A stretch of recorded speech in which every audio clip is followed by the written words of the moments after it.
Can you hear me? What's up, gamers? We're back.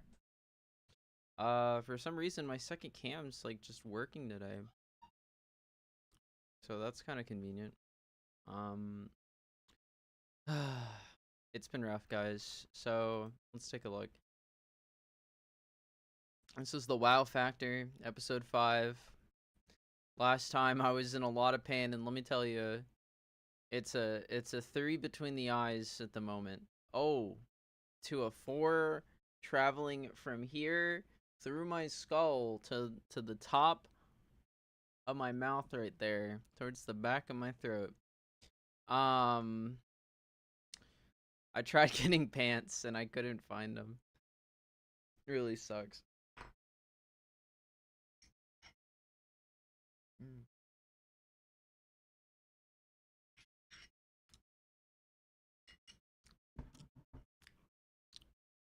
And so I don't know. I don't know what I'm gonna do about the pants, because obviously I can buy pants, but then I'm a fucking loser. Bag boys don't buy pants when they only have like not even 2K. I have 1.8K. That's not pants money. So it really depends. It really depends. So we're gonna queue up for dungeons. Just get right into it. Arcatraz. I don't want to do heroic Arcatraz. Heroic Arcatraz gives me stress.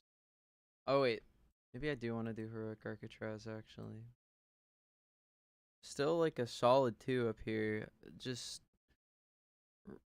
like that. This one sells just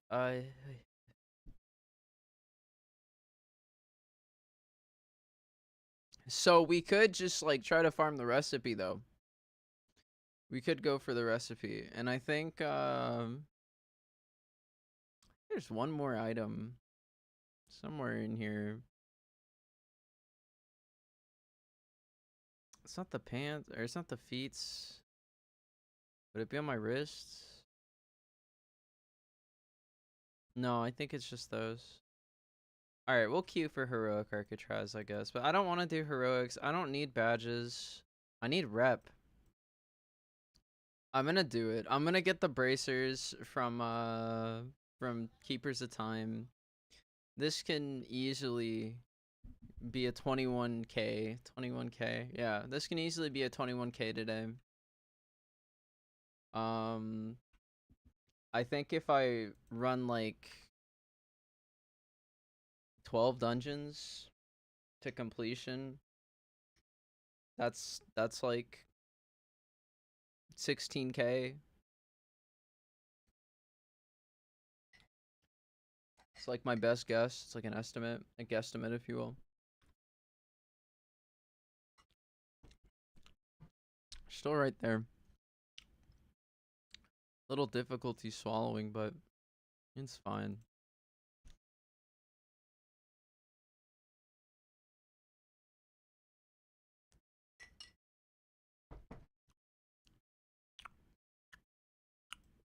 Let's see.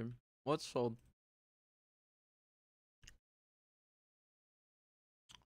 The bags didn't sell? Who's doing it?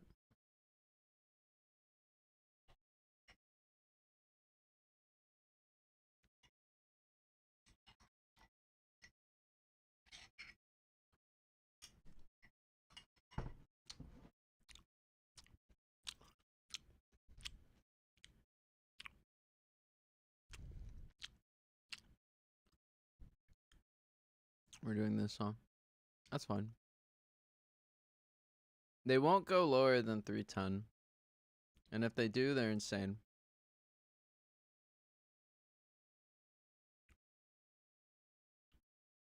It has not been fun doing this whole Primal Mooncloth thing over the past week. It's been very rigorous, arduous.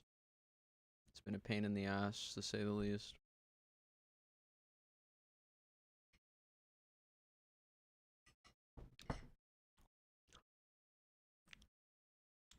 It's whatever.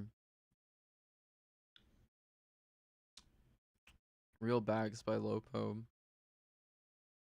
It's like a 1, but it like moved to a 2 like on my eyebrow. My left eyebrow right there. Ooh, and a little tickling. Tickling my nostrils right there.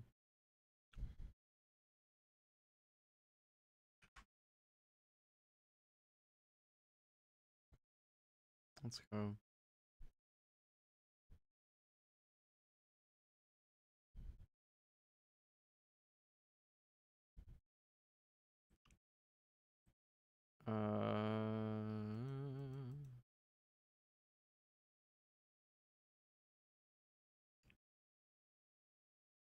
You guys remember internal semiotics? That's what it's called, right? Interior semiotics. Interior semiotics is awesome.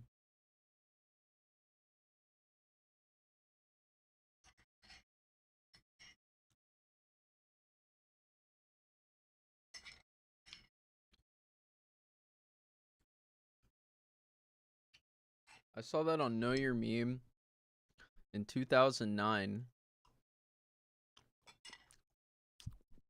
And I just remember thinking, like, this must be what people who listen to, like, Maroon 5 and, like, Jack Johnson think about all day. Because, honestly, it just seemed disgusting to me. And then I thought, you know, where's the joke? Like, why is this funny to the internet? It's incredibly baffling to my 14-year-old mind.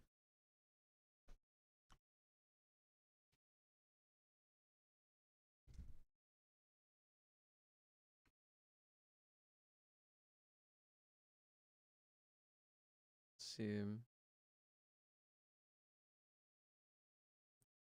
What I will say, though, is that it did pretty like, if describing it, there was a real sense of peril conveyed. Oh, maybe like a 1, like maybe like a 2 here. There's like a real sense of peril implied by interior semiotics because of the presence of the can opener and the sharp lid of the can. But I can't imagine enjoying watching it at all. So kudos to the Know Your Meme page writer. That's what you need to pull it out of you. There's something wrong with literature.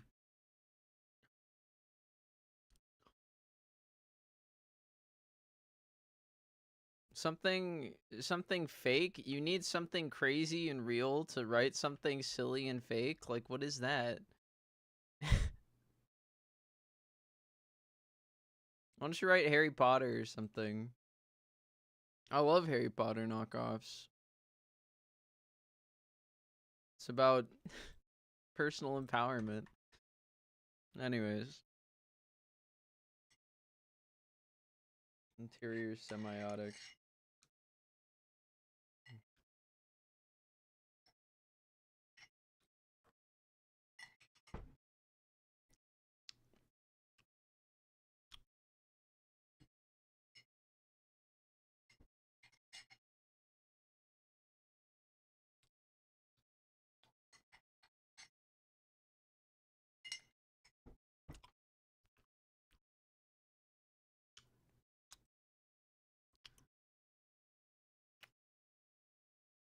Alright. Is that? Do you hear that?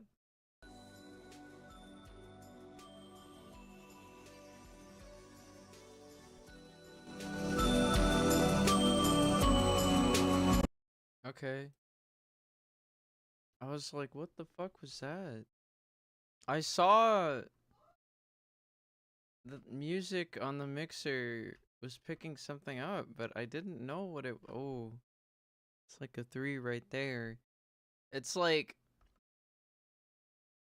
I see the music channel on my OBS audio mixer like going green, and I'm like, what?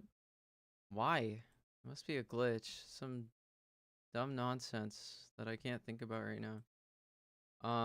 Turns out Dead Beef was open And playing Macintosh Plus? What the?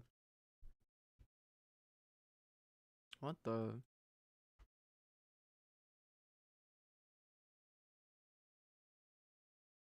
Let's see. Oh, we have to do Heroic Botanica too. It's fine. Opening of the Dark Portal.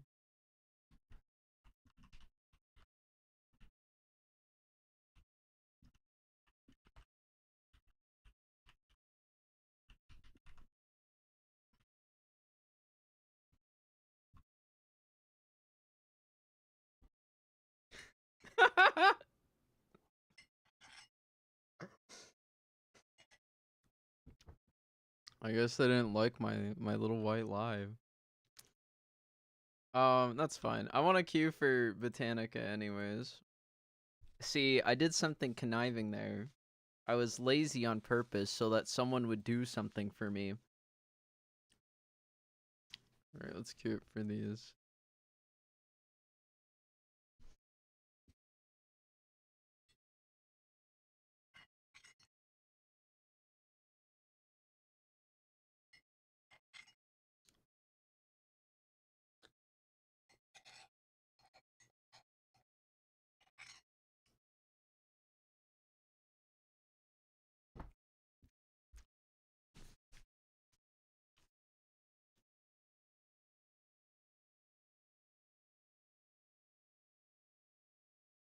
Sorry.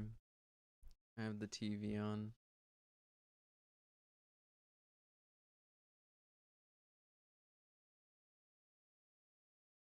Seeing something very strange. Let's put on an actually good video. Let's put on like an actually good and educational It's my great video pleasure to. on the side of my screen here.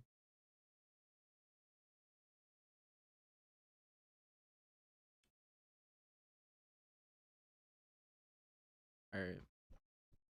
Here we go. It's it's entrancing. This Alright, I'll describe what's on the TV right now. There's a fat man in a sports t-shirt and white khakis. Something entirely normal. But he has grace. And he is teaching people how to dance. And it's kind of fantastic because he has such a dedication to the showmanship. And he's a really positive guy because he's talking about like death music, which I guess is some mix of like heavy metal and rap music, like gangster rap music or something. And he is talking about loving everyone, and God loves everyone. Oh my God.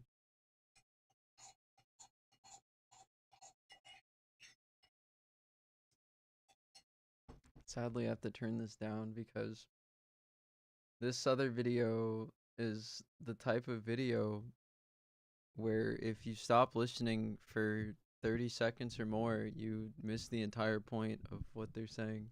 Introduce Judy Fan, who's our colloquium speaker. Judy is one of my favorite cognitive scientists, really of any age. I think she's definitely one of the leading, by any objective standard, leading of the younger generation, people who are have just junior faculty, or I don't even know how junior you are, but she's been an assistant professor at Stanford for a couple of years. I think that's a good estimate, right? And she's by any means one of the like rising or glowing superstars of our field. She's won a number of awards, the Glushko Dissertation Prize, the NSF Career Award. I think you won that, right? Okay. Real-time talking tonight. But none of that really is, that's not the reason that we invited her.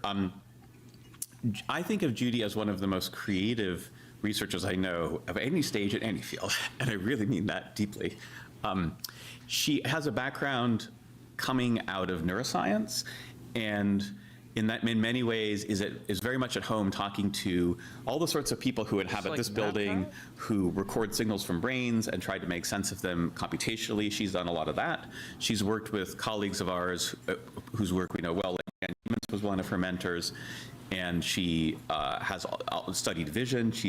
A lot of her background is in visual psychophysics and visual neuroscience and computational neuroscience.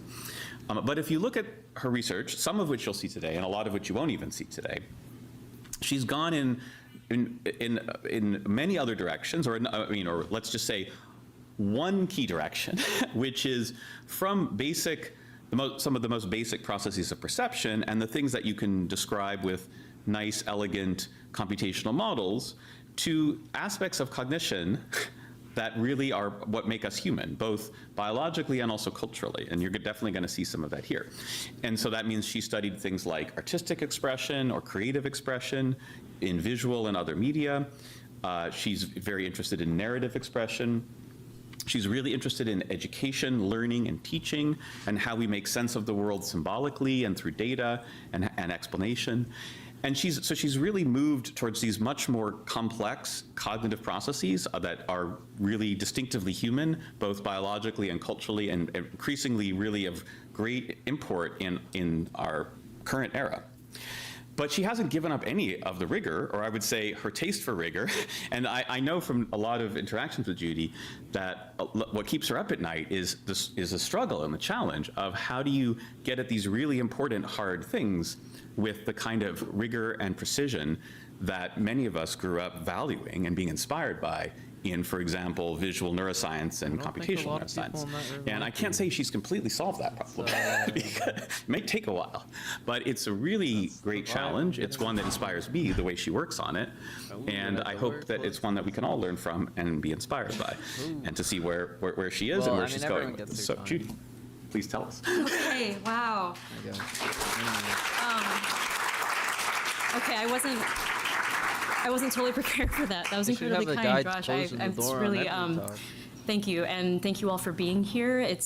I can't actually express how wonderful today has been so far. I have a lot of affection and respect for this department and community and the kind of values, scientific and otherwise, embodied in the work that you all do here. And so it really is a treat to spend a few minutes telling you about some of the work that we've been doing. So we study cognitive tools. What are those? Okay, let's start with something as familiar and simple as the number line. I've been told not to move around as much because we're using this mic. Okay, I'm gonna try to do that. Nature didn't give us the number line. We invented it, okay? So as the Spanish architect Antoni Gaudí once put it, there are no straight lines or sharp corners in nature, but that didn't stop us, okay? We created them anyway, and we extended the number line, of course, a few hundred years ago to create rectangular coordinates, which turned out to be super useful. They were genuinely cutting-edge tools for thought, for driving new mathematical discoveries, when René Descartes and his contemporaries realized that you could link up algebraic expressions with geometric curves in order to solve all kinds of mathematical puzzles, including this one that has stumped the world for millennia. How many are familiar with this particular, the Delian problem, this like riddle of the Oracle of Delos? It's the problem of how do you double the volume of a perfect cube. It's really, really difficult to do using the mathematical methods of that community and time. And here's the solution for that. And it'd be really hard to overstate the impact of this invention over the last 4 centuries. That technology converted all kinds of problems like these, where you might want to find the set of values that satisfies 2 equations, into essentially problems that relied on locating points of intersection between 2 curves.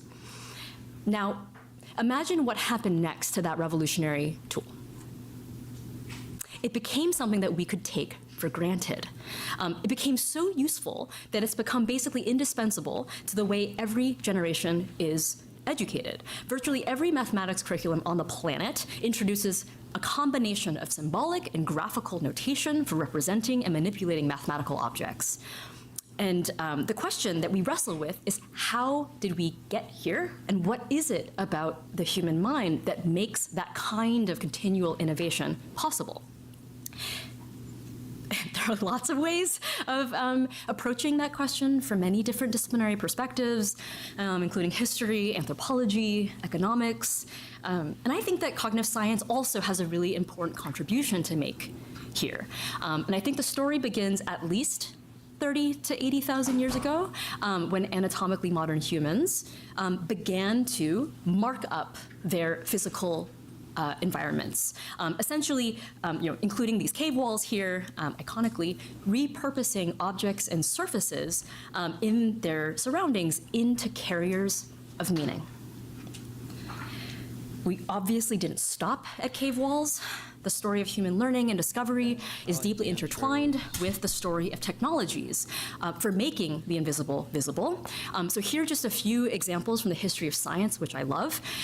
We've got Darwin's finches, and these illustrations produced by John Gould, the ornithologist that Darwin worked very closely with. Only when you see these cases side by side does the kind of morphological variation begin to really become salient and pop out. We have the telescope that Galileo used to observe the movement of the moons around Jupiter, the kind of resolution that he needed in order to question the orthodoxy when it came to how the solar system was organized. We have Ramón y Cajal's much celebrated drawings of the retina as seen under the microscope, showing us what different parts of that part of the nervous system were like and how they were hooked up to one another. And in the 20th century, we have Feynman diagrams, named after, of course, the physicist Richard Feynman, showing us subatomic particles winking in and out of existence, events that we literally could not and will never be able to observe directly with the naked eye.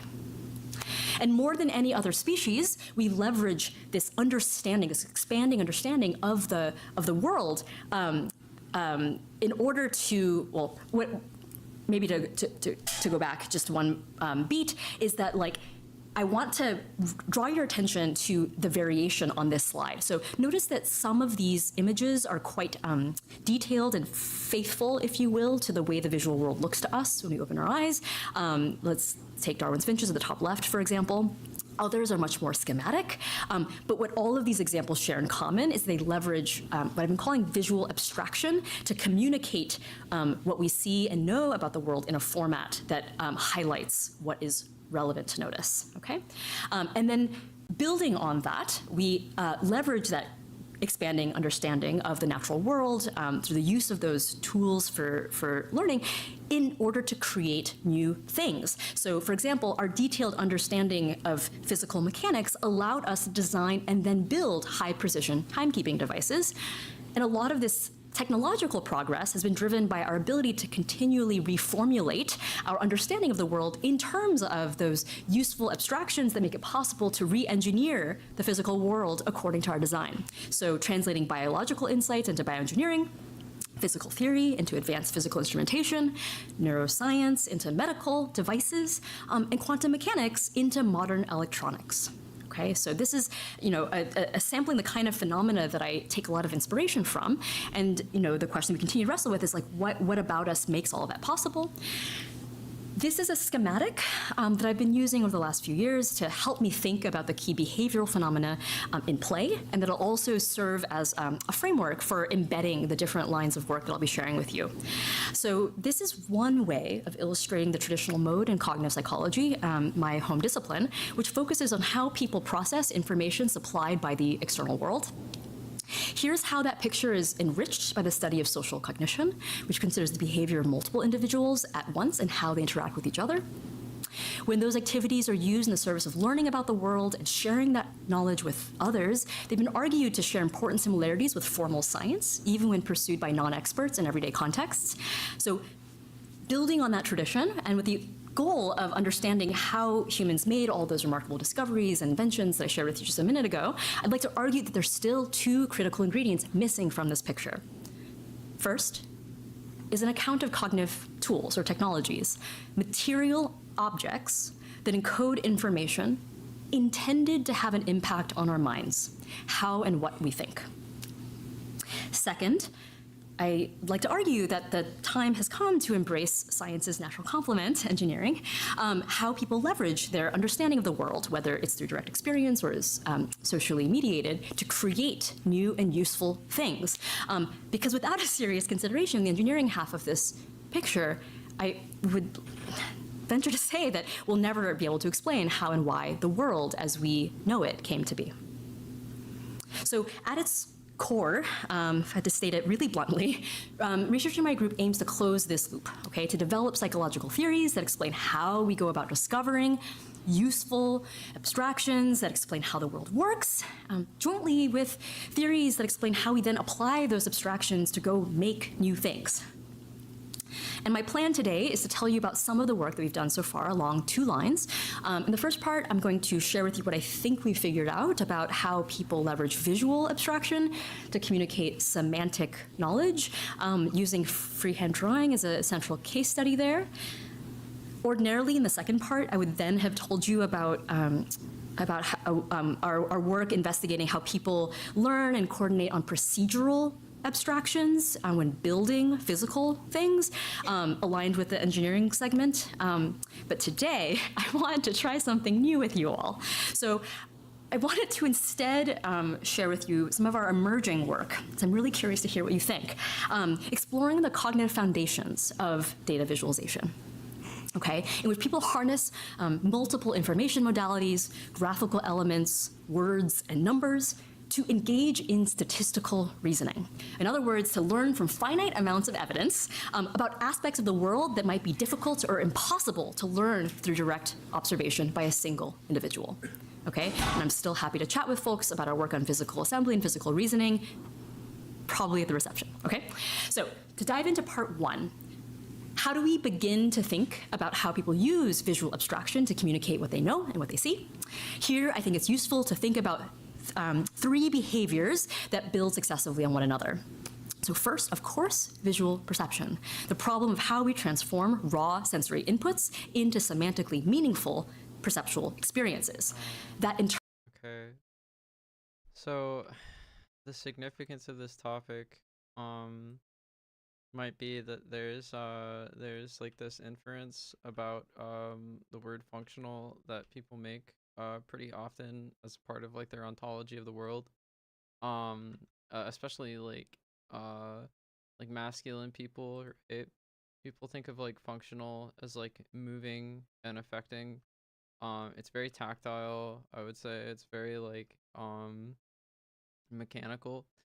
So the idea is that like when people experience trauma, as I've said time and time again, like they have this like heightened state of like right brain activity, brain activations, coupled with like this like impaired like prefrontal or what is it, parietal gland sort of like response time thing going on.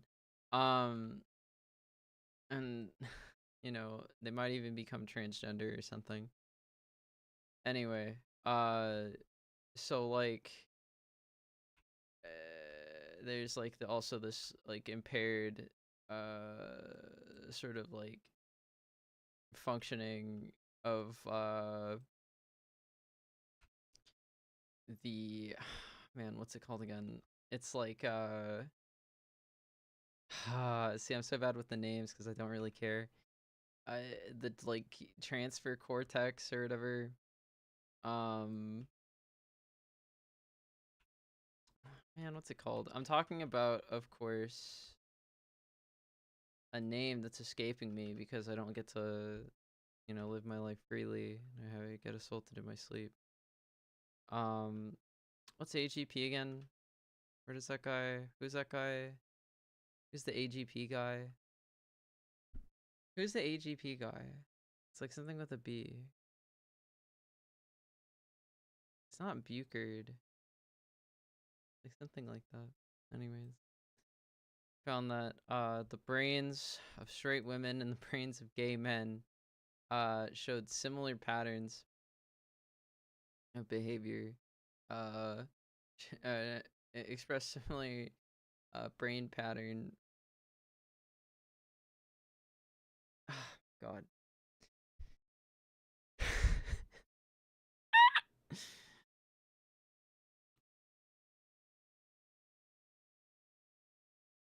Showed similar functionality and frequencies of brain signals during EEG scans when being like tested with this like arbitrary like sort of gender test or whatever. I don't remember exactly how that worked because I never read it. Blankard, that was his name. Anyways, so there's like this idea, what I'm getting at here is there's this running theory that I have that everyone's being abused en masse without really internalizing that it is abuse, and it's making them these like people lacking free will who can be like orchestrated in various ways with the highly advanced machine intelligence possessed by very few companies, funded and afforded by very few financial elite investors, essentially recording and iterating on the accuracy of these human instrumentation projects. And so the idea, the significance of this study is if you're talking to someone and you're trying to, the significance of this video, and maybe she'll touch on this later, touches on how like what do you call it, like there's this like change in like fucking speech pattern, which is I think kind of a loaded fucking thing, huh? Because it has nothing to do with like trying to kill people and everything to do with studying people in like a lab environment. There's this idea that, oh, there's like a right brain way of communicating and a left brain way of communicating, because if people are being like completely honest and completely eloquent about how they're talking about the world, then it should be that people will like discuss more about like color values, or like, you know, notice things that they like about this activity or that activity based on whether or not they're like accessing. Hey, did he really do that straight off the thing? God damn.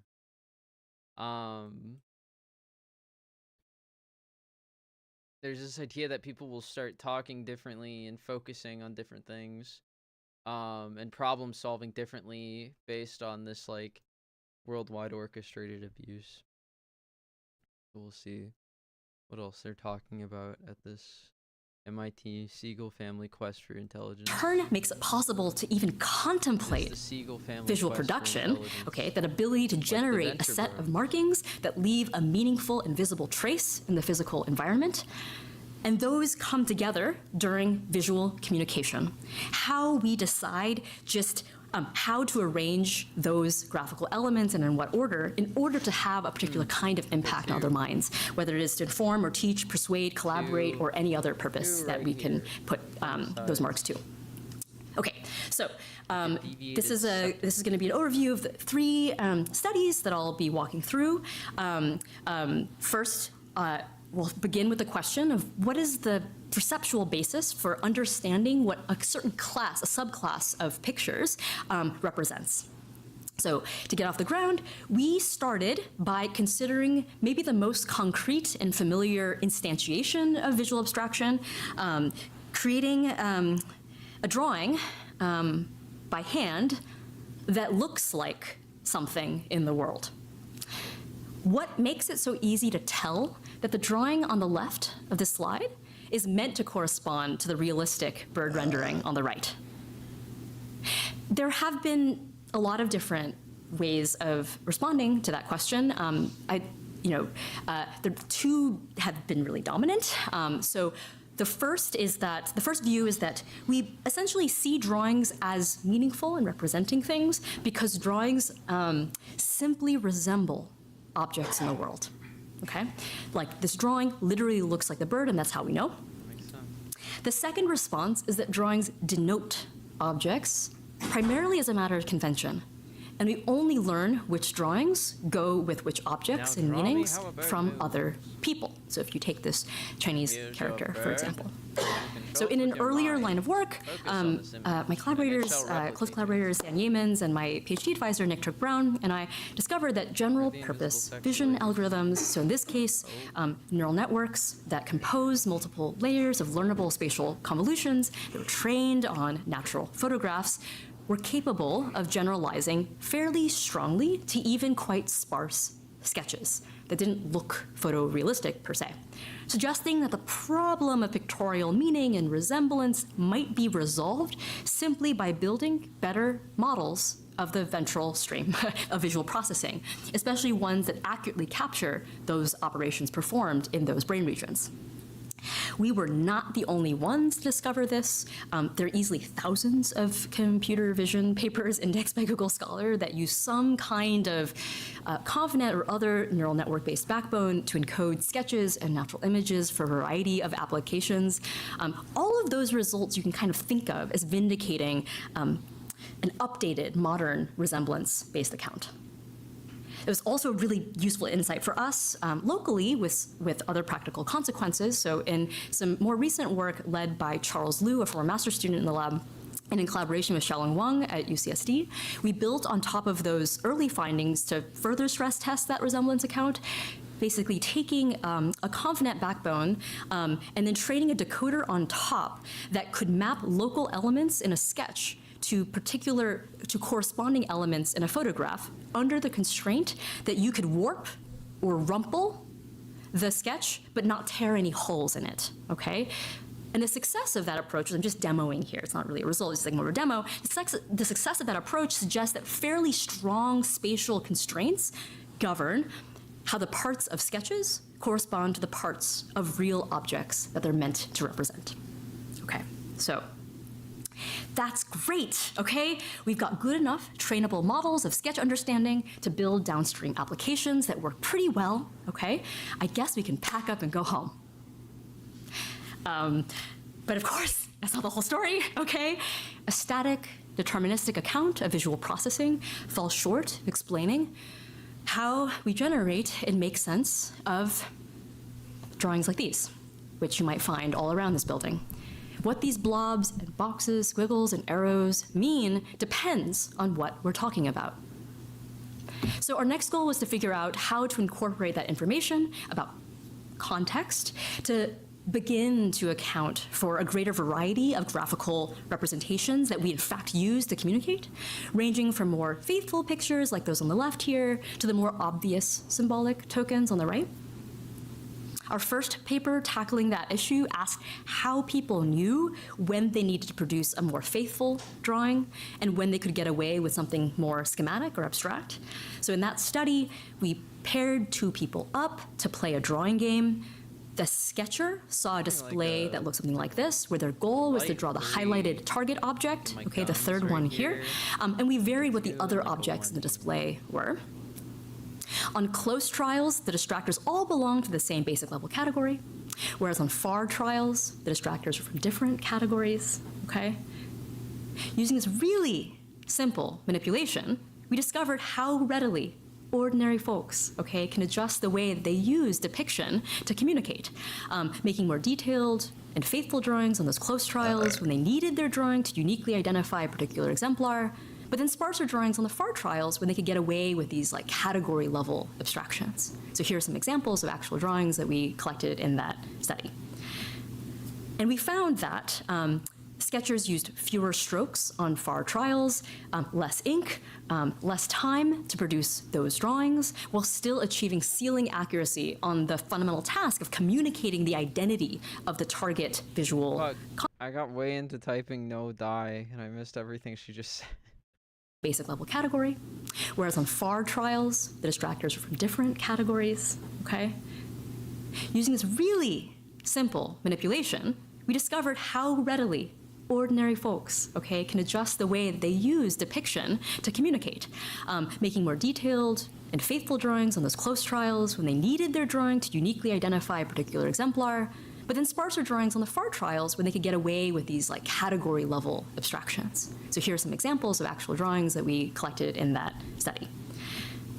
And we found that sketchers used fewer strokes on FAR trials, less ink, less time to produce those drawings, while still achieving ceiling accuracy on the fundamental task of communicating the identity of the target visual concept to the viewer, who themselves took less time on those trials to make their decisions.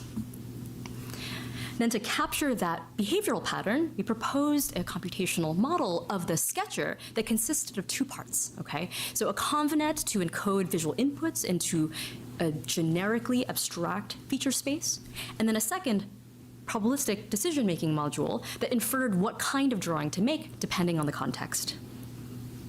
I'm just going to give you the take-home from that study because I'm really excited to get to other work in this talk. So the take-home from our model ablation experiments was that both the capacity for visual abstraction, which you operationalize as the network layer in the visual encoder module, and sensitivity to context were critical for capturing how people manage to communicate about these objects at the appropriate level of abstraction.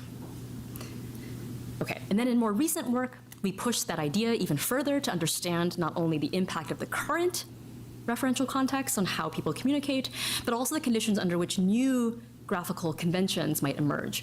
When memory for previous interactions with the same person leads people to produce even more abstract, maybe even proto-symbolic tokens over time whose meaning depends even more strongly on that shared history. Okay, so all of that was really exciting progress to me, but of course, people possess much richer knowledge about the world than just what things are called or what they look like. And a particularly important way that we use visual abstraction, especially in science, is to transmit mechanistic knowledge about how things work. So what is going on in people's minds when they make that move? Going beyond what is visually salient, let's say about a specific bird, to highlight underlying physical mechanisms. For example, how birds achieve flight in general. So like imagine my excitement when Holly Huey, a wonderful former PhD student in the lab who's now at Adobe Research, was also fascinated by this question. And while we knew from very cool work by Frank Kyle and colleagues that people privilege mechanistic explanations when learning from others, and from work by Barbara Tversky, Mickey Chi, Tanya Lombroso, and others that people can learn by producing explanations, we realized there was a lot that we didn't know about how people thought about visual explanations. Like, what do people think is supposed to go into a diagram that illustrates how something works, and what makes those different from an ordinary illustration that is just intended to look like something? One possibility that I'll sketch, which I'll call the cumulative hypothesis, is that people basically think of visual explanations as being like extended, augmented versions of ordinary depictions. So in this table, explanations would have all the things that depictions have to communicate visual appearance, and then tack on information about physical mechanism. Okay? An alternative possibility, which I'll call the dissociable hypothesis, is that people think of explanations as being images that pick out mechanistic abstractions while greatly de-emphasizing visual appearance. Okay, there's a kind of, for example, how birds achieve flight in general. So you can imagine my excitement when Holly Huey, a wonderful former PhD student in the lab who's now at Adobe Research, was also fascinated by this question. And while we knew from very cool work by Frank Kyle and colleagues that people privilege mechanistic explanations when learning from others, and from work by Barbara Tversky, Mickey Chi, Tanya Lombroso, and others that people can learn by producing explanations, we realized there was a lot that we didn't know about how people thought about visual explanations. Like, what do people think is supposed to go into a diagram that illustrates how something works, and what makes those different from an ordinary illustration that is just intended to look like something? One possibility that I'll sketch, which I'll call the cumulative hypothesis, is that people basically think of visual explanations as being like extended, augmented versions of ordinary depictions. So in this table, explanations would have all the things that depictions have to communicate visual appearance, and then tack on information about physical mechanism. Okay? An alternative possibility, which I'll call the dissociable hypothesis, is that people think of explanations as being images that pick out mechanistic abstractions while greatly de-emphasizing visual appearance. Okay, there's a kind of selectivity there. So to tease apart those possibilities, Holly designed a study to probe this question in two ways. First, by characterizing the content of visual explanations in detail and comparing them to visual depictions. And second, to measure how well either of those kinds of images actually help downstream viewers perform the task, extract the information that they really needed, whether it's about appearance or about mechanism. So, rather than a lesson on bird flight, which is fascinating but complicated, Holly constructed 6 novel contraptions with a clearly observable mechanism for closing a circuit and turning on a light. Okay, so here's an example of one of those machines and the instructional video that participants watched. You can imagine. Jesus. Okay. Surprising.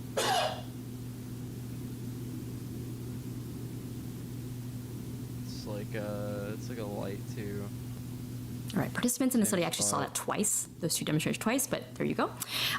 So notice that this machine consists of 3 different kinds of parts, okay? There are causal parts that need to rotate to turn the light on. There are non-causal parts that look very similar, but don't actually cause the light to turn on. And then background structural elements that are colorful and hoist up the other parts are really important, but don't directly participate in the light activation circuit. Every participant produced explanations of some machines and depictions of other ones. On explanation trials, they were asked to imagine that their drawing would be used by someone else to understand how the object worked.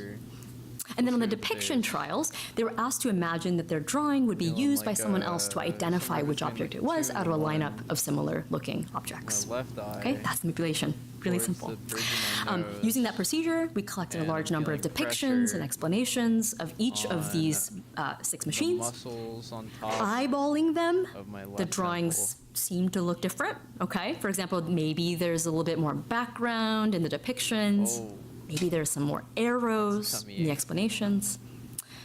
But Holly wanted to be really systematic about this, so she crowdsourced tags assigning every single stroke in every drawing to one of 4 categories, okay? So one for each of the 3 kinds of physical parts, background, causal, and non-causal.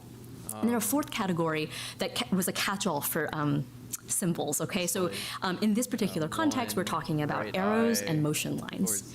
And then use those tags to compare what balance of semantic information people emphasize in these 2 conditions. What you found was that while people drew causal and non-causal parts in both conditions, they allocated more strokes to the causal part and explanations than the non-causal ones. Man, I'm trying to do something. They also emphasize the background a bit more in depictions than explanations. And as we suspected, spent more of their ink on symbolic displays of motion and parts interacting in explanations than depictions. Okay, so already these results are incompatible with a strong version of the cumulative hypothesis, which would have predicted the relative emphasis on background causal and non-causal parts would be maintained even in the presence of arrows. That's like a 3. But however reliable, those differences might just amount to stylistic variation that doesn't have any impact on how useful they are for the tasks that they were intended to support. So to measure those functional consequences of those decisions, Holly designed 3 different inference tasks. The first asked how easily you could tell what kind of action would be needed to operate the machine. So here, pull, rotate, or push. What you might expect a good mechanistic explanation to make clear. The second is to measure how well each drawing could be used for object identification, exactly what depictions are supposed to do. And then the third was a more challenging visual discrimination task where you had to determine which of two highlighted parts was the causal one, okay? Requiring you to establish a detailed mapping between the parts of the drawing to parts of the actual machine, something that you really only expect from a mechanistic explanation that also preserve enough information about the overall appearance and organization of the parts of the machine. So, under the cumulative hypothesis, what we should see is that explanations are at least as good as depictions for all tasks, but under the dissociable hypothesis that they might be better for the action task, but worse for the object task. And what Holly found was more consistent with the dissociable account, where explanations better communicated how the mechanism worked, but depictions were better for communicating object identity.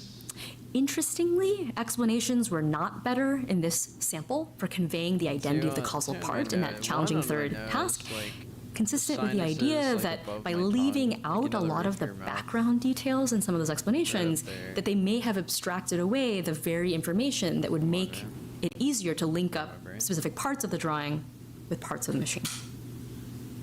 And the bottom line from those studies is that people share intuitions about what is supposed to go into a visual explanation, even if this is the first time they've been asked to generate one. And it can mean sacrificing visual fidelity to emphasize more abstract mechanistic information. And more generally, this work shows how important communicative context and goals are for understanding why people draw the way they do, why depictions look the way they do, and provided some experimental and analytic tools for characterizing the strategies people use to communicate visual information that is goal and context Give me my relevant. shit. Why did he drop Prime Okay. there?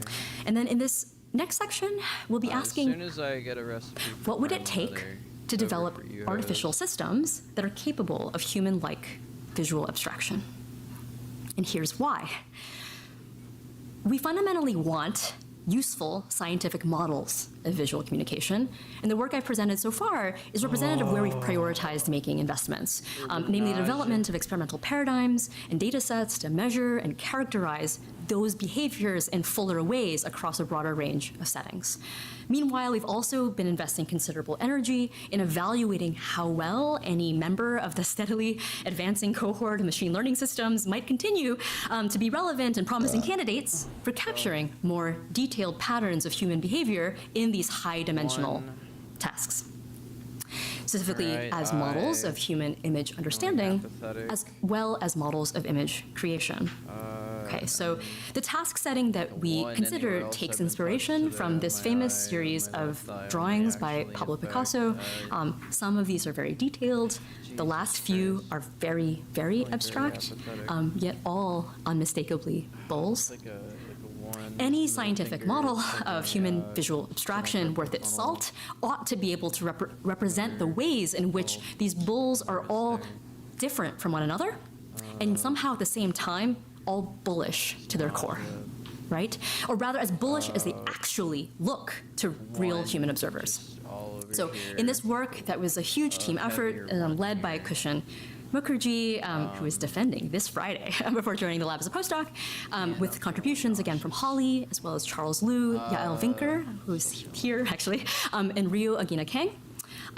We began from the premise that like a strong test of whether we're on the right track towards those scientific models is that we'll be able to I looked over at my screen and build my eyes algorithms fixated that can on generate and part of the understand Chrome abstract interface images that the way that says people do. verify its ease. Sketch understanding, okay, is one of these deceptively simple yet poses a fundamental challenge for general purpose vision algorithms because, for one, it requires robustness to variation in sparsity, okay? Like some sketches are more detailed than others, you could say. And two, because sketches demand tolerance for semantic ambiguity, because sketches can reliably evoke multiple meanings. Like my bottom right rib. So we created a benchmark, which we call SEBA, to pose those challenges explicitly. Okay, so we collected 90,000 hand-drawn sketches made by about 5,500 people of 128 visual concepts under varying production budgets. So here's some examples of what it looks like when people had to create sketches cued by a photo. These are photos taken from the Things data set, if you're familiar with that, in less and less time. Okay, so by the time we get to the 4 seconds, they're real sketchy. We then took those drawings and then showed them to both people and 17 different then state-of-the-art vision algorithms representing a broad array of different kind of architectural commitments and strategies and training protocols. Yes? Quick question of clarification. Do people get to think about it before you start the timer, or did they see it and then they have 4 seconds? That's something that's been haunting me for 2 years. Not enough. I think they no. And I think, so what we're studying. That time includes both thinking and drawing. Thinking and drawing. So they see the image and then they have to go. It's okay, over. So we don't know exactly how, there is this restriction on the overall trial duration. I think that to really get at the bull phenomenon, I would want to give them unlimited planning time and then just limited execution time, and that would have been the way to do it. This is not that, okay? So there's like another data set that has yet to be born that isolates that more directly. Okay, yes, so the 4 second drawings are like quite derpy. Okay, that's like the technical term for that. But they are like what people did in those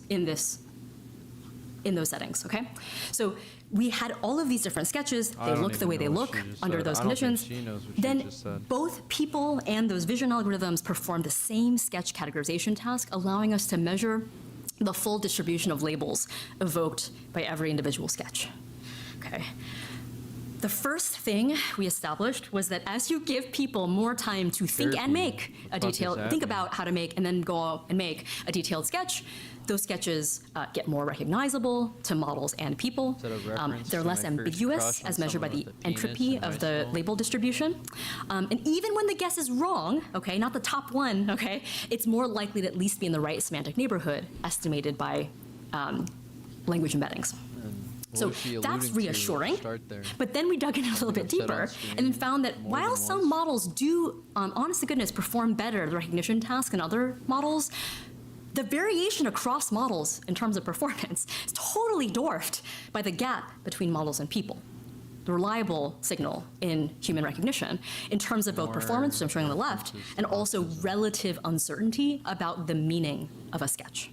Maybe the autism police really are. So that suggests there's still a sizable human model gap in alignment to close here in terms of for sketch understanding. Oh man, that's like a. Nevertheless, okay, at the time we conducted this benchmark, we noticed that the clip-trained models were outperforming the others, making it a reasonable candidate to begin to explore generative models of sketch production built on top.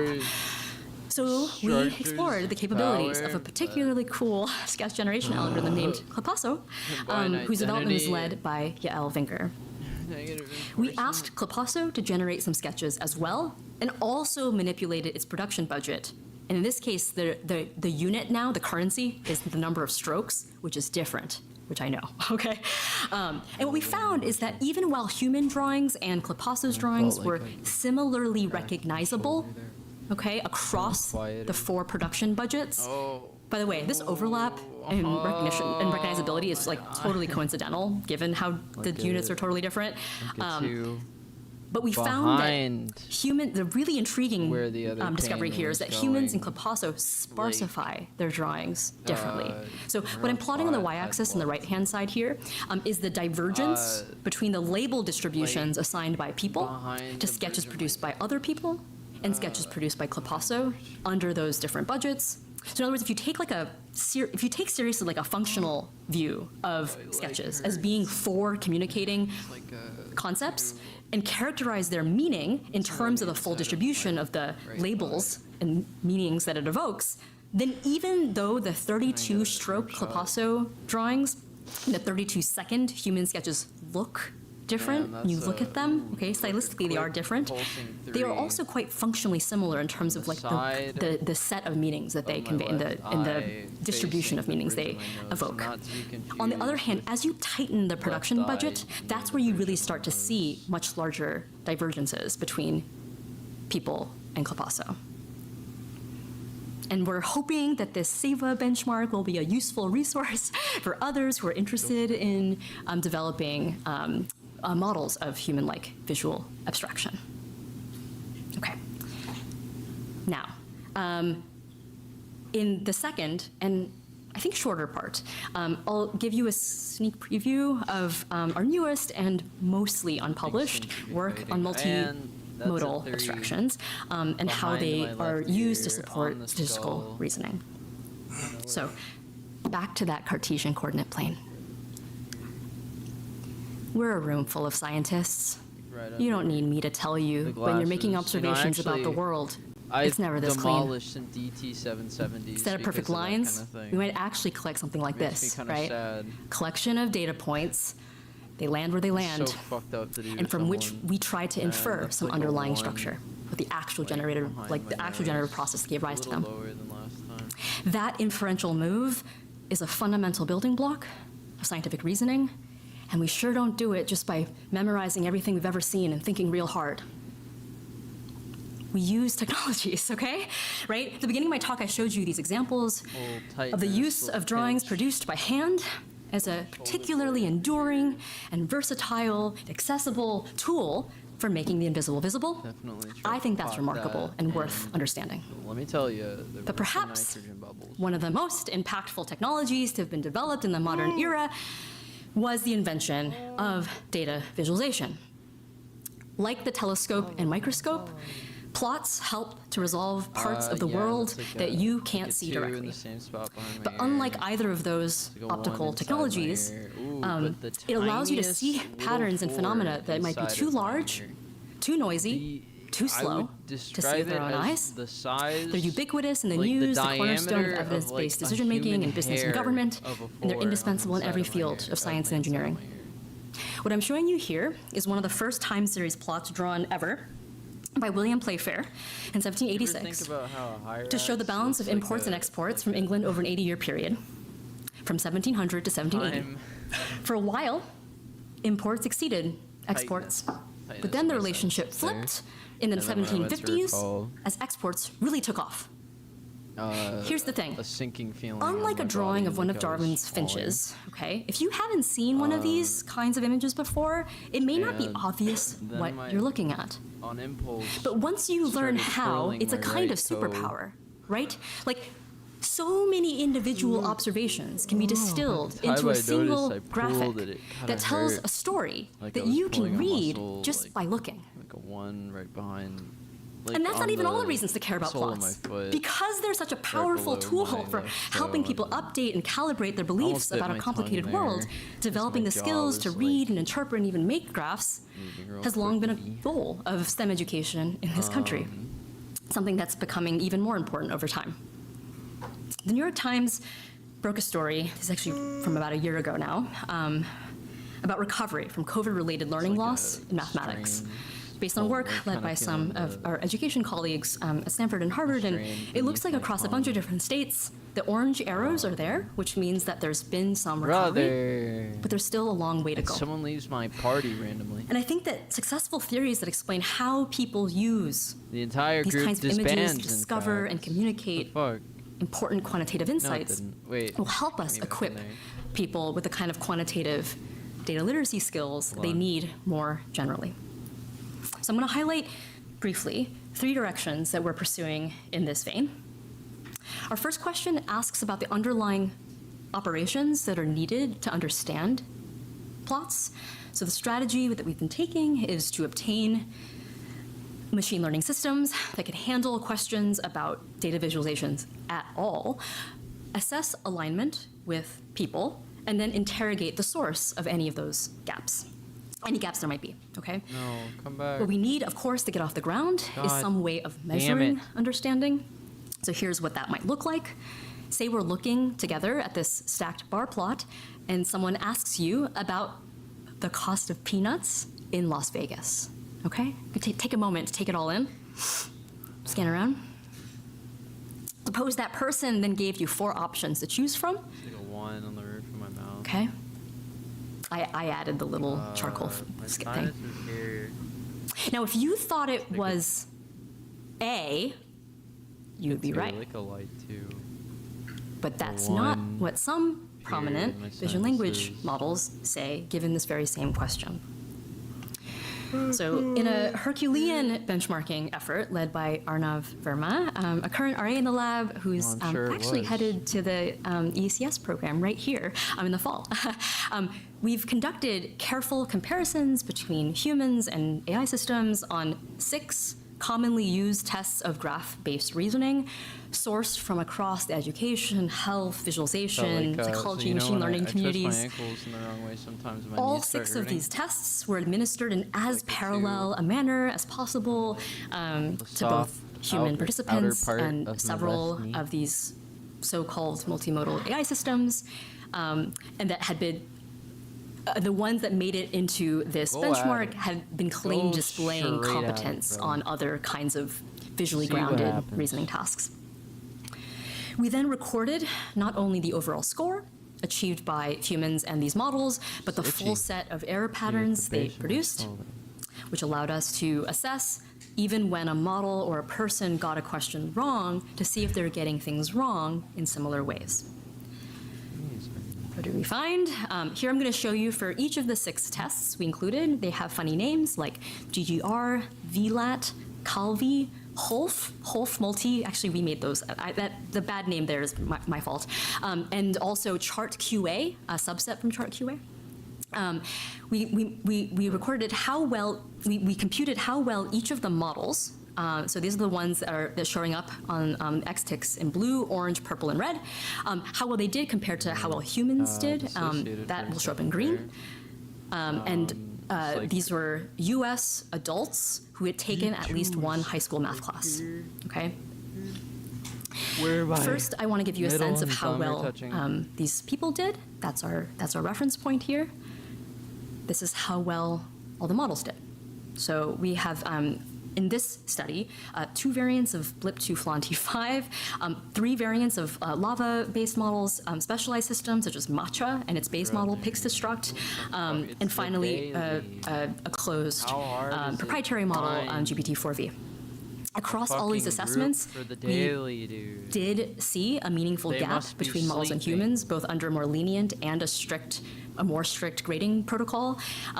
This is a gap that we might have missed had we relied exclusively on the chart understanding benchmarks that are currently most popular in the machine learning literature. So this is the reason why we included chart QA, which is the rightmost facet on this slide. Okay, where the gap seems a lot smaller.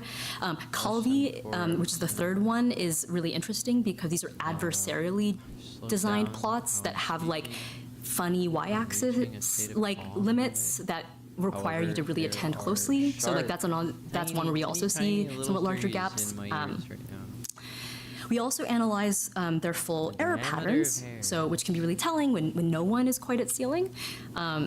Again, there's only one way to get all the questions right, but there are lots of ways that you can be wrong and wrong reliably. So we found that even though GPT-4V might look to be approaching human-level performance, none of these models, GPT-4V included, generated human-like error patterns. So this is shown by all the dots here, falling well below the green shaded area, which represents the human noise ceiling. So the upshot is that while currently developing VLMs remain exciting and promising test beds for developing and parameterizing the hypothesis space of possible cognitive models of visualization understanding, there still are these systematic behavioral gaps that are worth interrogating further to realize those models' full potential. In parallel, we've also been developing experimental paradigms to probe a related facet of visualization understanding, the ability to select the appropriate plot to address your epistemic goal, okay? So I'm gonna talk to you about that next. The way we set up the problem is to imagine that there's some question that you have about a data set, right? Some, what I've been calling epistemic goal that a person is trying to satisfy. Like just for example, like which group is better, okay? Let's say the left agent is trying to pick the plot to help shift the person's beliefs appropriately, okay? But if they had a different question in mind, maybe they might need a different plot, okay? That's the intuition. So this is a line of work that was launched by Holly Huey, and we formulated in the study, hundreds of different questions that could, in principle, be answered by using real publicly available data sets. In this case, these are data sets that ship with base R. So here's an example of a scary one, tracking airplanes and bird strikes. Okay, what is the average speed of aircrafts flying in overcast skies that encounter bird strikes at 0 to 5K miles? We then presented participants with a menu. Sure. What is 5K miles? Altitude. Yeah. Sure, it's not 5,000. Sorry, 5. Is that how they're spelled? Okay. Hold on.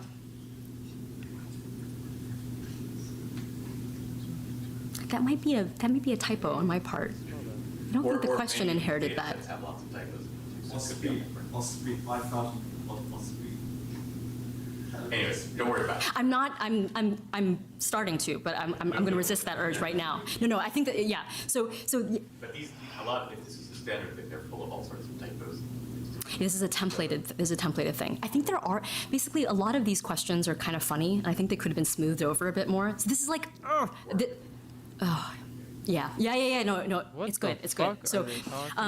So we had all these questions. Some of them were like better put than others, but we presented participants with a menu of possible graphs that they might show someone else in order to help them answer that question, however they interpreted that question, okay? Whatever it is, those are the strings that we're showing to people, okay? And they could choose from this menu, either a bar plot, line plot, or scatter plot. Some of them were more distilled, some of them were more disaggregated, okay? And then we measured how often they picked each one in order to construct a choice distribution over plots, okay? So here's what it looked like on average for the retrieve value questions in our stimulus set. This is like one kind of task, and there are like other ones that like ask you to like compute some kind of difference between two values. This is the retrieve value subset of items.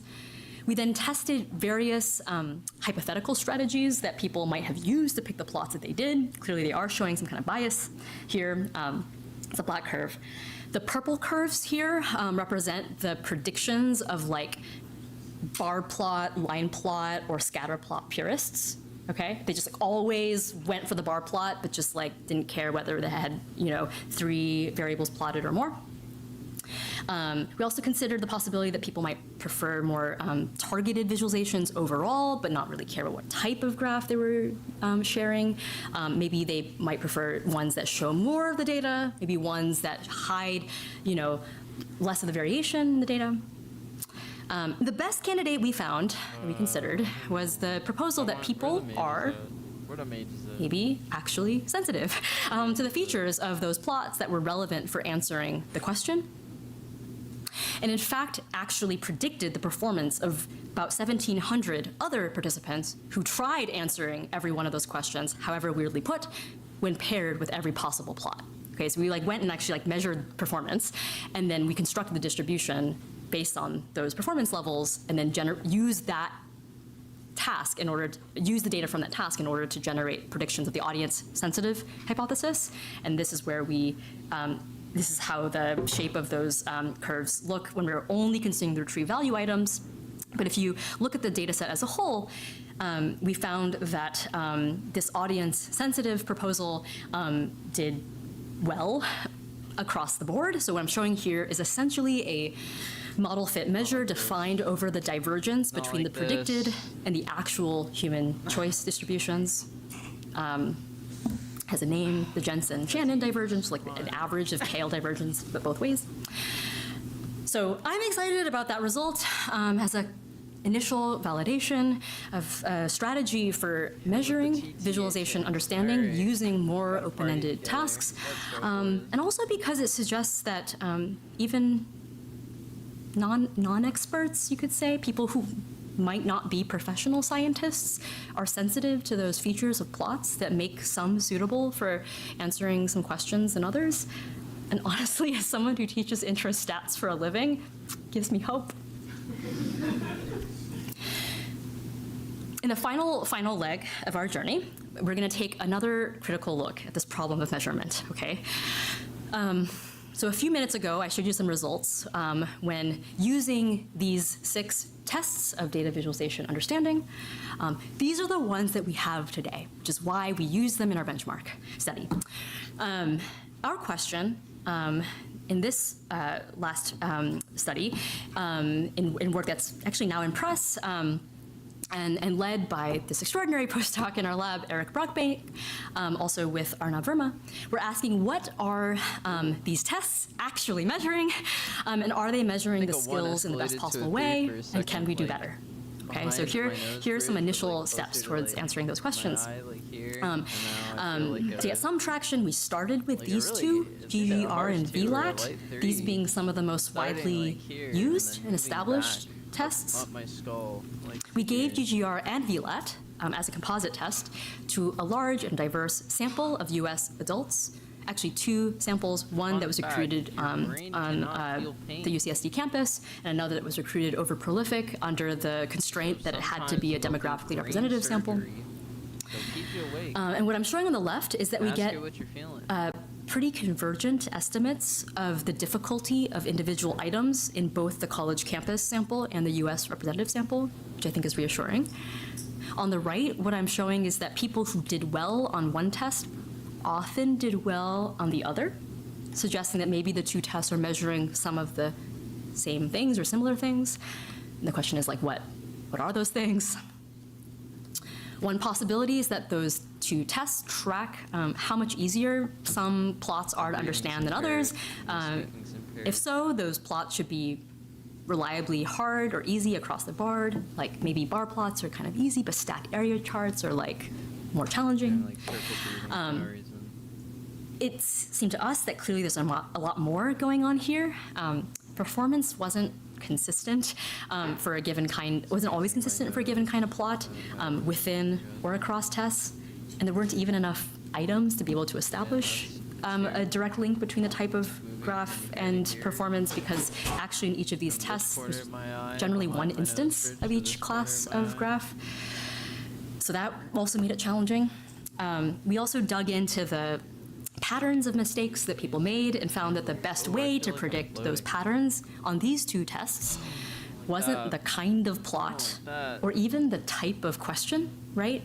Maybe find the max or identify clusters or characterize distribution or retrieve value, right? These are all common ways of describing the ontology of tasks involving plots. But it really seemed from this analysis that other underlying factors that aren't well described by the ontology are really accounting for error patterns much more efficiently. So here I'm showing you how much better a parsimonious 4-factor model does than one that uses the groupings that you might think of to use to organize the set of skills needed to understand any graph. Okay, so I'm not going to unpack everything on the slide, but this is just meant to illustrate that there seems to be something that is going on here that isn't obviously mappable to the ways that we talk about what the component skills are, and that you might actually see in textbooks or in instructional materials when it comes to how to break into data visualizations. And even if existing assessments might not be testing and characterizing visualization understanding in the best possible way, we're really trying to take that as a glass half full call to action to develop improved measures, so stay tuned for those. More generally, the reason I think this work establishing the perceptual and cognitive foundations of data visualization is so important is because it'll give us a chance to use what we learn to eventually help people, learners, in real educational settings, calibrate their understanding of a complicated and changing world that we can ever only observe a part of. And these kind of integrative efforts, if you will, that connect fundamental science to that wider world that we all inhabit, exemplify where we're going with all of this. We really want to develop psychological theories that explain how people use the suite of cognitive technologies that we've inherited and continue to innovate on. We want to understand why that toolkit looks the way it does, what future cognitive tools might work even better. In the long run, I think that understanding how these tools work and how to make them better really matters, because it's like these tools that are at the heart of two of our most impactful and generative activities. First, education, which is the institution and maybe more importantly, the expectation that every generation of human learners should be able to stand on the shoulders of the last and see further. And Pretty sure this guy is design, gonna get D. the suite of activities and habits of mind that help people continually reimagine how the world could be better and then go out and make it true. Say that we do it at the So, end. with that, I want to thank all of the folks who've been involved in this work and other lines of work in the lab. It would not have been possible without an amazing research team and network of collaborators and colleagues in many different places, including here. So I want to thank all of them, all of you for your attention, and I'm happy to take questions if we have time, which we might not. Okay, great, thank you.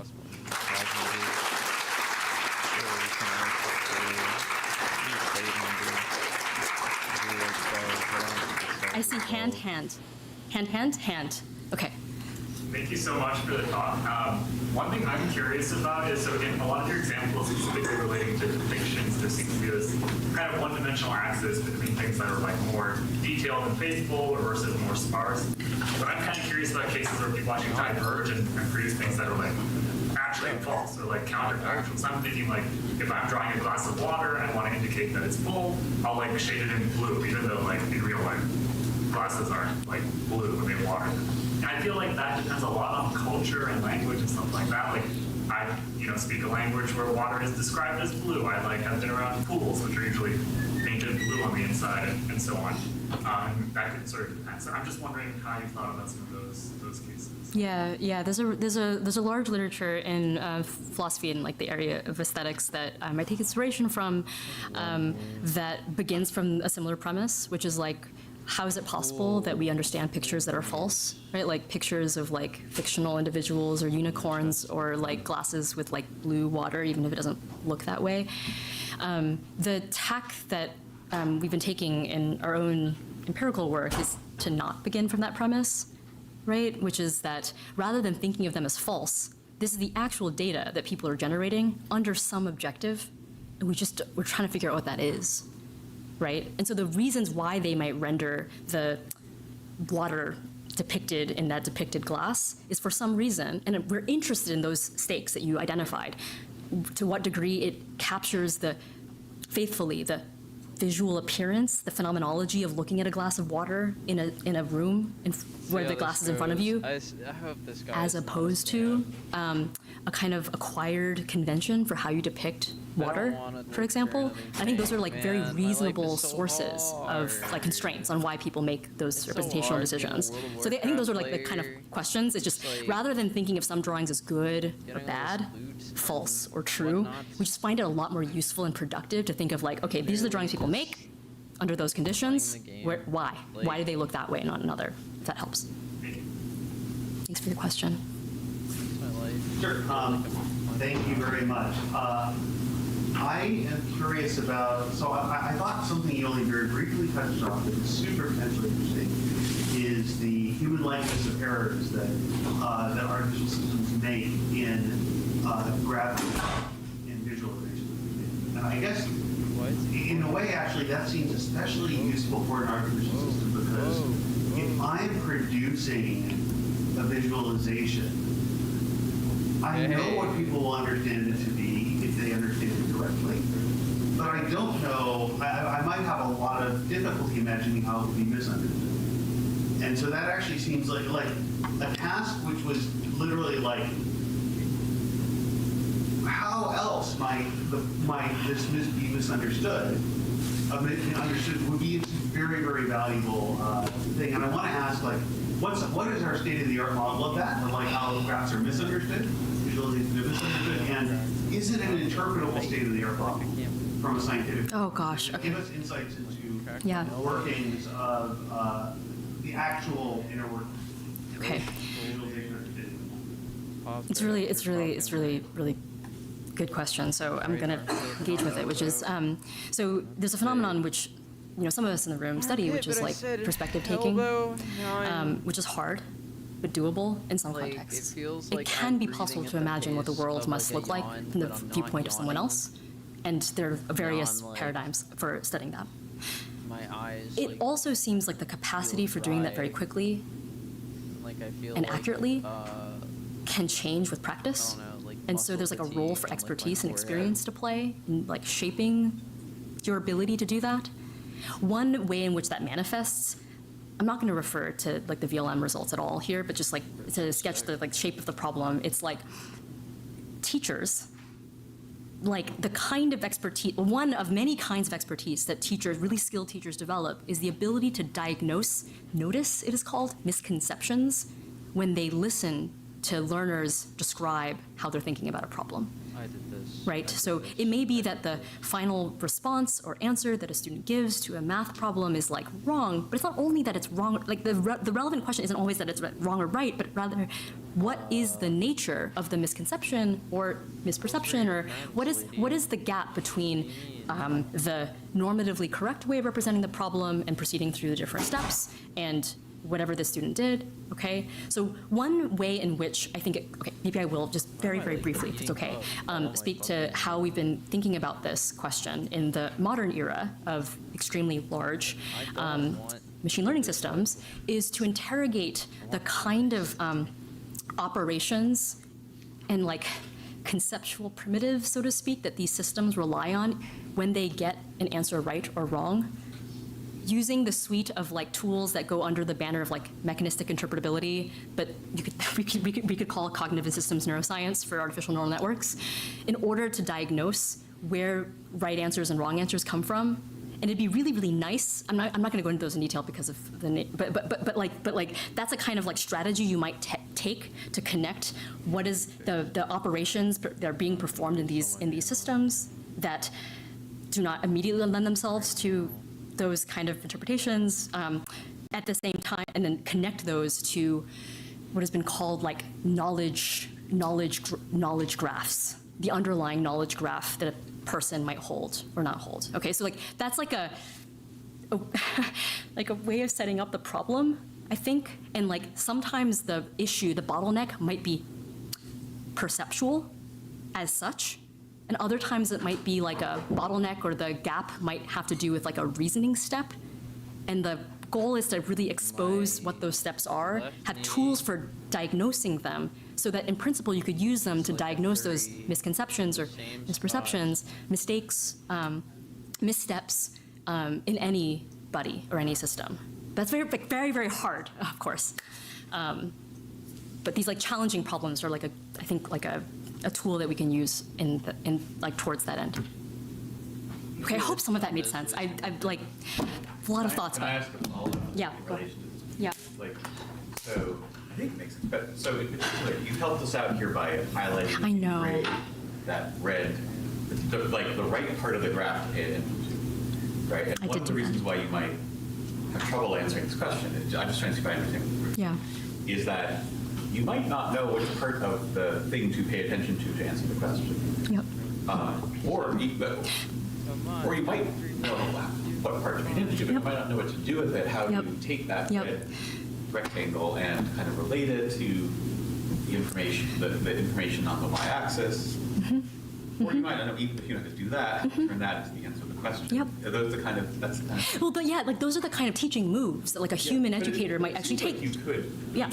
People have even tried to break this down, like some of Eric Schultz's group work, for example, where they say, like, you could ask the model or people, like, how big is the red rectangle in the second column? Yep. Something that doesn't require any reasoning, but just. Yeah. Or something, or like, which blue rectangle is the height, like something like Yeah. that, for example. Is that the Yeah. kind of thing you're doing? Yeah. So we started with stimuli like these. So this is a very, very new work that's being led by, yes, exactly. So this is being led by Alexa Tartaglini, collaboration with Chris Potts, and we started with stimuli like these, like the real wild plots and questions, and then realized we wanted to drill down. So they're like both taking these plots and asking a variety of different questions, including these more basic ones, so to speak. Also, we've realized that like really stripping these down to much simpler versions of it that still contain the like core like multimodal integration challenge. Like even like we're like currently like running these studies on like number line stimuli essentially to like understand how you might judge the distance between two data points on the number line. Yeah. For example, but like there are like all these different routes to it because this is like the point is that this is complicated. And so like decomposing it is like part of the Right, but challenge. it could be like, Yeah, yeah. how you teach these skills. Yep. Break them down into subskills. Exactly, and yeah. how you assess them in human. That's right. That's right. Yeah, right. So there's assessment, and then also like the reason why this black, like shaded, charcoal rectangle is there is because like there's some guess that I had about what might be a bottleneck to rapidly looking at the appropriate feature of the plot.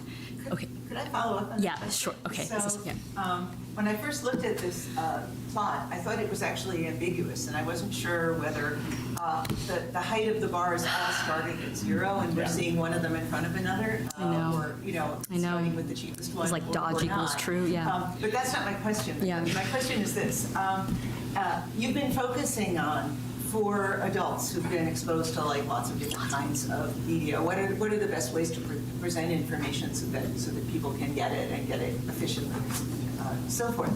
But there's another question, which is, I think for when we first see a new kind of graph, like this might actually be the first time I ever saw one that's stacked up. At least it's been a while since That's exciting. it stacks up like this. That's what they look like.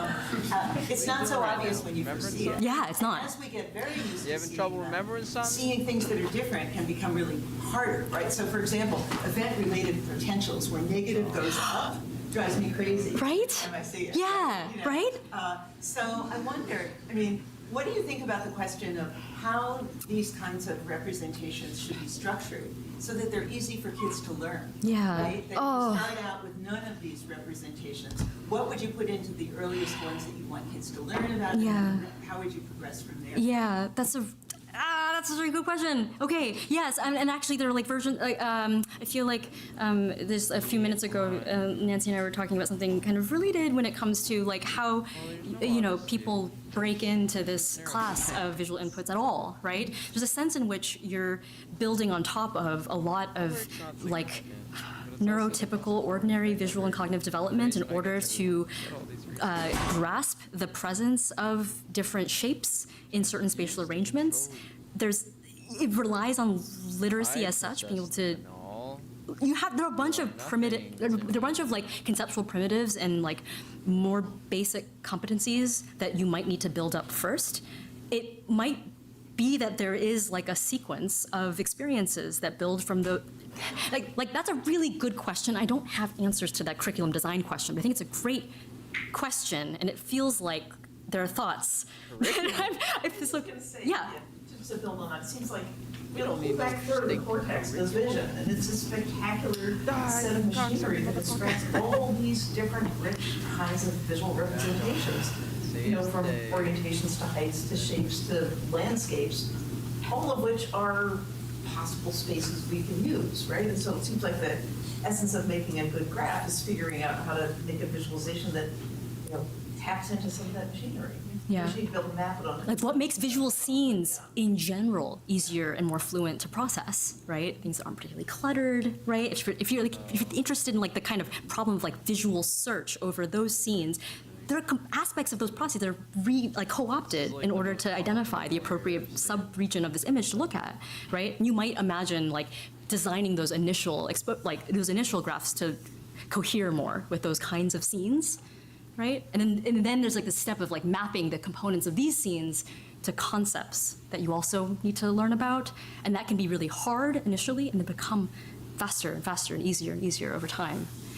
And I think it's really fascinating what is happening as that it takes place. Yes, and also, yes, but then also, what should I do? And this is really cool. Why don't we wrap up and allow people who need to leave to go to kids and things to do that? Okay. But other people, please linger here. You'll be here for a little while. We have the reception. We have 45 minutes or so for people to interrogate you. So thank you. Amazing. Thank you. Yay! Awesome. Wasn't that so informative?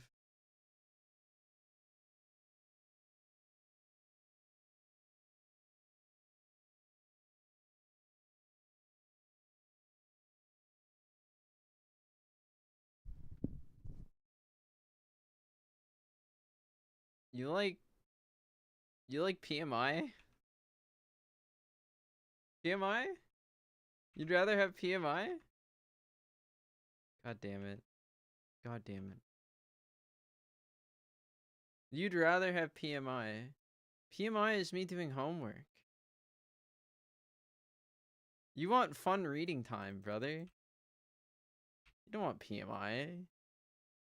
Fun reading time's where it's at.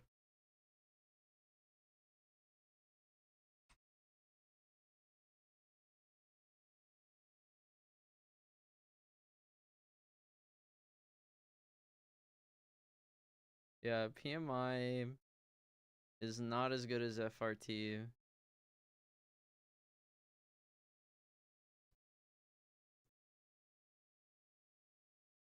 But I mean, TWF isn't too bad either. I mean, like, we like the wow factor. How about we call the wow factor the wow streams? We call productivity maximization index PMI, and then we call fun reading time fun reading time. We just say the full name every time. What do you think of that? That's pretty good, right? We like fun reading time. We want people to see fun reading time. The WoW streams, gamers will find the WoW streams.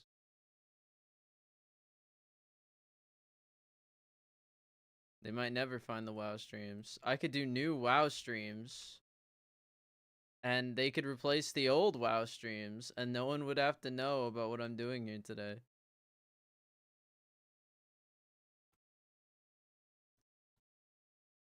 Nah, we'll call it the wow factor. The wow factor has to stand alone as its own.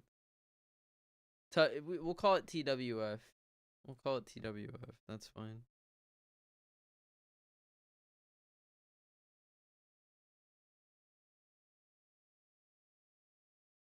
Don't touch me. Don't touch me.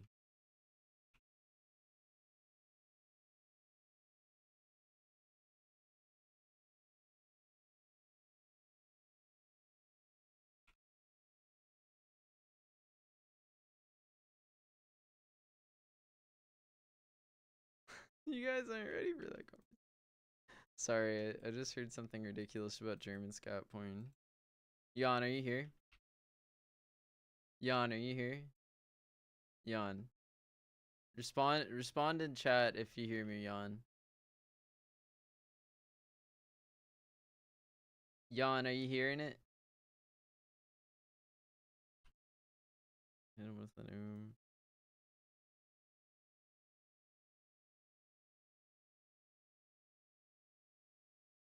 Jan's not here. That's fine. German scat porn. What kind of conversation are people just not ready for? You can say anything and it's just air coming out of someone's mouth. What kind of conversation about German scat porn are people not ready to have? I can't give people credit for that kind of thing, you know, like, if people aren't ready for a conversation about German scat porn, there's something, there's something wrong. There's something very wrong happening. German scat porn is just an honest representation of someone's desires. Like, you know, maybe it's the porn industry. Maybe there are people out there who just aren't ready for a conversation about the porn industry. But we need to have those conversations. People need to get ready. Get ready! You should know by now it's about you.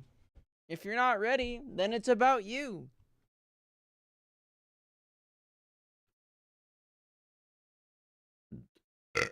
Ooh. That's a good one.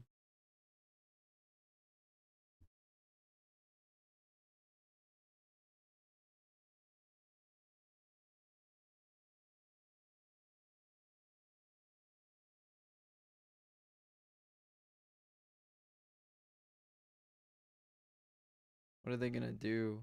Like, if someone's not ready for that kind of conversation, are they gonna tear their own skin off?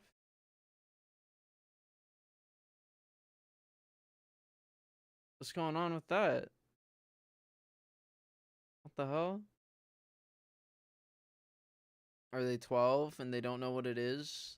They're constantly gonna ask, what is this? We're gonna have to say German scat porn more often than we say anything else. I don't see a problem with that. I actually don't see a problem with that one. Maybe you're not ready to have a conversation about German scat porn because you don't know what the fuck you're talking about.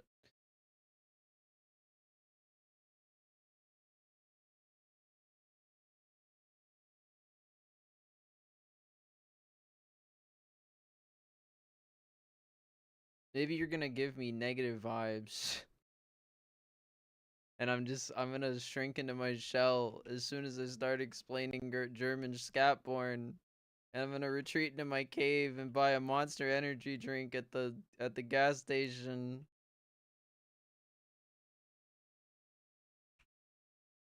And I'll get fat from all the processed sugar because I won't get Monster Ultra. I'll get my favorite flavor of Monster.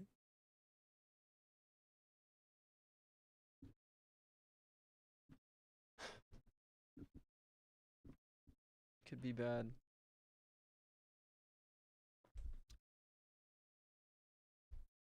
I suppose. But I think people are ready for a conversation about German scat porn being made in America.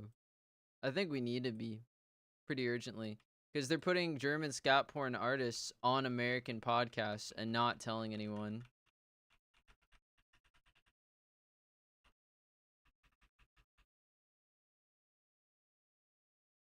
People can't just be consuming podcasts.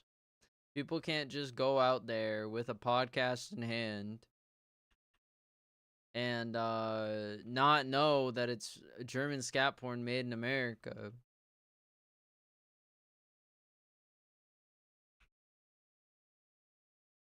It's dishonest to the viewer, and I think it has negative effects on them because they believe that it comes from nowhere. So they believe in the systems that create this German scat porn without ever consenting to them. So if the mode of production, no one needs these. If the mode of production it has negative externalities with dire consequences for society, they're consenting to it without knowing about it.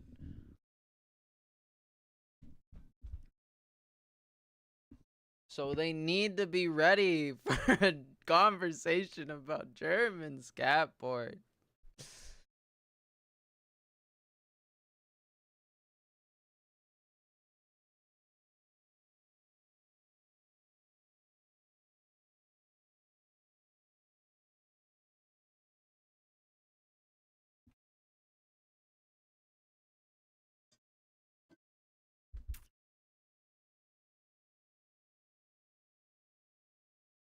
John? You're here?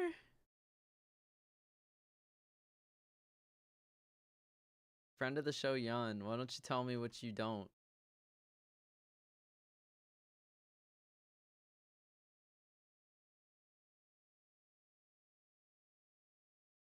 Holy fucking red, brother. What the fuck? Tundes dies. Oh.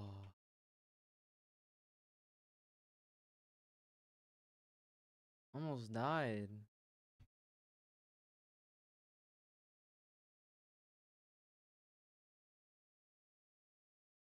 Did we almost died?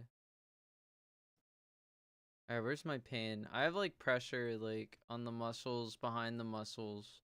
So there's the muscles here on my temple and there's the muscles here like on the back of my head. They're kind of achy. They have pressure.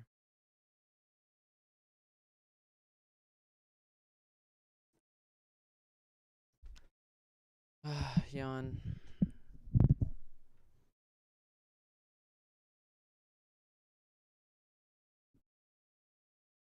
Nope. We will roll.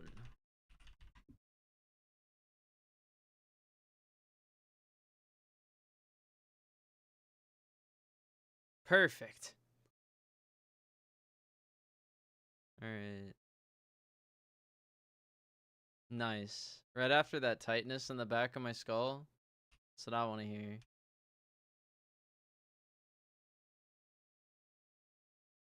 TV saying crazy things to me.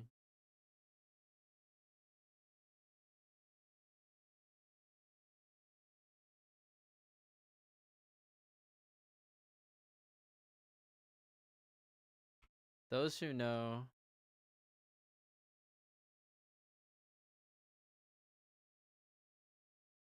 Just saying. Alright, that's like a 2 here on the muscle and like a 1 here on like the similar muscle. But like the 2 was like on the front part, like here.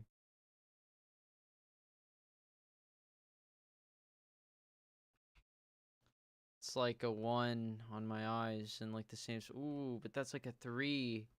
Like on the top of the bridge of my nose.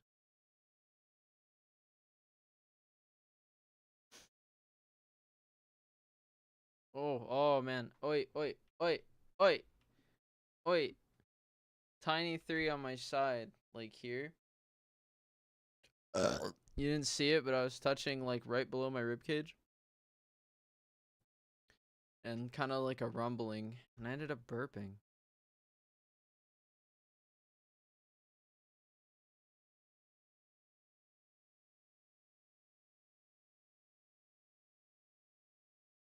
Not like this. Not like this. No.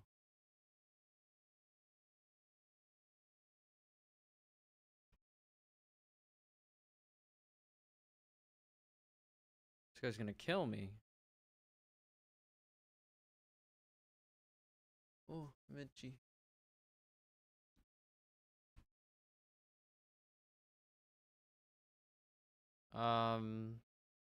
Okay. This is gonna be one to describe. Okay, so my skull, like here, I'm touching like the base of my skull.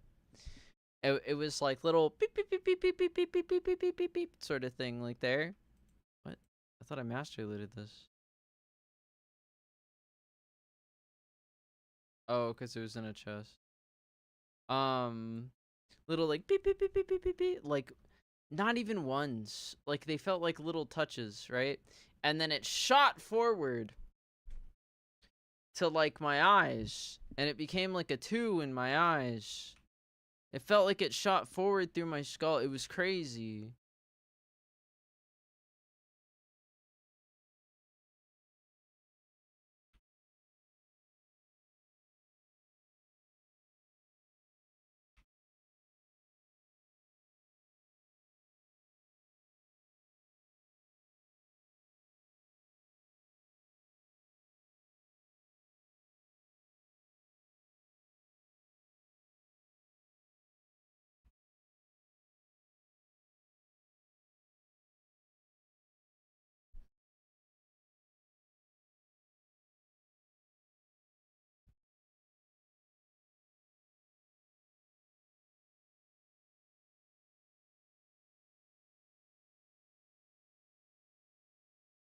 I'm prepared for a conversation about what we're about to pull right now. So before we were CCing the botanist, and last time we didn't, everyone almost died. So like, I'm like worried that some freak accident's gonna happen and green stuff's gonna be all over the ground, like there is right now, and the melee is gonna stand in it, and the fire, like some kind of sick, twisted representation of LA in the 80s. Okay, but my worst fears didn't come didn't come to pass. No one was traumatized. We still have a full group. I guess the problem with World of Warcraft is you can experience a group tragedy and it immediately dissolves the entire social structure. People leave to this meta level of seeking other group members. Like everyone's this disposable object.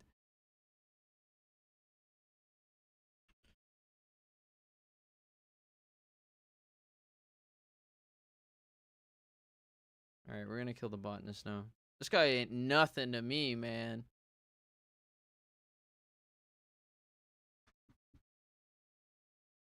Ooh.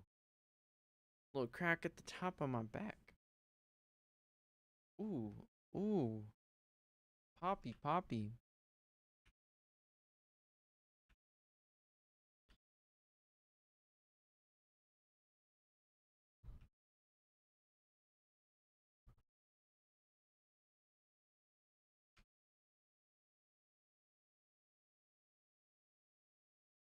This tank is awesome. Do you see how his like health bar just doesn't move? It's fantastic. The most amazing tanking I've ever seen in my life in World of Warcraft. I wish that was my tranquility.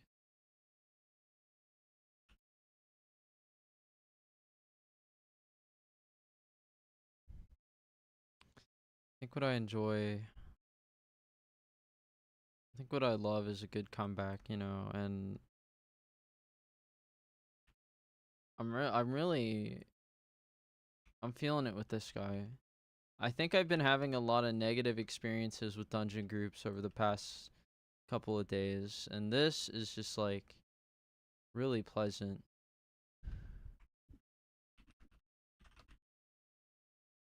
I gotta dole out this recipe to my guys.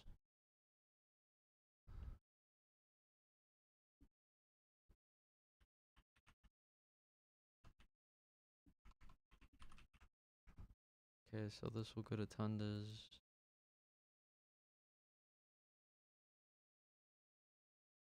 So no.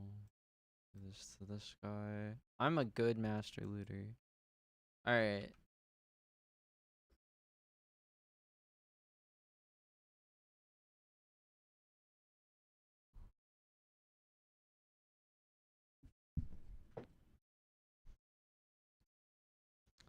That's like a rising 3.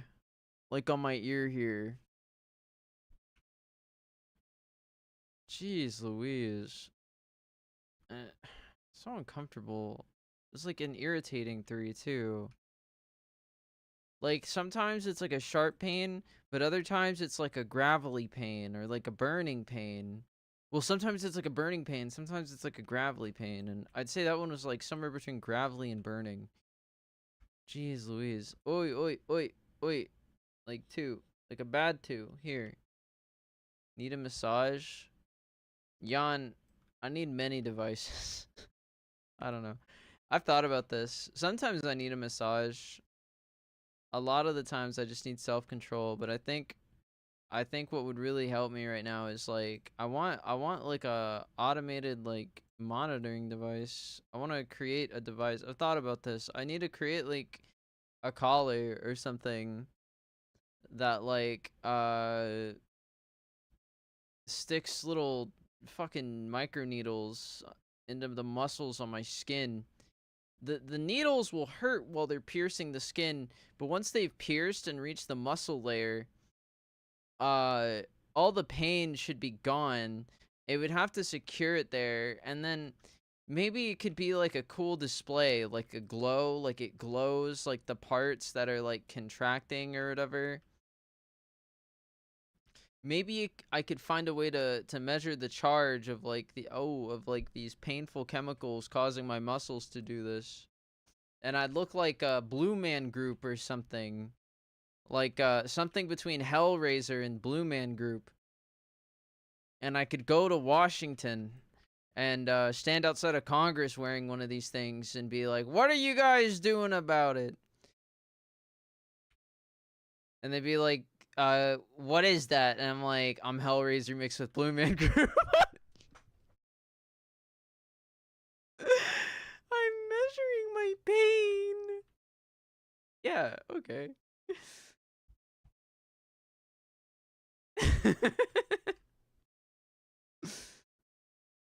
and then I'd like I'd for real, like I'd have like they don't even have to be like big needles, you know, like it wouldn't even like leave permanent damage on your skin. And if you only pierce down to your muscles, like the most you'll lose is like dermal blood.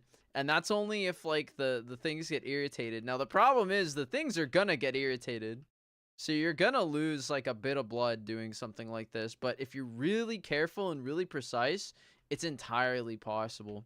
I'm sure there's some guy in the military doing it right now.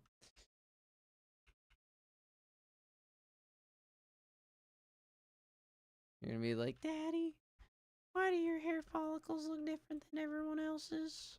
And I'll be like, I don't know. I guess I was just born like this.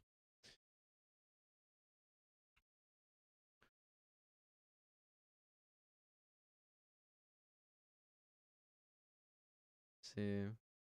You know, like those guys in the movies that smoked weed in Pineapple Express.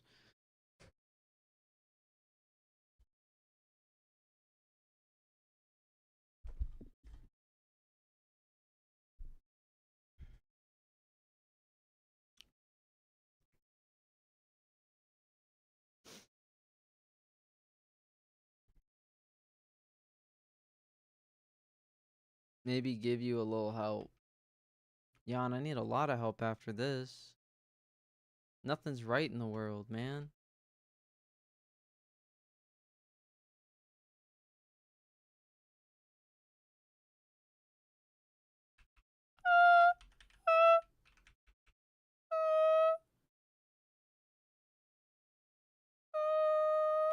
Okay, cool. I think I could have healed that better.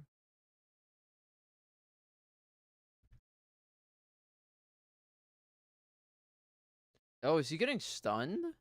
Bro gets stunned?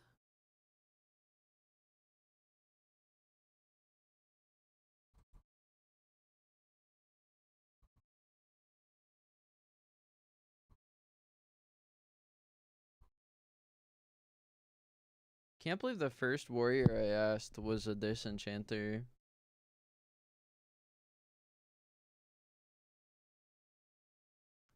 Can I help you, Jan? I don't know, can I? You know, tell me where you're from?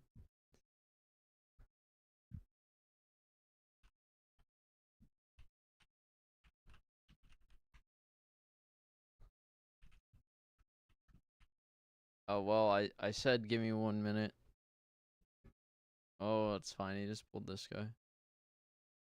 I'm from Mars. From your asshole.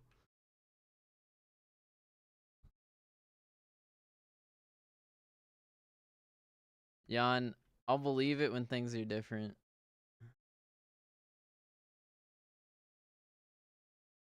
Believe it when you tell me your favorite kind of sandwich right now.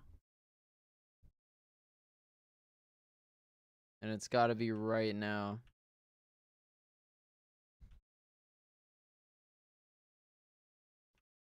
And you're dodging the fucking question. And you're dodging the fucking question, bitch. I told you. I told you, motherfucker. You're not from Chile, bro. I know it for a fact. Favorite what? Oh, and you heard everything else, my boy. You are a liar, my friend.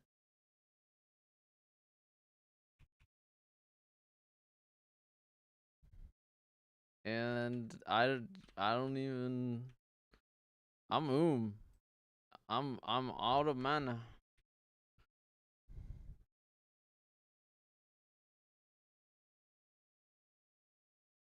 Where did those guys come from? What the fuck? You keep saying this. You won't even tell me your favorite kind of sandwich.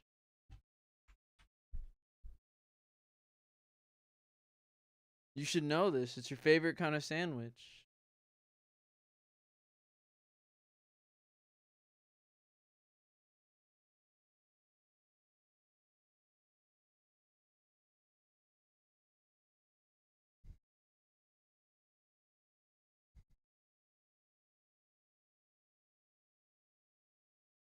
You know your favorite sandwich. I'm the only audio track playing right now.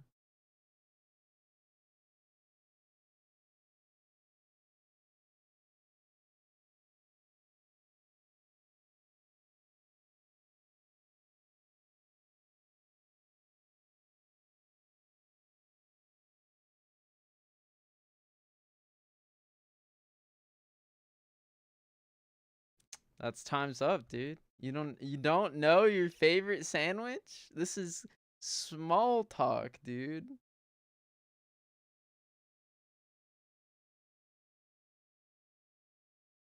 IDK how to say? That's a lie. That's a lie, dude. You took too long. Why'd you have to stall, Jan? Why are you stalling?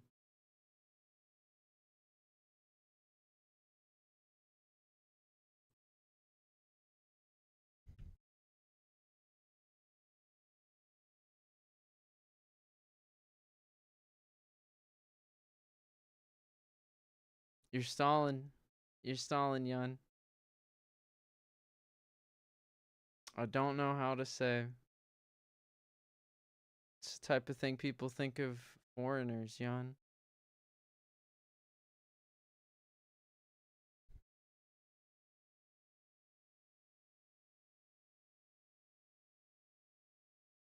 Really? It's not what you said last time.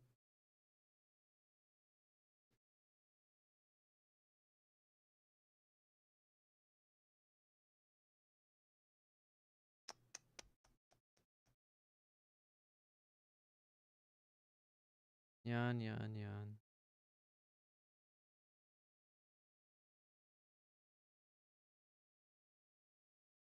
There's no pork beef. What do you mean pork beef?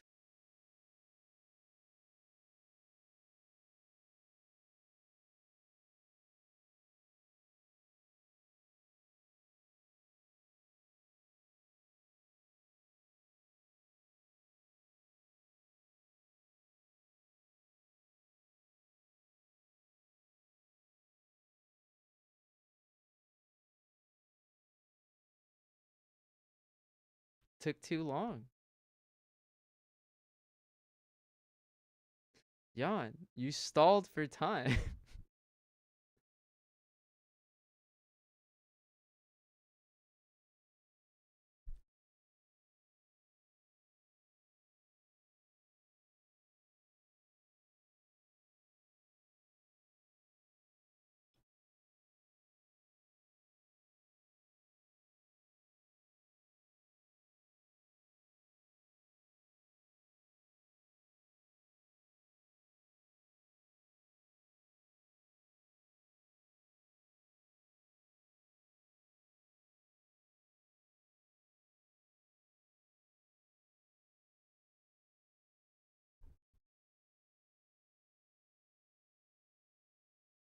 I'm shaking my head, dude.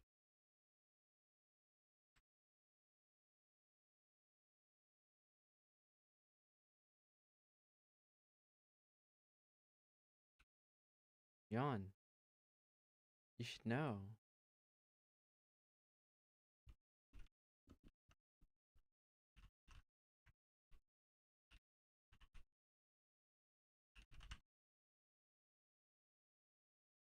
Alright, we have to do this again.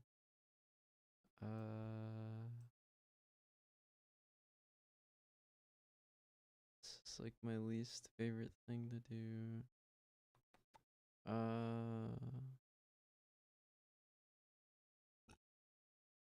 Set focus. There we go.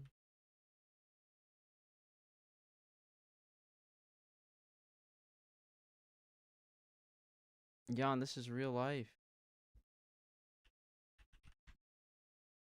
People get questioned all the time. You should know this.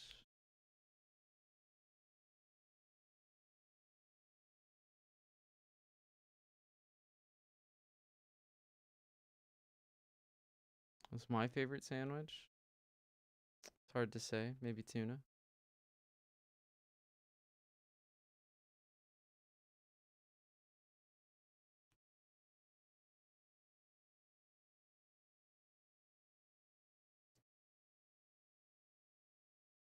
Jan, you gave the same exact answer.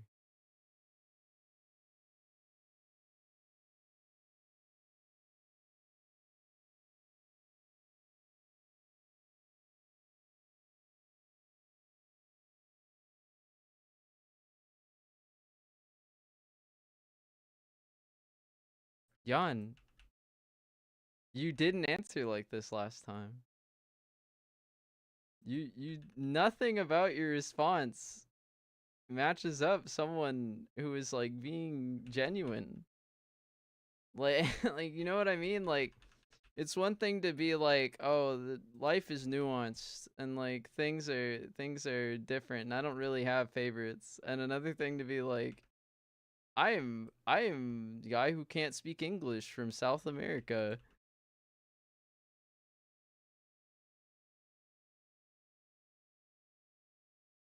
It's a bad time, Jan. It's a real bad time.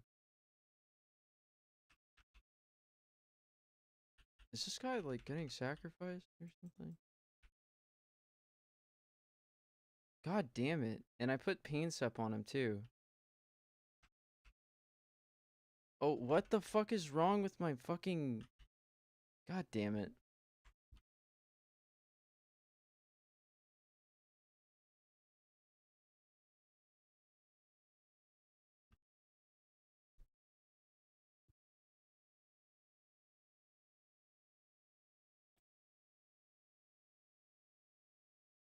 Now you're bringing in the sandwich maker. What's that about?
You like peanut butter? That's new, Jan. It's very new. I don't know if I believe you. You seem very resistant to change. Peanut butters are on the cutting edge of sandwich technology.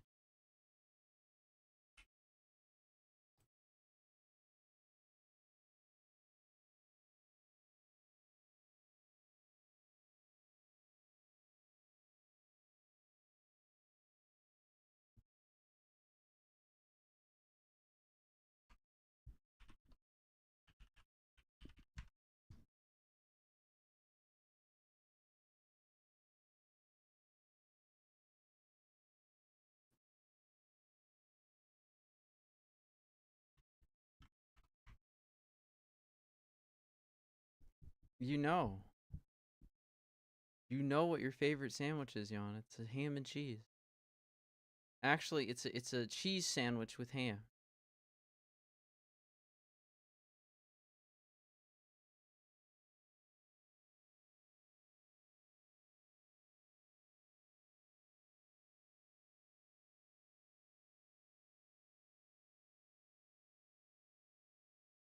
That's new, Jan.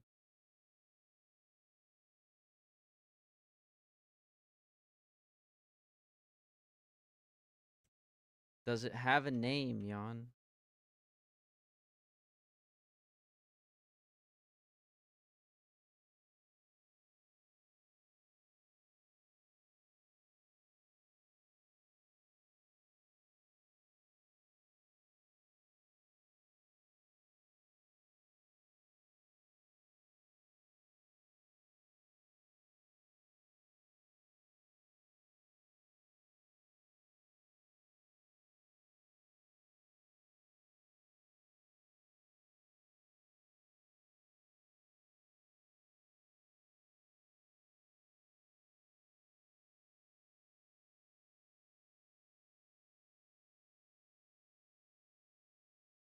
That's what I'm asking you.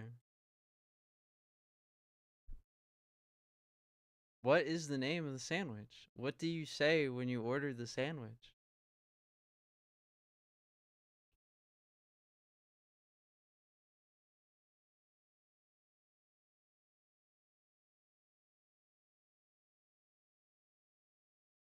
That's not what I asked, Jan.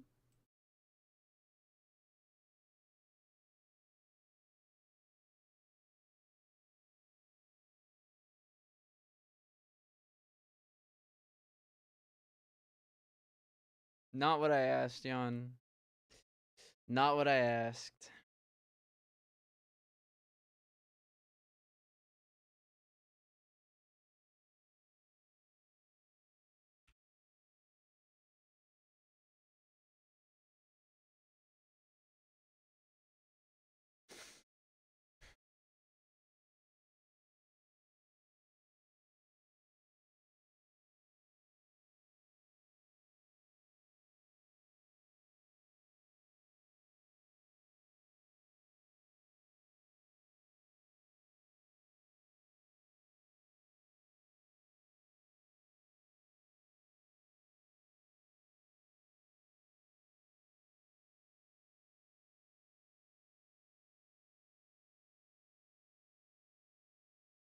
Really, Jan, can you tell me a story about it?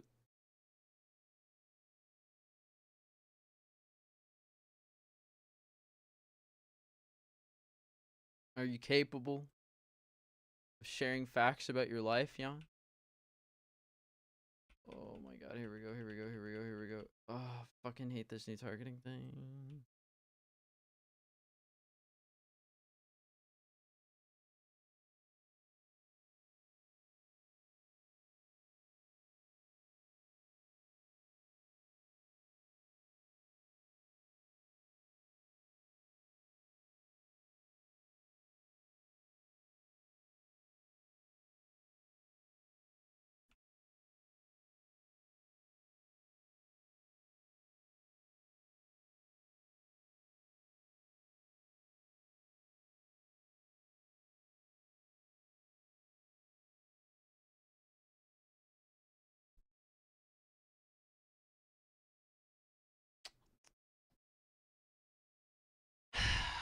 Jan, the problem with what you're telling me here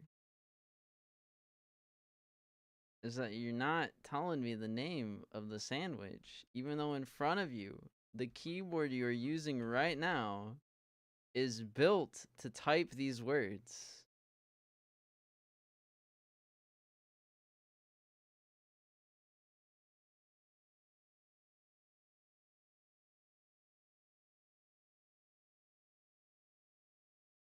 The sandwich has no name. That's not even true in America.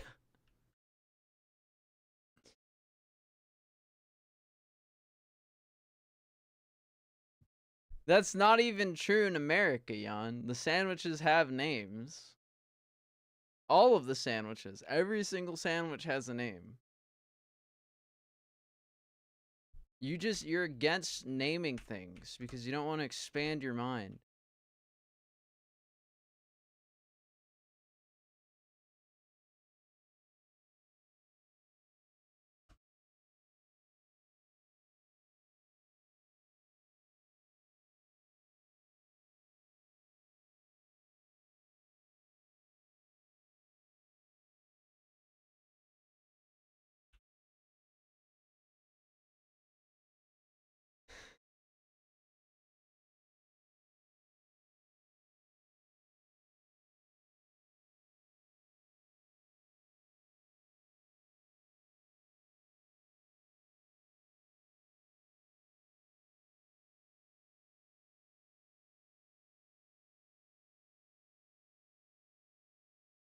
A protein option, damn. Don't live in the US. Okay. I'm just saying, even in America, there are names for all of these sandwiches. In the English language, there are names for all of these sandwiches.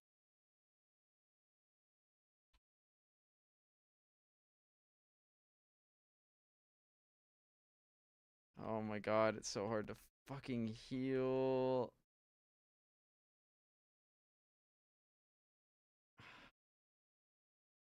Dude, I'm trying to like, I can't use macros to heal, and it's like killing me.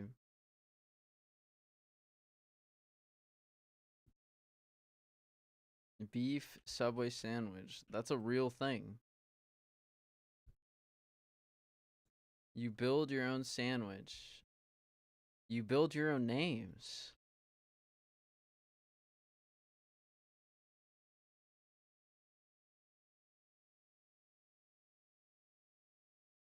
Personal sandwich? What's that supposed to, like, I go into a menu and I basically I get the radio button and I tap the sandwich that I want. My personal sandwich? I freak you out. Jan, there's nothing freaky about what I'm saying. No, there's not. I'm telling you right now. There's nothing weird about what I'm saying right now.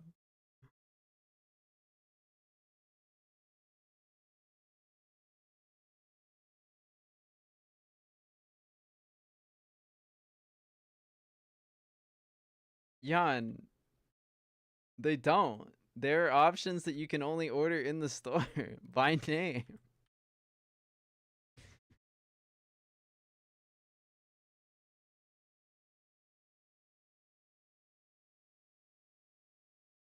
Jan, I'm explaining some fundamental function of society. If you walk into any sandwich place and you ask for a club sandwich, they're gonna give you a club sandwich. Any sandwich place. You go to any sandwich place and they're like, hey, you go and you're like, hey, can I get a club sandwich? And they're like, we only have French rolls here. That's fine. Can you just put the meat on it? That's like a real interaction people have.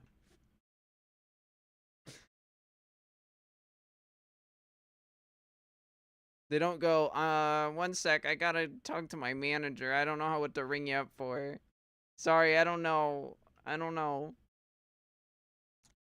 In fact, sometimes they say, hold on, let me ask my manager. And then the manager comes out and the manager says, oh yeah, just ring them up for a ham and add extra meat. Like, man, like, the hell, Jan? What are you saying to me?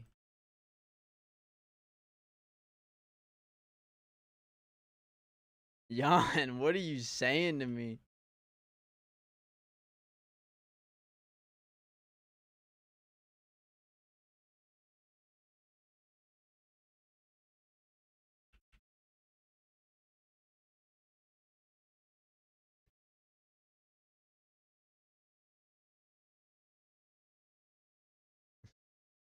Oh my god.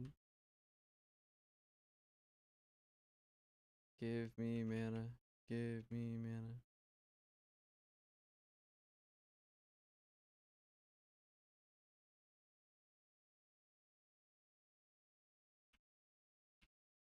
Oh my god. This dungeon's so hard to heal. I feel like I'm using more fucking mana.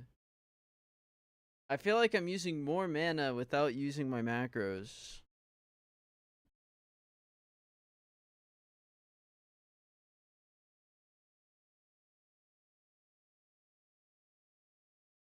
I only order in the app. Jan. You didn't even know what a ham sandwich was called.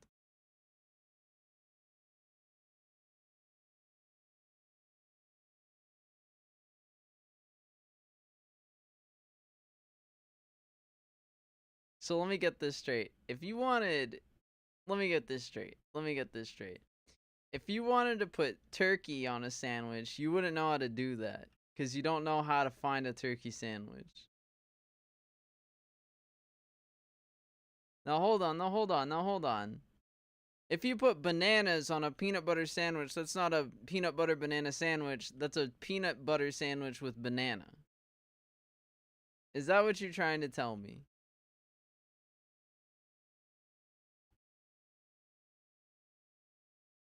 Jan, what are you saying? What happens when you get a new favorite meat?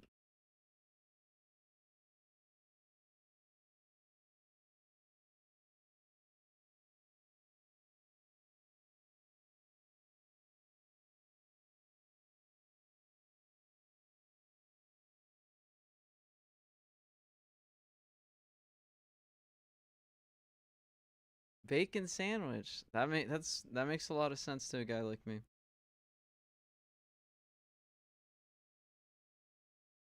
A shit sandwich. You eat a shit sandwich? You eat pieces of shit for breakfast?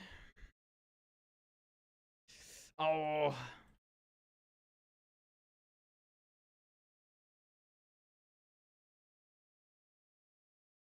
Oh yeah, they're all names. Those are all the names of sandwiches. And you couldn't remember ham and cheese sandwich.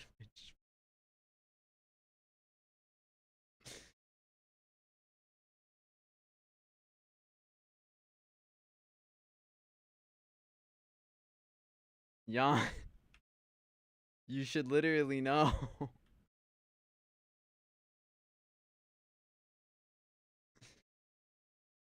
Stop this facade.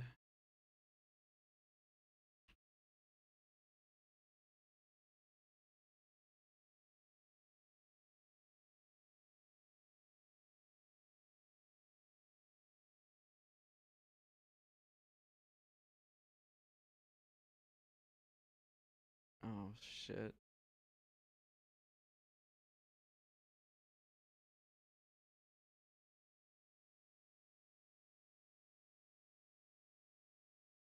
Jan, Jan, you've been bought. They own your sandwich names, Jan. They just put DRM on your sandwich names so you can only use them at the store.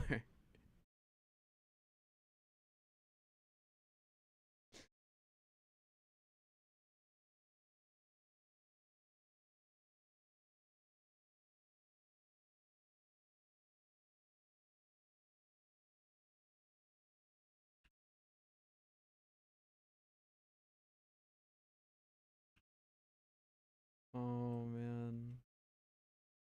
I'm pain suppressant. Oh, we're good. Alright, and my thing, please. Brutal Tanzalite. That's so fucking useless. Okay. Give this to Tundas, because he says he needs it. And then... that goes to Vachamu. That goes to Vachamu. And... anyone need the gem?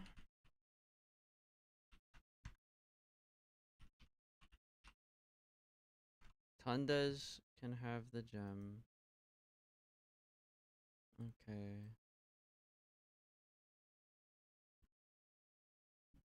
TY everyone, don't forget to loot the quest item.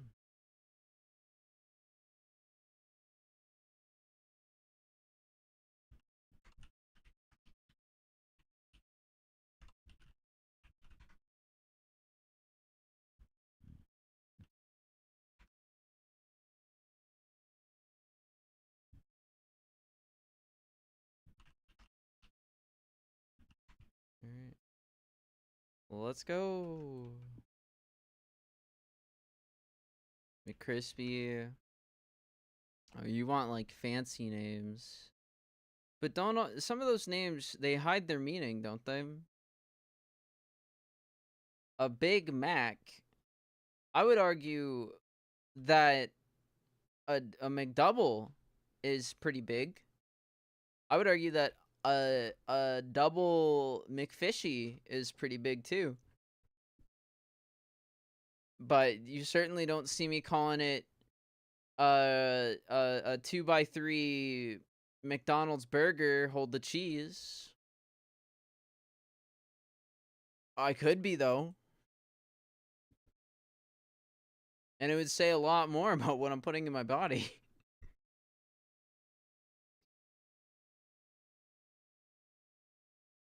Chemists do this.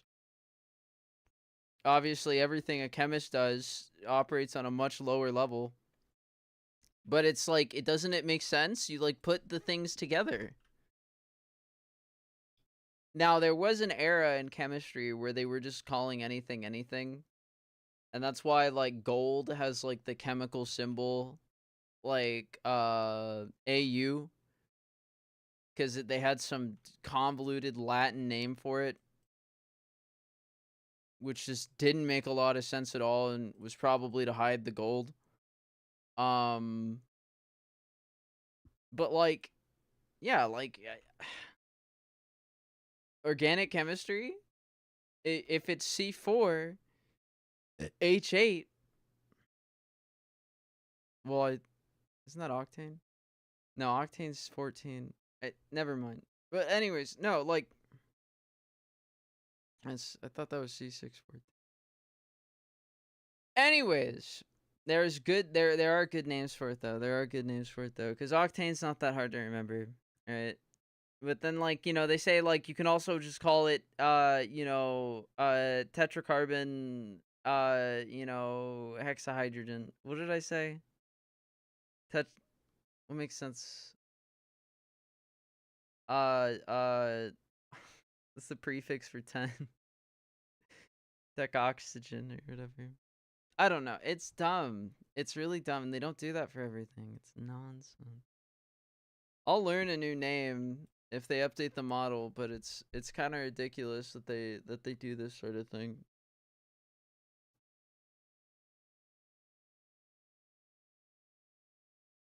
And it tells you what it does. It tells you all about its chemical structure, and you can make predictions about what they do.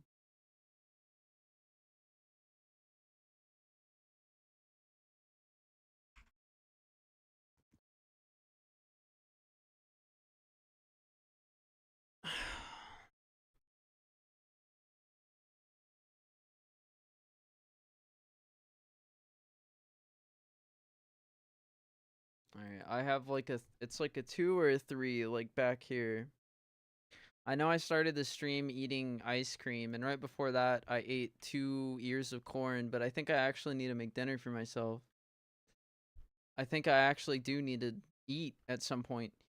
So I'm gonna do that. I'm gonna go AFK, and when I get back, I think I'm gonna farm Arcatraz until I have a hat, and I'm gonna try my darndest to join a Gruels or a Mags or something, maybe even Karazhan.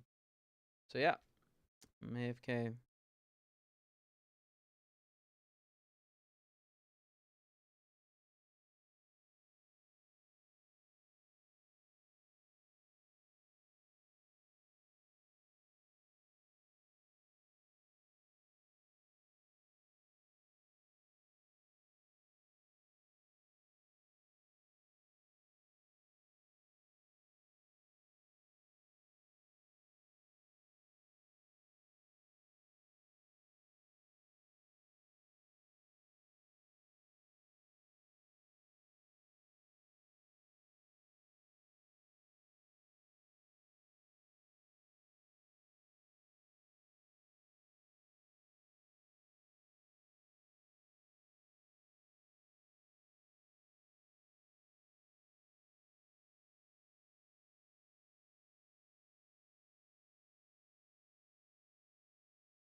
I'm like, hey, what's up? Hello, stream.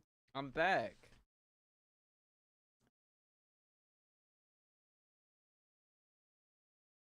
Okay, so this one's margarita. This one's pastrami. And the pastrami one has mustard instead of red sauce. Mm.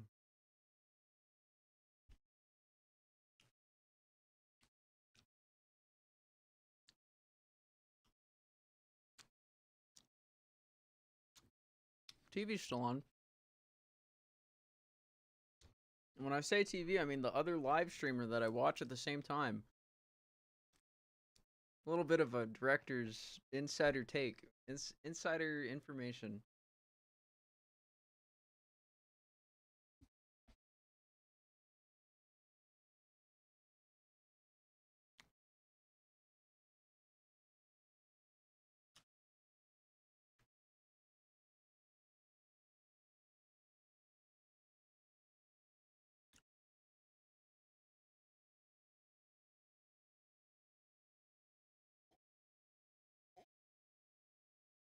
Ugh. That's an Italian soda. Grapefruit soda, in fact.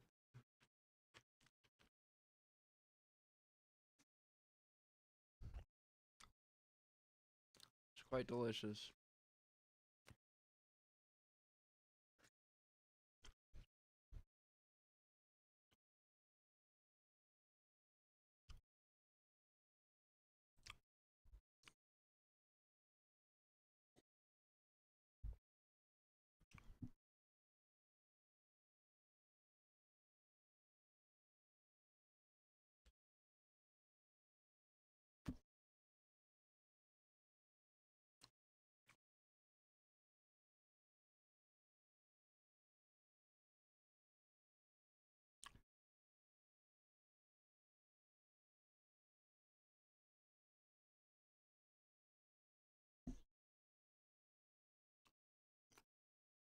Here we go. Bag boys.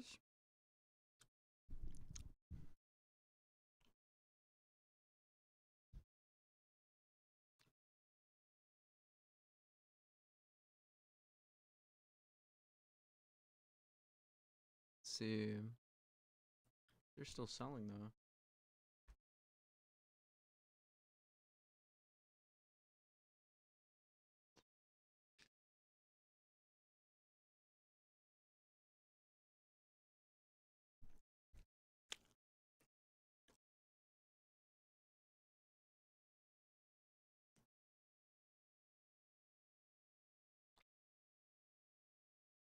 Oh, you don't do that. No, no, no. Not in front of me.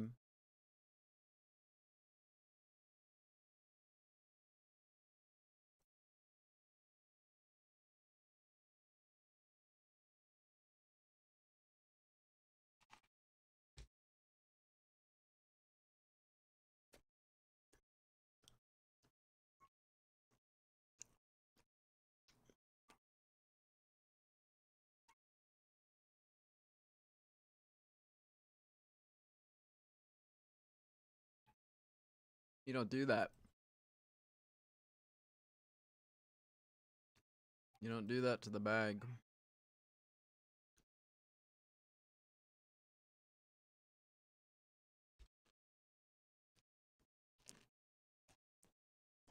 I can wait.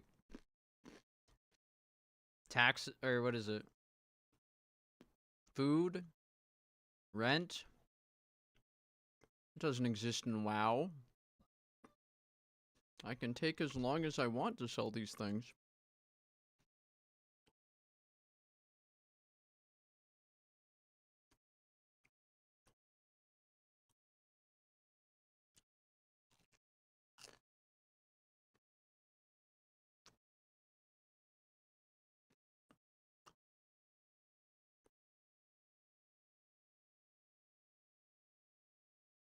It takes 4 days to make one moon cloth.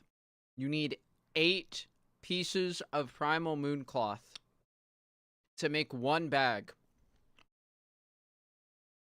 Just put it at 310, man.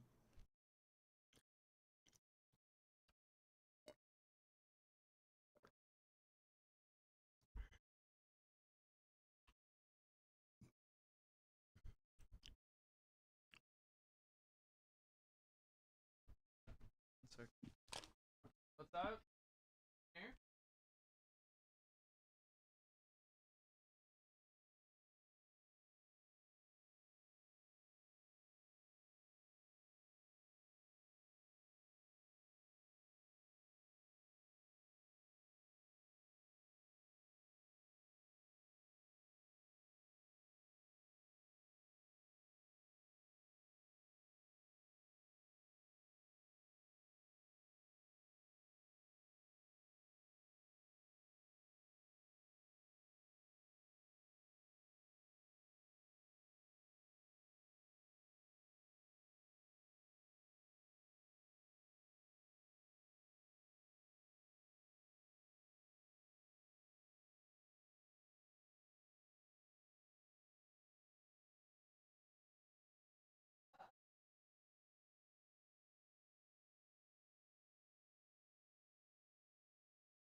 Oi.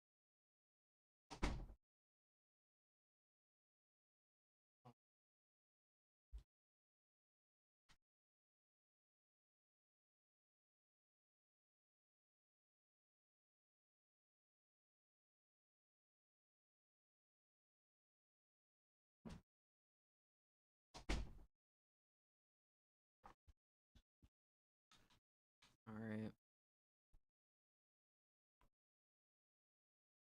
What am I looking for? Arcatraz. I need Arcatraz. Arcatraz, and we're go, go, go.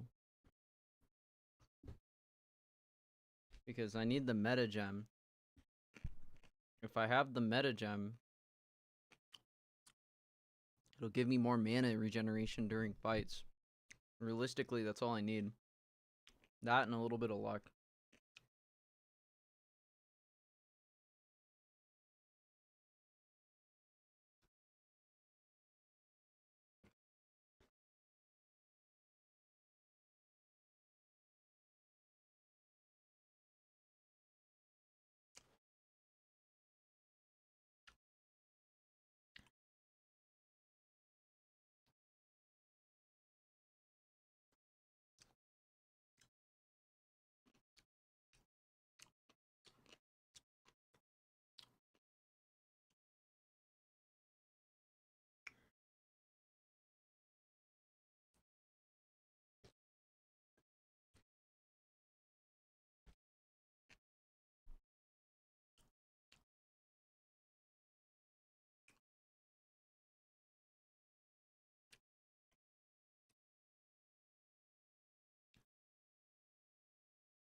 guys get sweaty when you eat?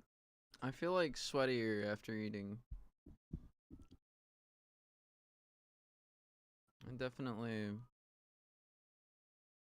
Ooh, getting like a little bit of a sinus headache. Excuse me. I guess I need to take off my sweatshirt. 1 minute.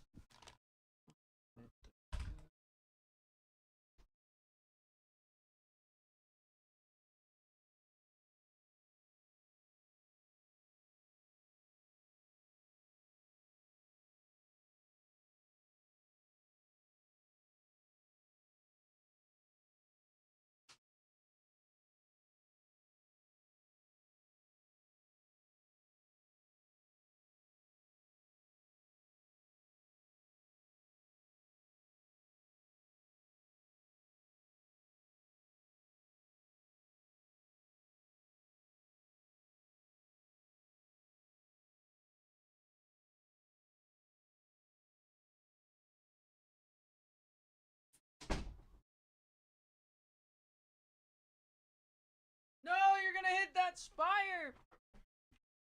Ah! Ah!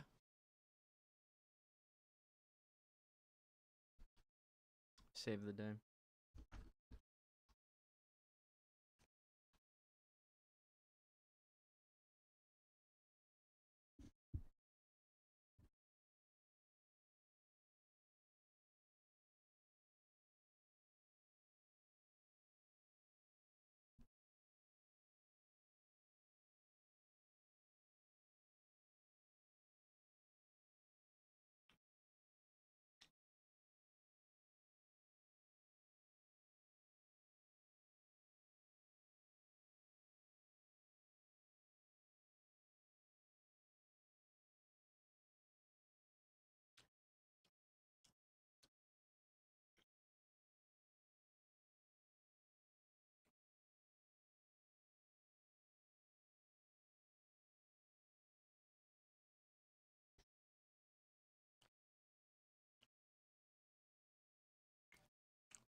It's delicious.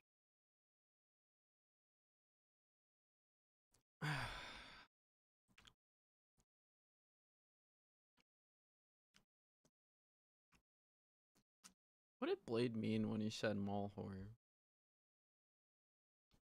I thought he was like a. I thought he was the type of guy whose like mom would like drive him to auditions or whatever.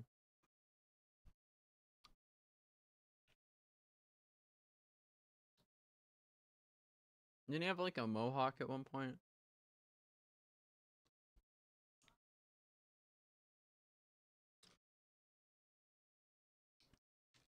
I feel like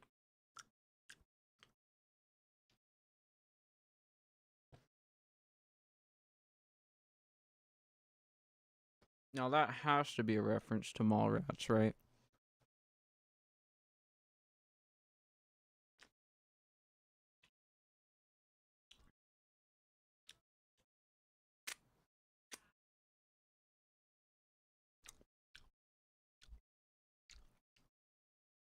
Because, well, see, this is what I don't understand about it is his Pradas look like Tom Ford's. Black gloves on. He's Sunday hardcore. That's what I heard.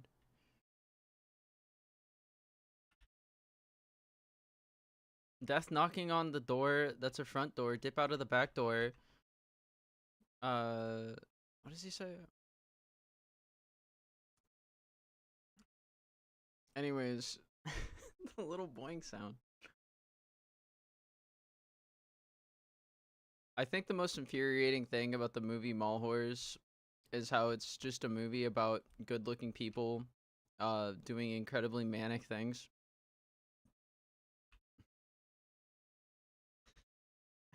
And so I'm just like, this movie's bad for me, but I love it. It's like the kind of It's the kind of slop I crave. I think it's because they're all such good friends. I was thinking about it, and you know, one of the problems with like a utopia, right, is like you have to say like this is the if we do this one thing, if we just follow the rules, society will be perfect because it's gonna be like this.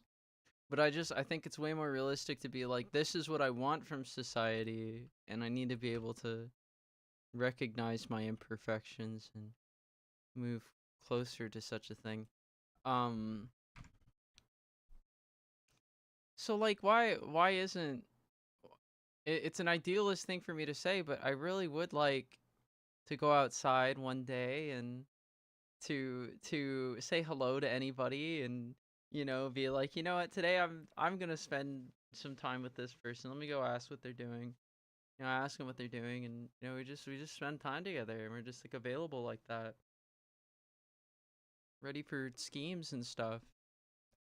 If you have to understand like the perspective that informs these thoughts, you have to play the game No More Heroes. If you've ever played No More Heroes for the Wii, explore, and it has to be the first one because exploring the overworld in No More Heroes is probably like the most like nostalgic thing. If there really is a place like the small town in Mallrats, then the analogous thing in my life is Santa Destroy. It's so ridiculous. Just empty sidewalks, no clouds in the sky, blazing sun. Before they started doing chemtrails, like, you would not see a cloud in the sky.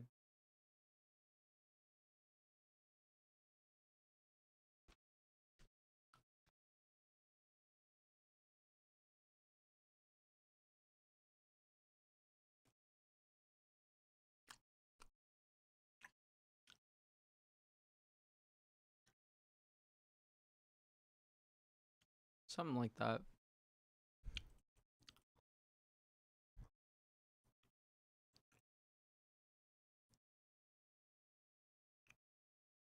We need the access crystal.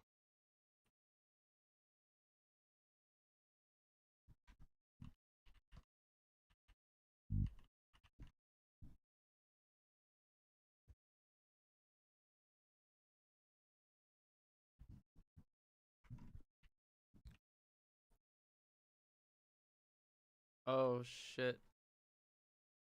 I definitely have the wrong spec on. But yeah, like it's just the land that I'm from is like this land of unavailable people and fear and conventionality, which I think is like a suburb by design. But yeah, Santa Destroy really does just say, it just screams like Southern California to me. Because there's like all these buildings, all these sidewalks, all these beautiful places to be, and it's just like there's no apparent reason to be there, so no one's there. Yeah.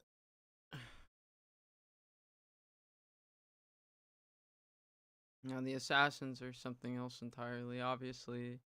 There's no beautiful people running around the mall, you know, having like weird makeout sessions and creating sex tapes, okay?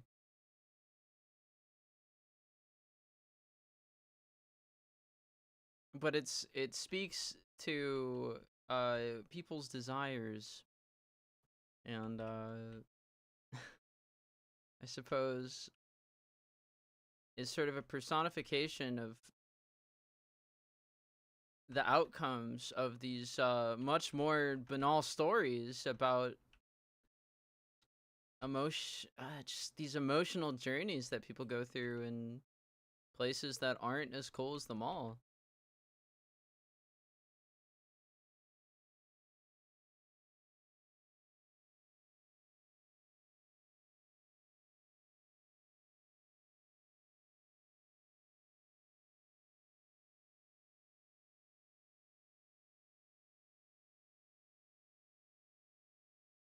I don't remember exactly what Mallrats is about, but I remember that was a huge part of it. Visually, that's what it's giving me.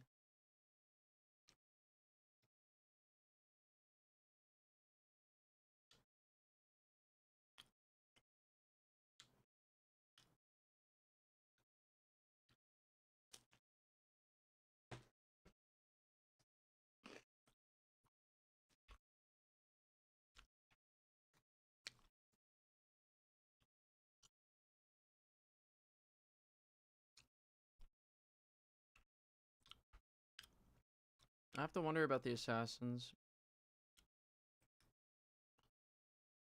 They're straight killers. The illest fellas. No.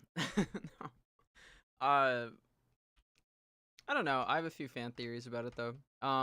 It is a video game after all. So you know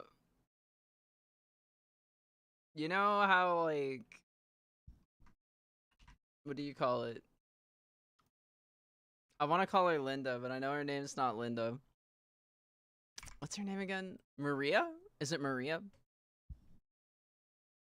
Is it Maria?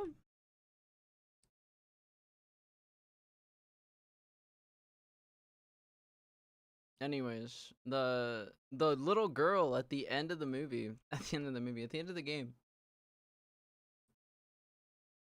looking at the picture.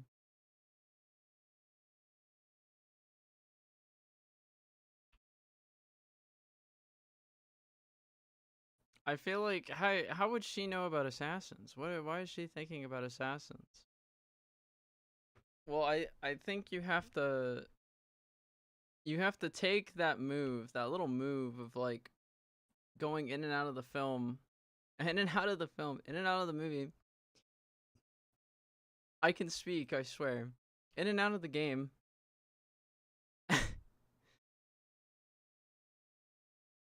It's a 1, like, here.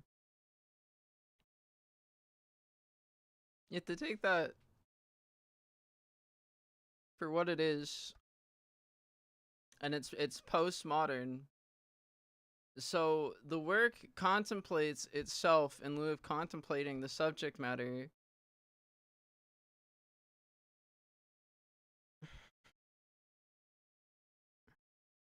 So it's plausible to believe that Maria knows about this because the games she plays are about assassins. I think at least a quarter, at least 3 of the assassins in that game. It's like a quarter of them. Are women. They exist.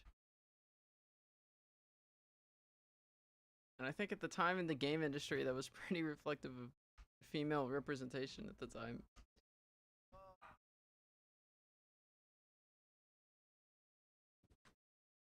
So I don't think it's impossible to believe that for the Nintendo Wii, they would create a game recognizing this nascent market that has grown. It's becoming what it is today. So why are there assassins?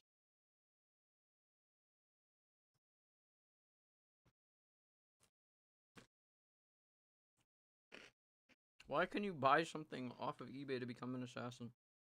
I don't know. But it's fascinating to me.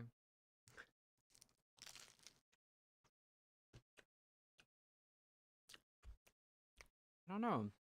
I don't know enough about what Travis is. Because it was released in Japan first. It's made by a Japanese studio. Studio.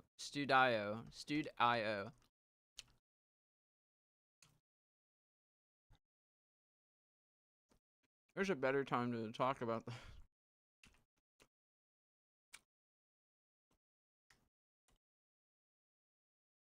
And it's not yet. Alright.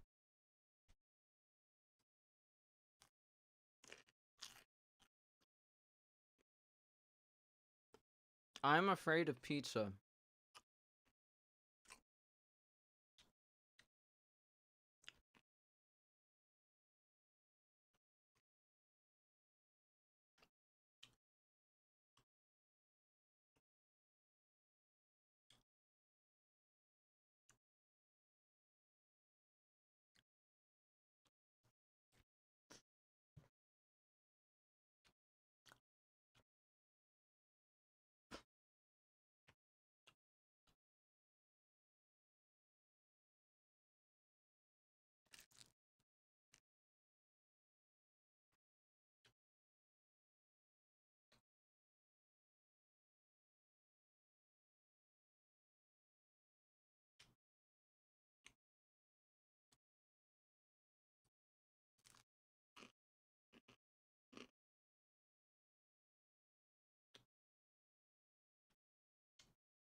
No More Heroes, huh?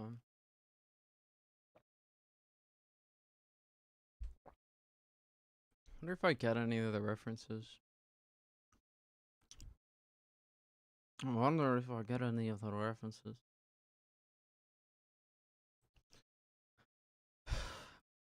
Oh. I'm so uncomfortable. It's like gassy and the bridge of my nose hurts.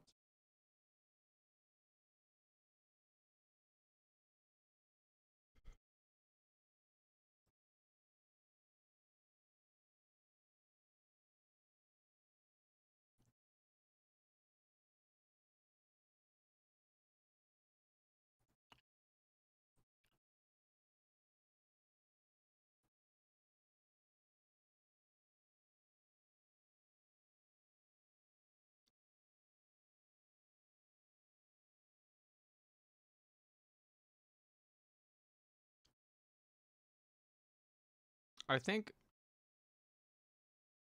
everything I think about No More Heroes has everything to do with whether or not it's a game people should or shouldn't get. I'm gonna guess that because of its punk aesthetics and its highly stylized yet simplistic gameplay, that it's something that people shouldn't get but might get anyways. I'm saying this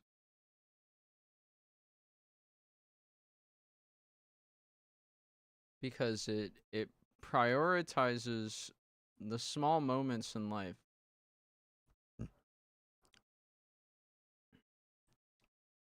Everything about No More Heroes is about how decorated and fantastic all of these this finite set of combat actions appear to be on screen.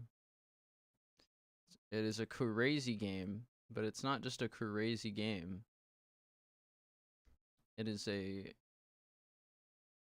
crazy game about being boring.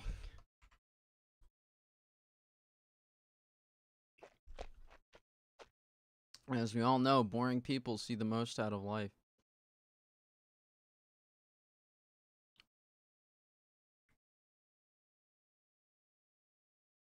It's not what I was gonna say. It's okay, so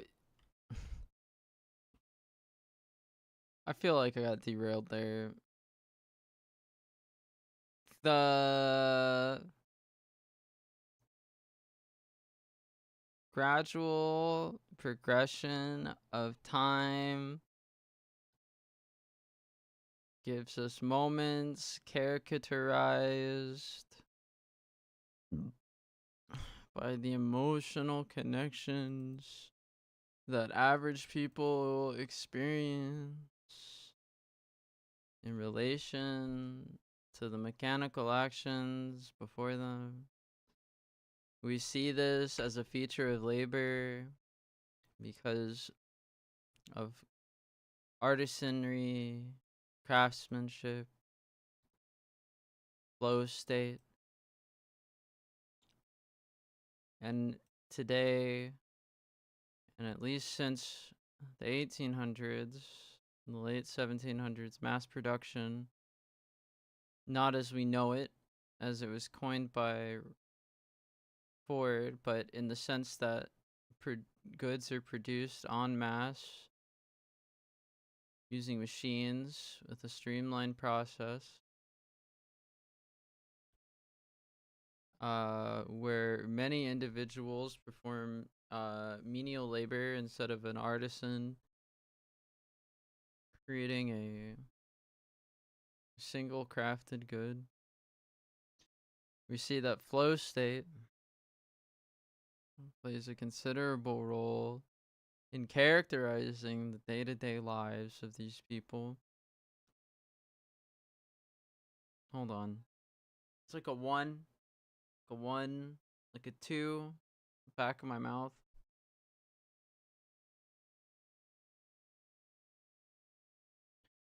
So when you think of a game like No More Heroes and how sexy it is and how blood explodes everywhere and you press A the entire time, and when you want to recharge, you take the Wiimote and you go like this, and you fucking... Every little action is like this product of this sort of cursory, unstudied glance at the field of workers producing the commodities that we say create the world.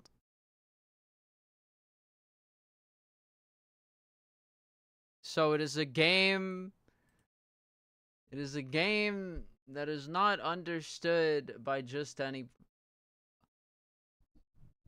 Oh, Jesus, the TV. The TV showed me something scary. Alright.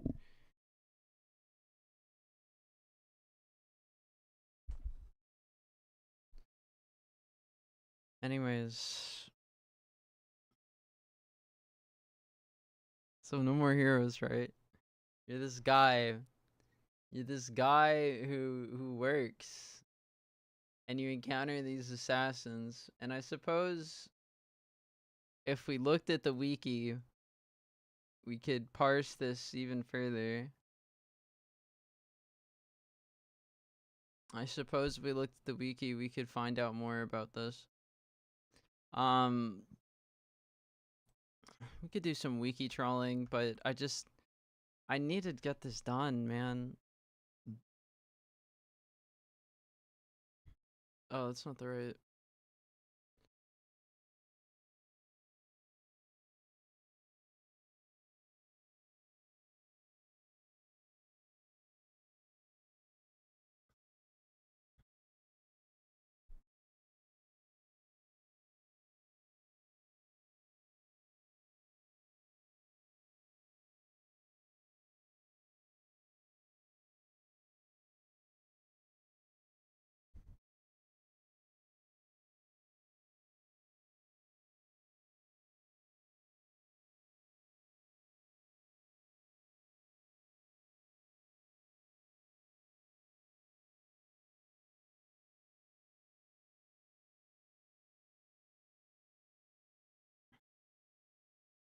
No More Heroes. What's memorable about No More Heroes for a guy like me? I guess the brain boss. I guess like your long lost brother or whatever.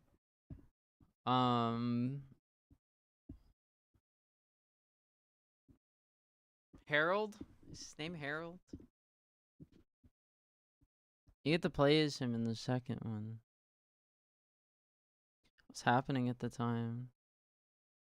I like his British accent. He's like another person that you'd meet online or something.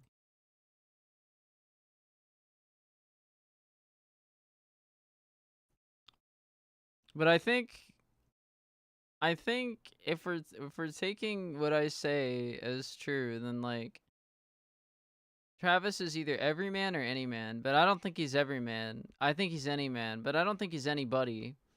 I think he is like some kind of American otaku. Something dark force that lives deep within the underground of collectibles. The collectible community in California. Because he's very recognizable. Wrestling, anime, like eBay purchases. He knows the guy at the video store. Like, it all just makes so much sense to me. Like, he's a film buff, and he is like a nerd, and he likes anime, and like, but he's picky, you know. He doesn't like all the anime. He likes he knows what he likes. He's a guy who knows what he likes. And I think he was online. I think he was maybe one of those NeoGaf guys or something. And so it's so hard to say. But it is kind of like a love letter in that aspect, because it's like I said, I mean, you have to be a very specific kind of person to understand a game like that. Like,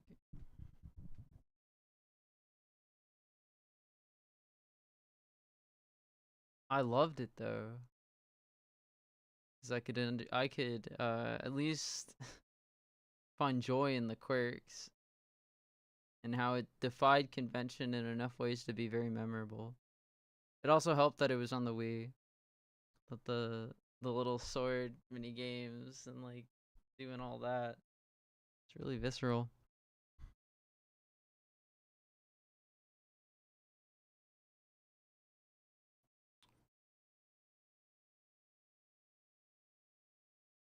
Yeah, I don't know.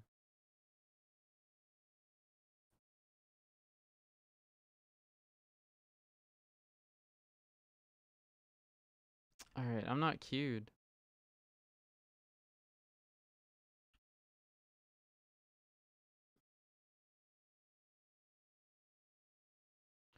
I need to spam Arcatraz. We're gonna spam Arcatraz. We're gonna do all of these.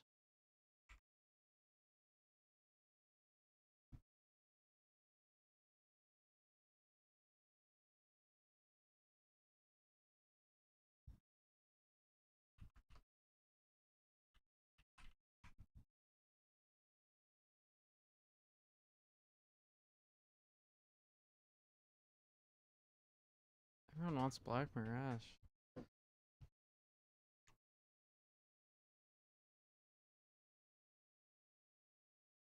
Black Morrissey?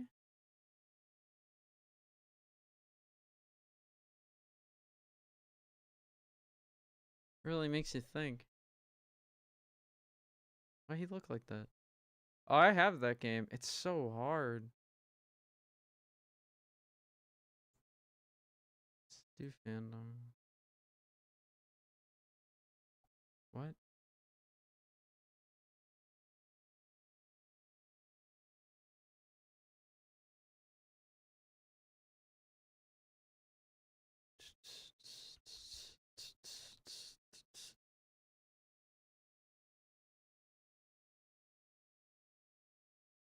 I think I beat No More Heroes too. It took me a while though. It was hard. The hell is that? When is this?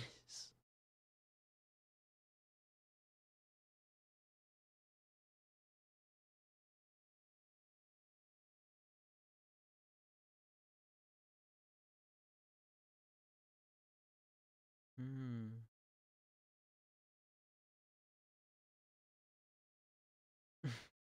Dude, what?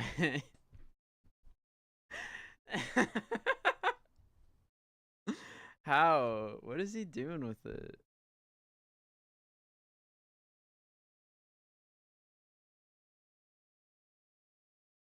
It has flow.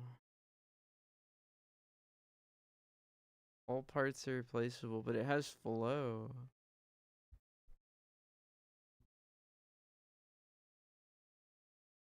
It's so fun to say things that match, that are genuinely like just random invented.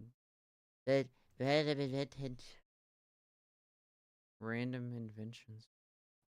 That's his sister, Henry. I want to see them like in order. Well, technically the first one's Helter Skelter. We only see him in the opening cutscene. He's like, you don't know what you're getting into. Like, yeah, right. I need to buy more Japanese animes. Right.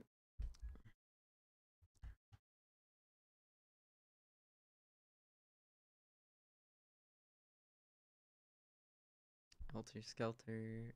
It's a fictional character. Sire smoking albino garbed in the manner of a cowboy. Ranked 11th.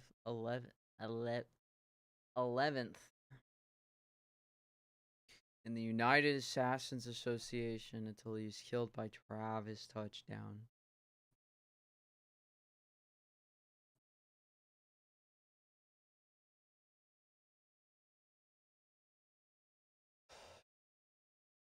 Came out in 2007?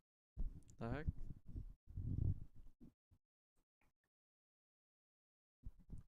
His age, nationality, as well as whether or not Helter Skelter is his real name are unknown.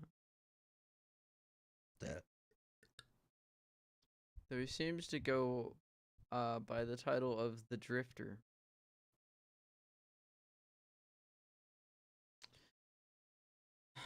Despite his large arsenal of weaponry, which included dual revolvers and a special set of prosthetic arms that housed missiles, miniguns, and blades, it's enabled to stop Travis from decapitating him in an anime-like fashion. He is named after the Beatles song Helter Skelter. Of course he is. This guy doesn't get a lot of, like, characterization or anything. Doesn't even have a level. Travis kills assassins. The game continues as Travis kills assassins.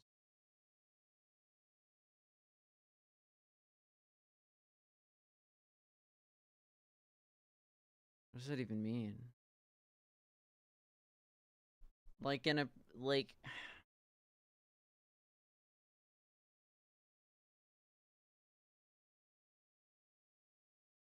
Don't you think it's odd that, oh, 2 on my eyes.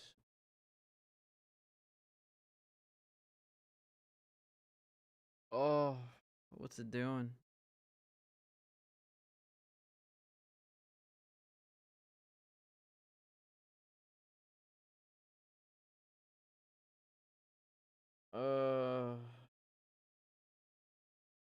Brother.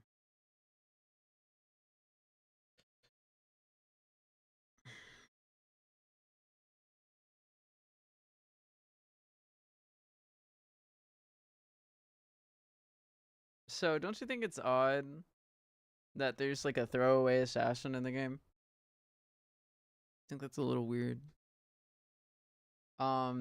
If Travis,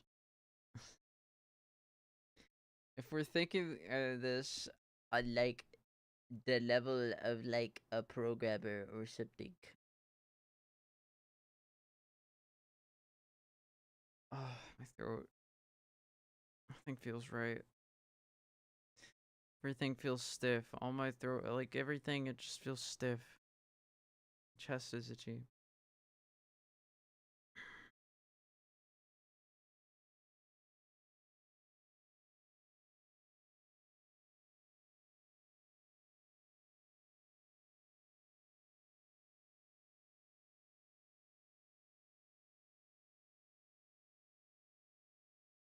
Oh, right there.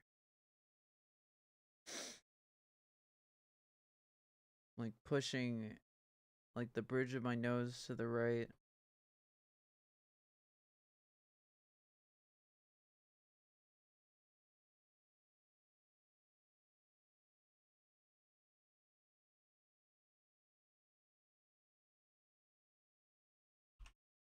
You're gonna hear Medivh, aka Black Morrissey, play a show. Just goes to show that Medivh was some racist guy who lived in Anaheim or something.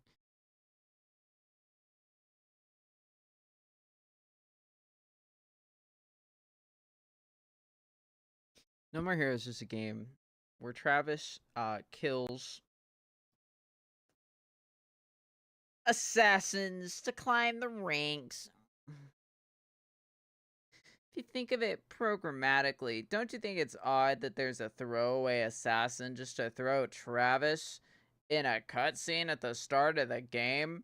And why have a cutscene at the start anyway? To signal that the game is starting in an exciting way? Yes, I would think the game is worse if there was no opening cutscene. I would feel cheated. The ceremony would be interrupted, and I would feel like I'm playing a cheaper product overall. If I continued to play at that point, I would be accepting a world with no opening cutscenes, and I would say this game is actually good without an opening cutscene. So everyone else in the community would tell me, why the fuck didn't you have an opening cutscene in your game? And everyone on the team, the guy who happens to be the guy who's the best at programming these opening cutscenes would come up to me and say, I'm gonna put an opening cutscene in, and I'd say, don't put an opening cutscene in. And he'd say, I'm gonna do it anyway, and I'm gonna say, get rid of that opening cutscene. Like, okay. And then the design team would come to me and they would say, we have an idea. Quick time events. We put quick time events at the start of the game. And I'd say, no, just make it without an opening cutscene. I don't want opening cutscenes. Because I'm evil.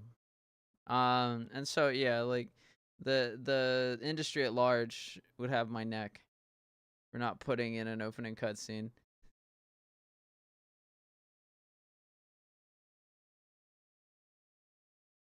So in like a consistent like one, like here.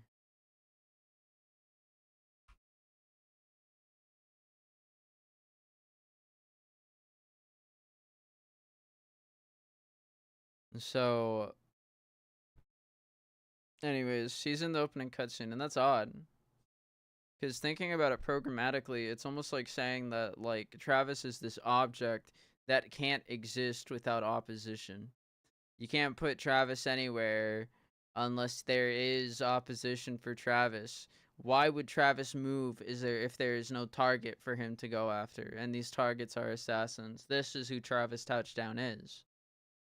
But Travis Touchdown becomes an assassin after he kills his first assassin. So Travis Touchdown is a beast that eats and absorbs what he kills. And honestly, I am that type of beast in a way.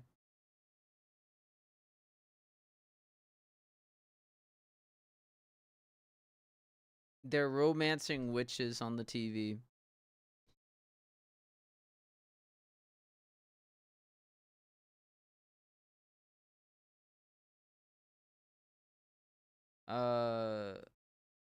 So any of these assassins becomes a piece of Travis. If we're going to do something positive with this game, and this is a hypothesis I'm making about the message of the game overall, is that to have a positive message, Travis is going to be a more complete person by the end of the game. Travis will continue to consume these assassins until he meets Henry, and he can't find it within himself to do it. And honestly, this echoes a theme of Killer 7, the game before, because at the end of Killer 7, big spoiler, if you haven't played Killer 7 yet, everybody, if you haven't played Killer 7 yet, okay, I'm waving my hands. Okay, I'm gonna start spoiling Killer 7. Mute the stream. Mute the stream, okay? And when I'm done talking about Killer 7, I'll wave my hands like this, okay? Now let's do it. So mute the stream. Killer 7. At the last level of Killer 7, okay? And the last level of Killer 7. Oh! Fuck! It's like a really bad sinus cramp there. Didn't hurt, but I couldn't breathe. Now my hands are tingling and doing this. Just kidding. I was doing the ringing. I was the one playing with the chords, but my hands are quite itchy. And I have gas. Anyway, so yeah, at the end of Killer 7,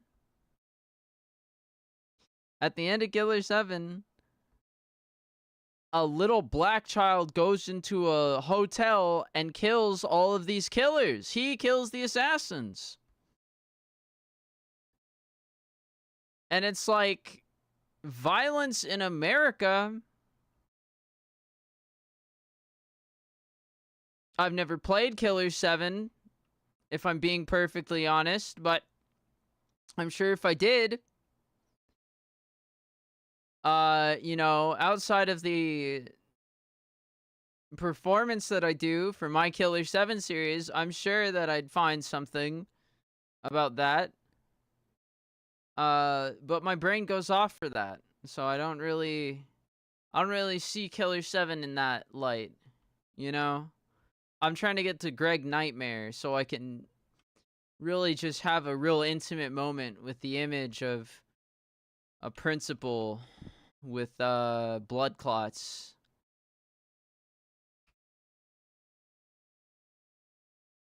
So yeah, I don't know a lot about Killer 7, but I would like to say that I've also never played it, so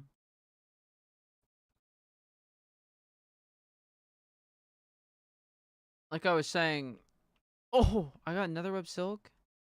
My boy. My head. So like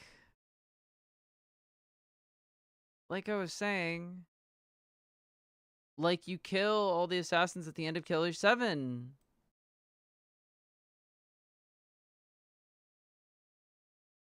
And then you become Garcia Smith. He becomes an old man in killing these assassins. It's the trauma that transforms him.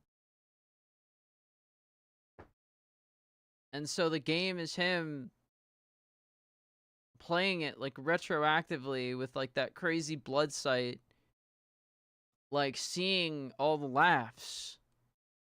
It's kind of like commentary on like coming back from the war, because like the war in Afghanistan was like raging on at the time, and it's like this big unspoken like truth looming over like the plot of like Killer 7, with all of like the suicide bombers and like the safety measures to like mitigate like terrorist attacks and things like that.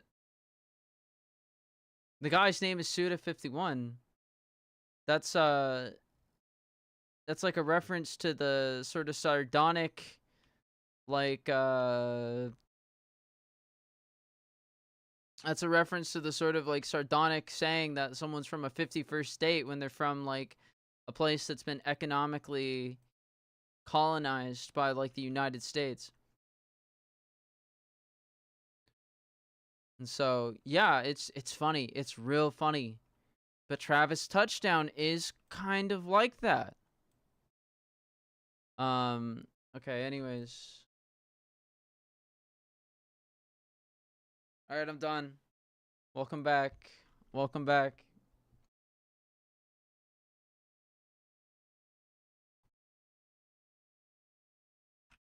And so, yeah, like I think No More Heroes is about like Travis like becoming a new person by like overcoming these things. Which is why maybe it's appropriate to put him in a town called Santa Destroy, because that's like a Spanish colonialist name, right? And Reconquista is like such a huge like aspect of like the Spanish colonial project. Like the idea that like you have to conquer the part of yourself that has been race mixed within you.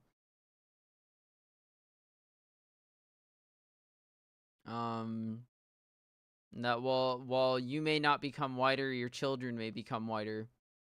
Which is just an odd thing to think, man. It's hopeful, I'll say. A very strange type of hope, because the reality of it is that you're not living your best life, you know?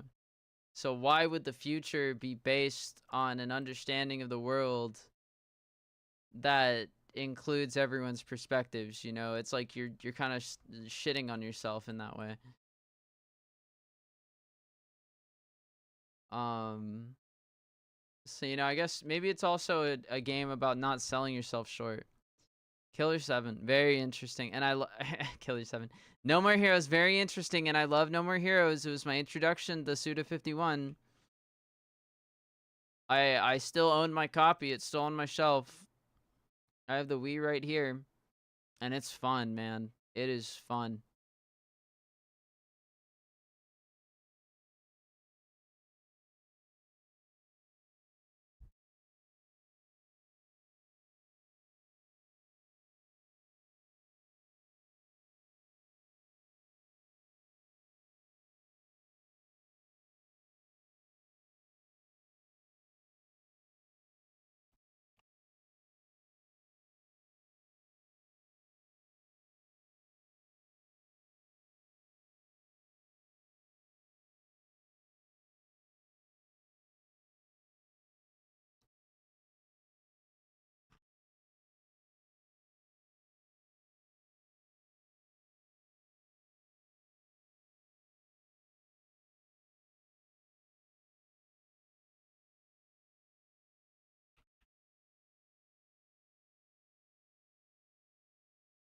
Pee pee pee pee pee pee pee pee poo. Meow meow meow.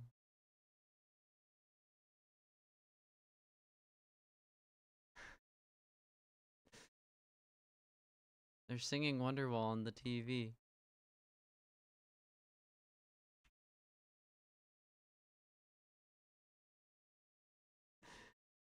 What is Chicha the cat, man?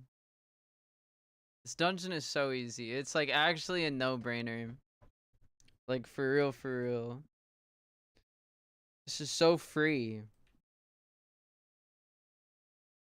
You earn deterministic rewards by completing the dungeon. Didn't mean to do that. That was a cramp. Now I have like a strange pain kind of at the base of my neck. Like maybe like here. In that vicinity.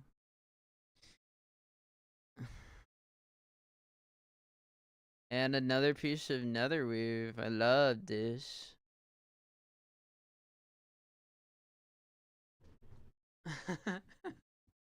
Isn't it weird how John Lennon basically married a woman who wanted to parody his fans? Like, not even his contemporary fans, but his fans from like 30 years earlier, 20 years earlier, or whatever it was.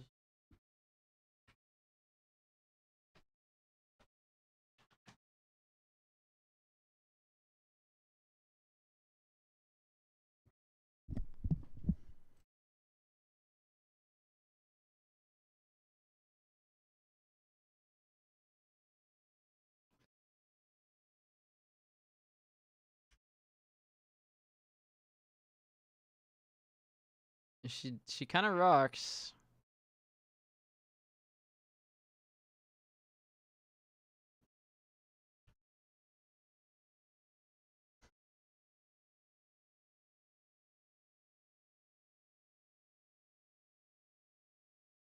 Oh, I'm stiffening. My arm is stiffening. Jesus.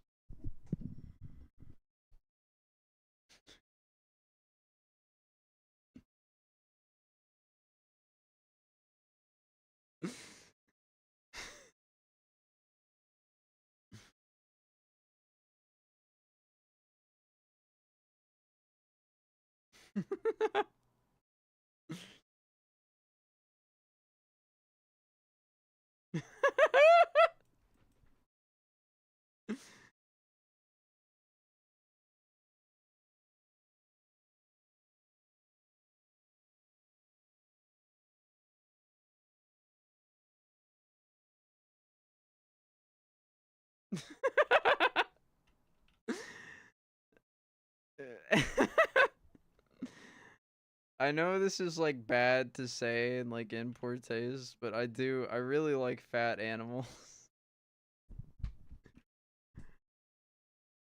This dungeon's like a fat animal if you think about it.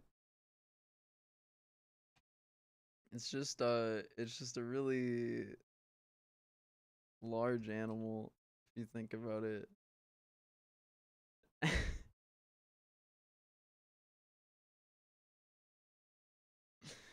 um can't believe that WoW even gives you deterministic rewards, because I feel like once you have deterministic rewards, you take the game out of a game. You kind of create this this sort of environment where like there's a motorcycle going by. You kind of create this environment where your choices are made for you because you understand like what's like technicality best for you, what's technically best for you. Um,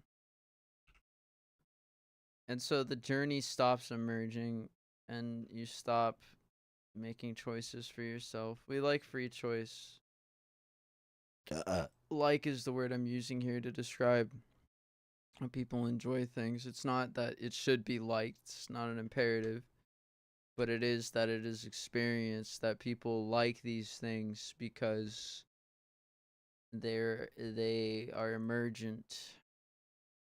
Enjoy the excitement from emerging things. So like when deterministic goals exist, you've discovered everything you can, and I think that loses a fraction of the player base. You know, I love Legend of Zelda, don't get me wrong, but like I can't play a Zelda game twice in a row, like in the same decade, I think. Because I just like I'm tired of it. I know all the puzzles, like I understand what there is to do, you know. I'm not that guy who can enjoy like playing Ocarina of Time or the Wind Waker again, because it's just like I know what's gonna happen and it's not fun for me, because like there's like a part of me that's like, well, I can just tell myself I don't know what's gonna happen. I can act, I can like enjoy it and get like, you know, invested in the moments, but I honestly can't. Not not with a game like that, you know. Second time's just not as exciting for me. And it's like, you know, respect if you can do something like that, but that ain't me. Um I don't know what that is, you know. I think like myself and I talk about myself. It's what it is. Um so what do you call it?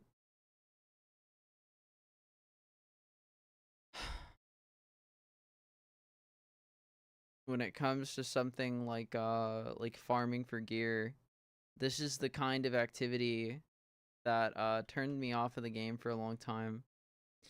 Um Now what I've discovered in my time playing now is like there is like variety in the game that is not obvious when you begin to play. You look at the reward structure and you look at like the execution of like dungeons, and you can read wikis and you can listen to WoW radio, you can watch Bellular videos or whatever it is, and you can be like, oh, okay, I understand World of Warcraft, but you don't. The game is deep. The game is difficult too. Like it doesn't try to make itself obvious to you in any way. And you'd be wise to like learn from someone who like does understand the game, because you're never going to figure it out yourself.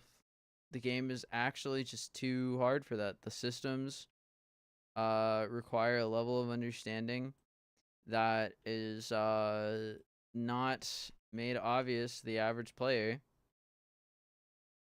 And what you'll find is that the world is so expansive. The quest lines are so expansive. The encounters are dangerous enough and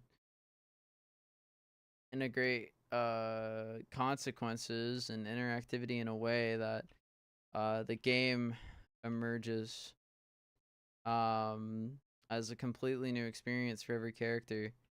And this is across like 20 years now of content. I can't recommend this game enough for someone who like needs to stop doubting that anything can change in this life. You know, that's why I'm here, is because I'm at this point in my life where my anxiety about people is about my past experiences with people.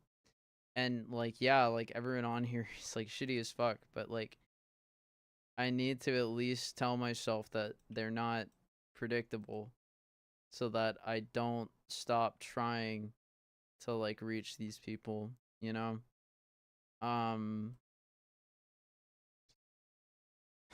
So like, you know, I also need to not count myself out because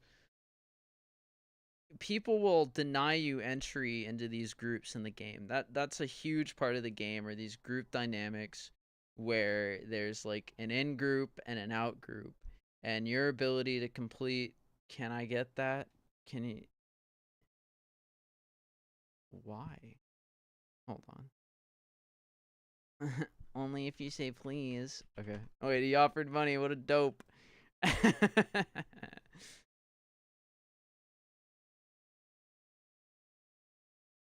Huh. Oh, because it's not heroic.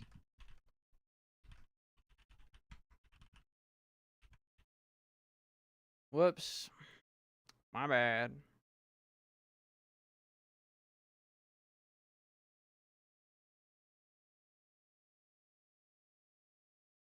Anyways, there's this like in-group, out-group dynamic in World of Warcraft that determines whether or not you can complete content. And I'd like to state first that I think way fewer groups form in this game than should. I think people are generally too complacent with waiting around, or they don't diversify their skill sets enough, or they you know, they don't negotiate situations taking advantage of the entire depth of the game. So they begin to believe that like many scenarios are just like impossible without the perfect group because of the interdependence that exists in World of Warcraft. Now in World of Warcraft, you know, if I had to explain this to a non-gamer, you have a healer, you have a tank, and you have DPS. Okay, the healer, that makes sense, right? Everyone has a health bar.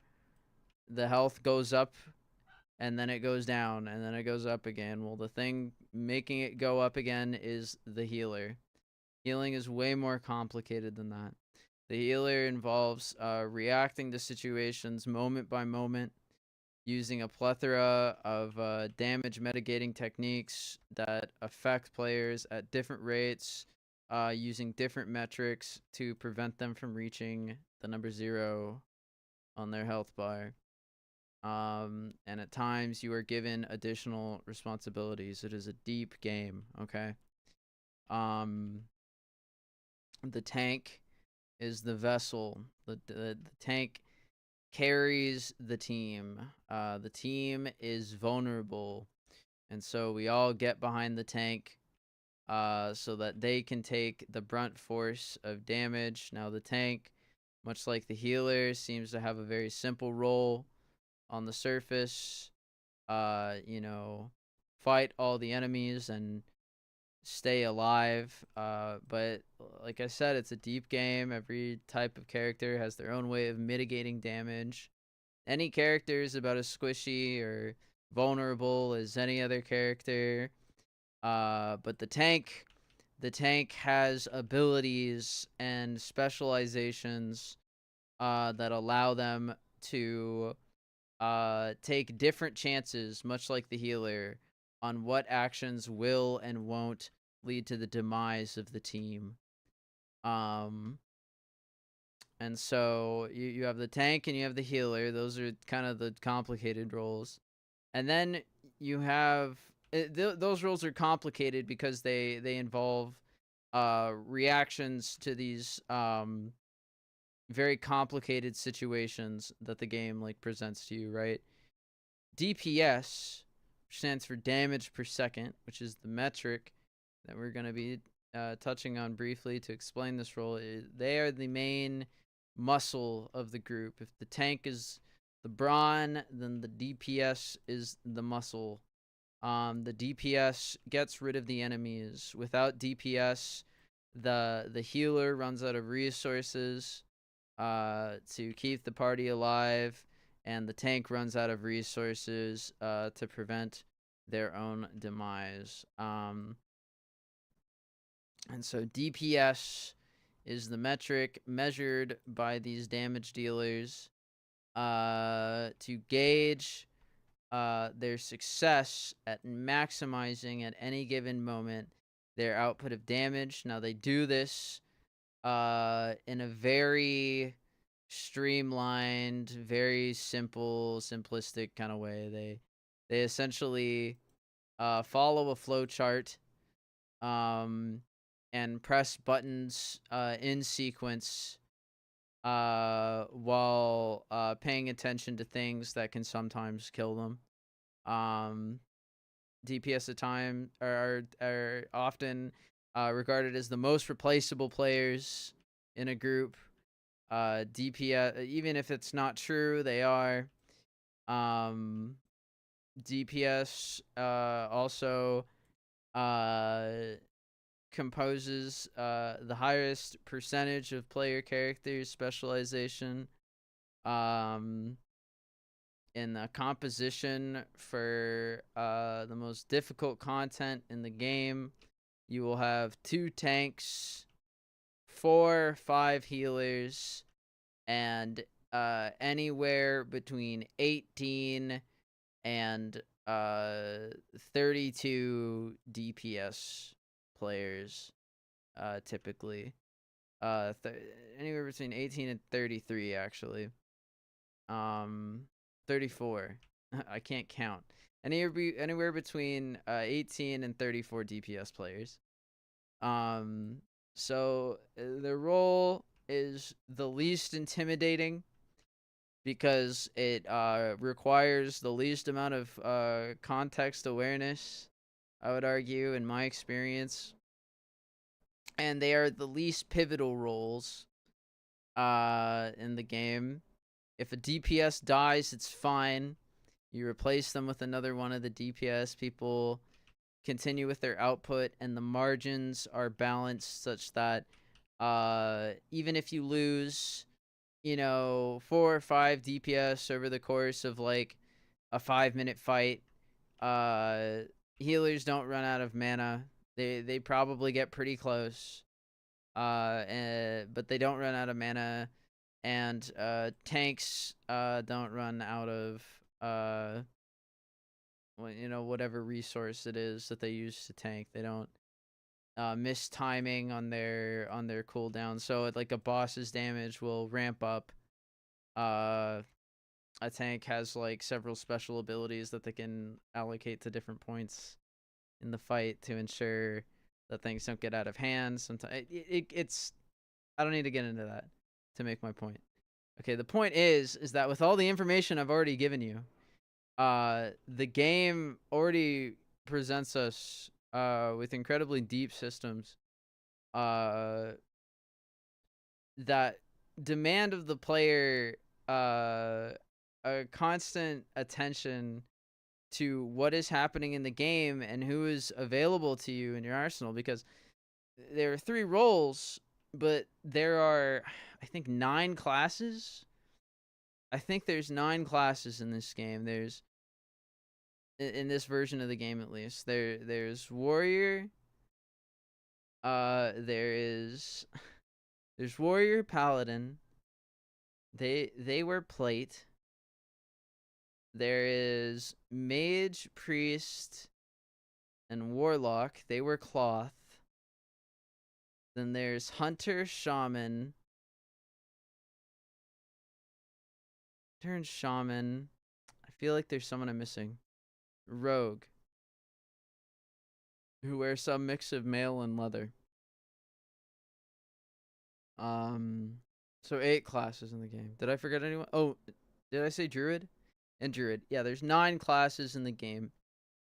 And so in a team of 25 to 40 people, you will have some combination of these 9 classes available at various levels of power, because not everyone has the same time commitment to this game, and even if they did, not everyone is as lucky as anyone else in this game.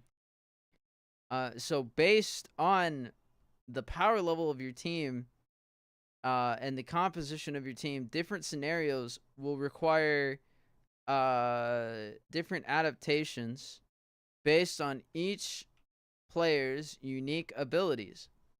And this is too much for most people. This is why I say not enough groups form. That statement, while it sounds beautiful and optimistic, is balderdash. It is not a reflection of how this game is played or how players view this game. It's a shame. I don't like it. Okay? But that is what it is. People give up more often than not in this game. And it's so fucking sad. Like, there are so many scenarios unfamiliar to the player that could be solved with a little bit of ingenuity and involvement. Maybe even communication and coordination that just aren't. Because people view each other ultimately as disposable. They think, I'll find another group. They think this guy is bad. This guy doesn't have good items. Don't form the group. This guy is the wrong class. Don't form the group.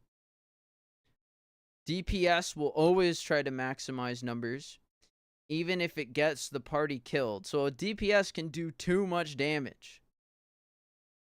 DPS wants to maximize damage, but they can also do too much damage. The tank has to keep the attention of all of the monsters that they're fighting. It's called threat. The tank needs to hold the threat.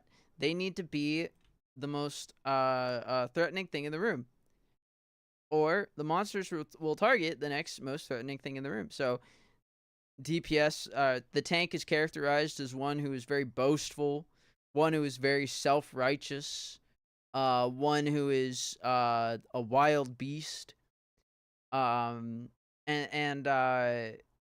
so their class fantasy, that's sort of like the individualism in this game. Their class fantasy is that they hold all the threat because they're the biggest thing in the room. And this, I'd say this roughly translates to like who likes to play a tank. I like to play a tank, believe it or not. I played a Prot Pally while I was leveling in Battle for Azeroth.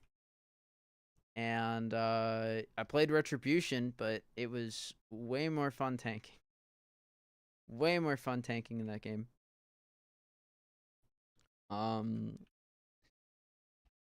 What I'm trying to say is World of Warcraft is an even deeper game, in fact, than the game as it is played, and it's already very deep. Okay? There's always something happening in World of Warcraft, but the players fail to recognize it, and so less groups form.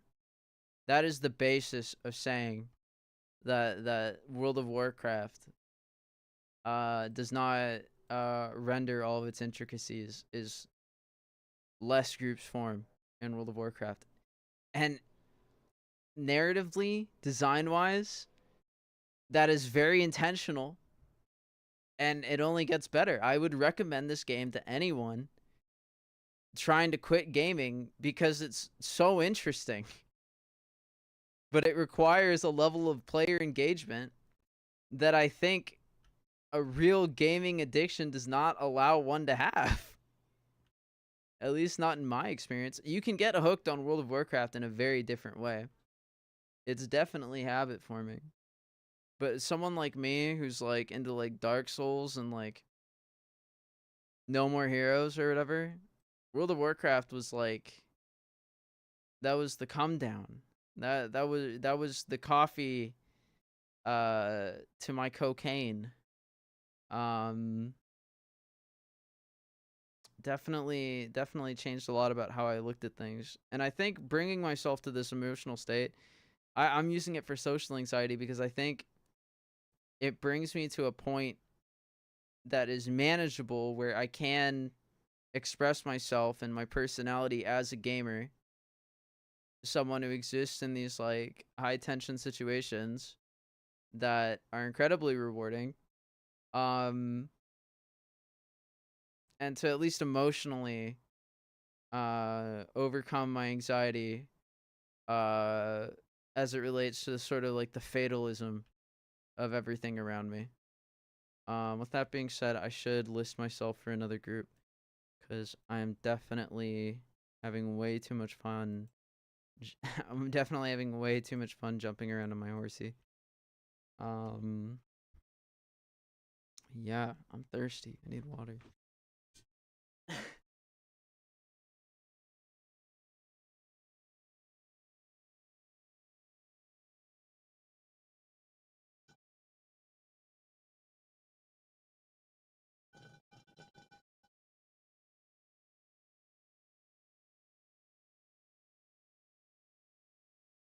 What was I talking about?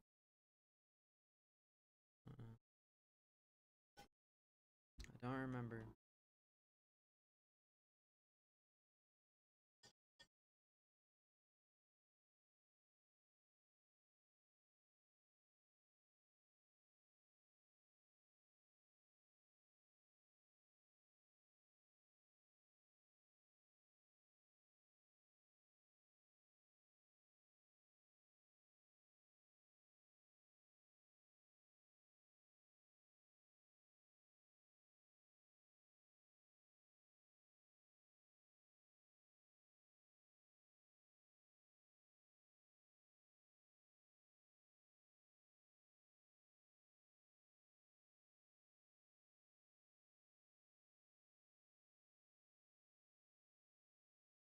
Oh, I need a trick on bag boys.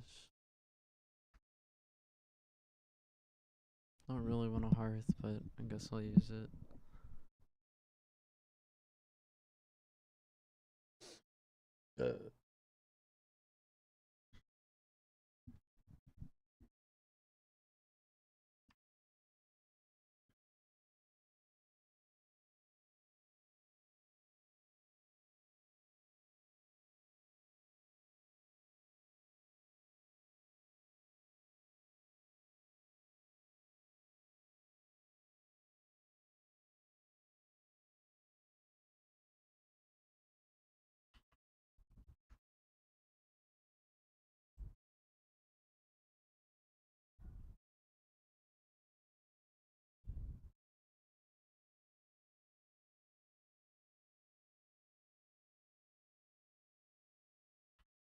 Well, that's my money back. Bag boys.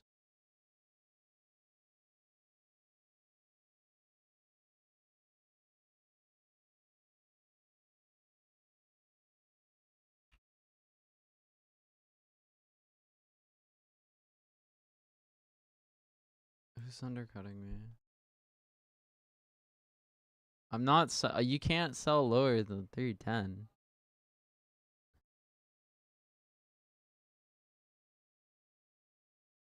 Brother, what are you doing?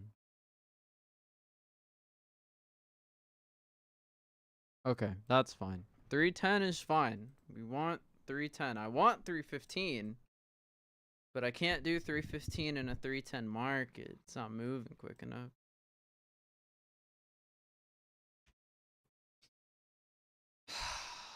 I don't think I'm raiding tonight, guys. Cause I need my hat. I need that other rep. I wanted to be done yesterday.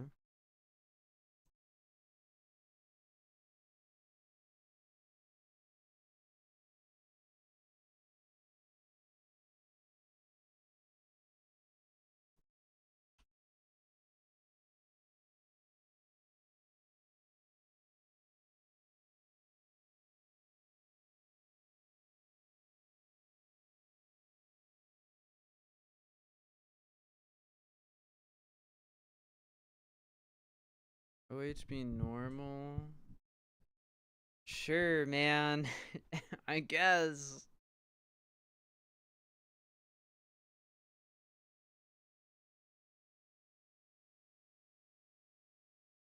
Oh, stiff eyes.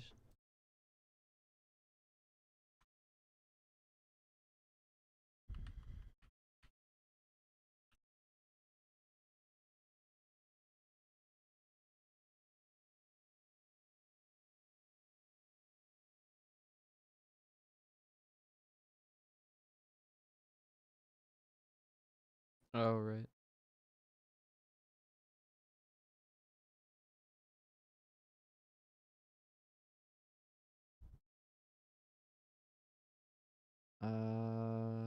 This is an older quest. I have to do Gehenna at some point. What is this? What is this? Okay, I don't care.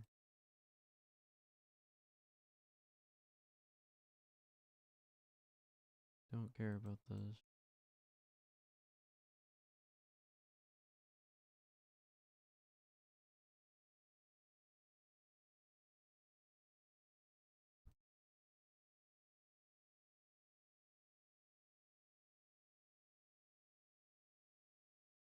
And that's BT attune, right?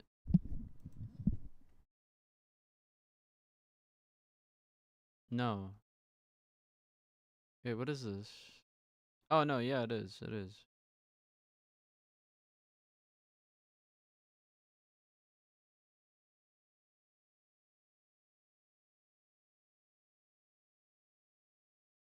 Mag layer. Then I'm already attuned for this. Ridiculousness.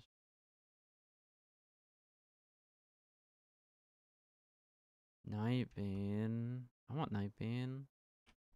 So cool.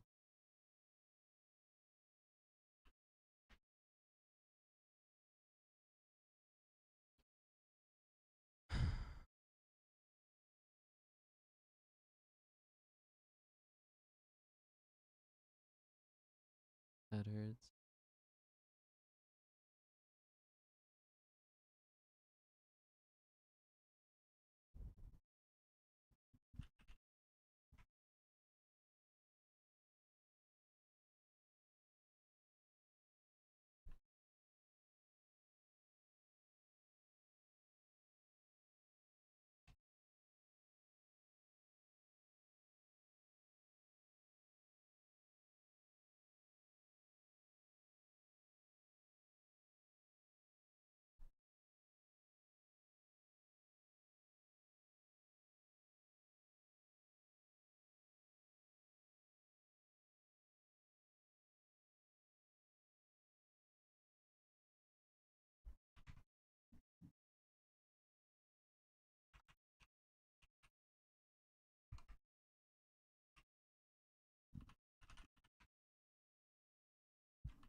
Hmm?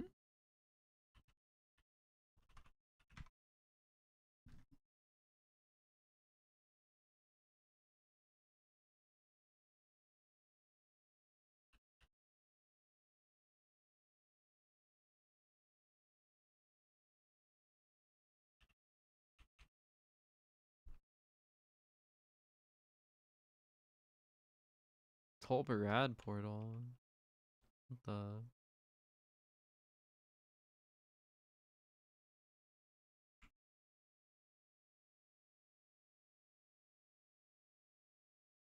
Oh, my eyes are dry.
Everything feels tight.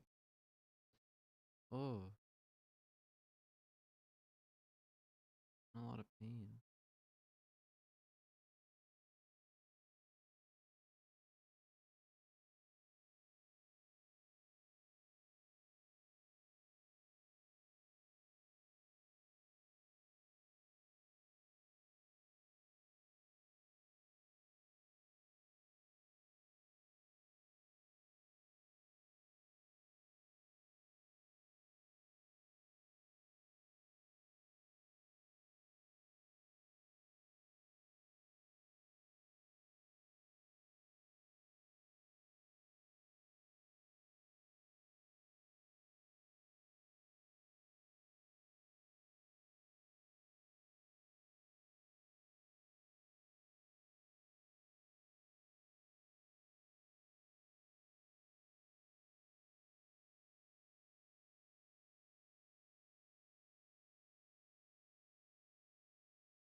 Is my team saying anything?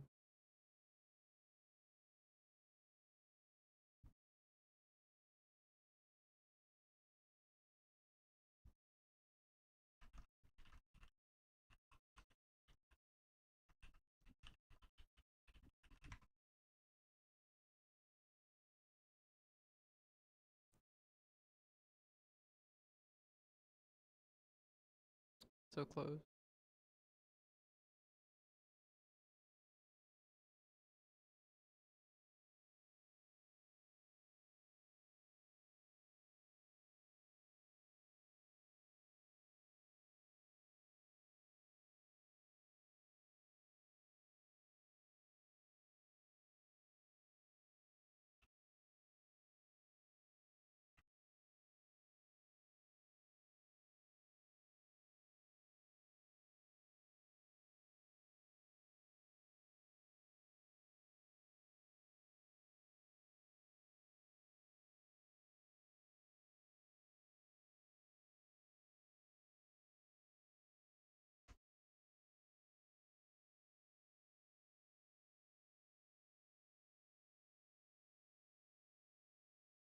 Oh, sorry.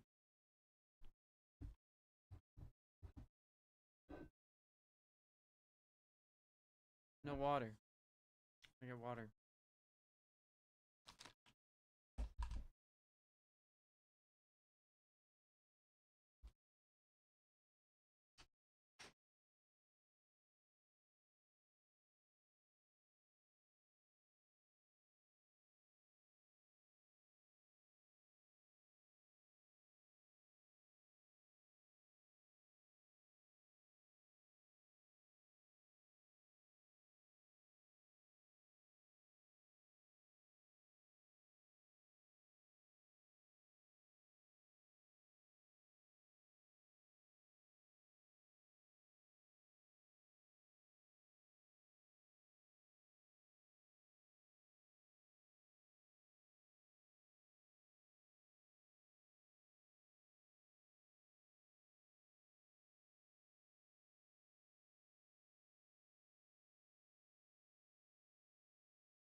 Get to it.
What is that? Monday, Tuesday, Wednesday, Thursday, Friday, Sunday.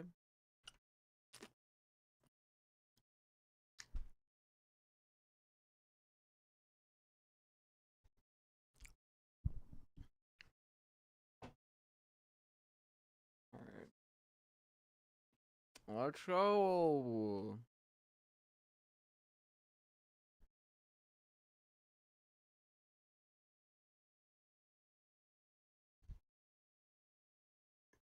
Let's go into Black Morass. We're gonna pick up a little bit of a chrono thing. Looking for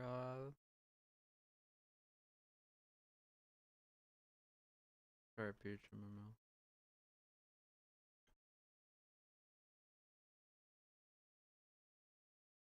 Pizza in your mouth?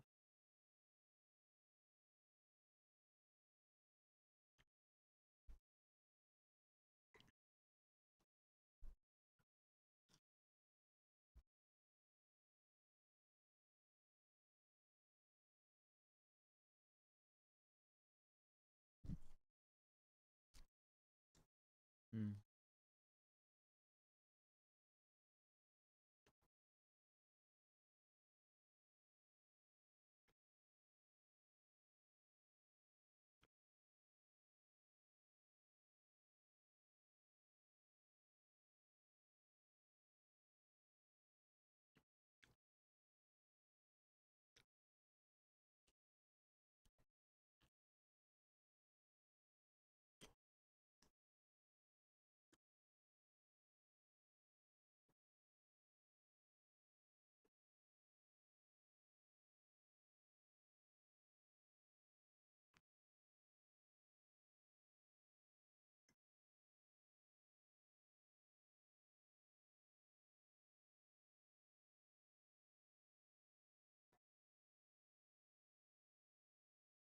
Oh, I'm in the wrong dungeon.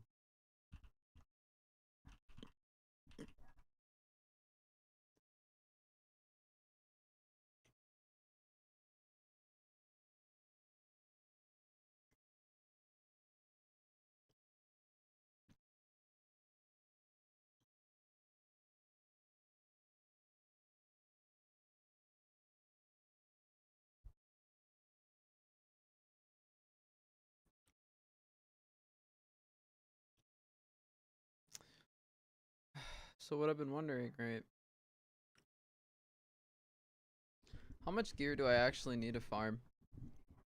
The answer's technically just these bracers, right?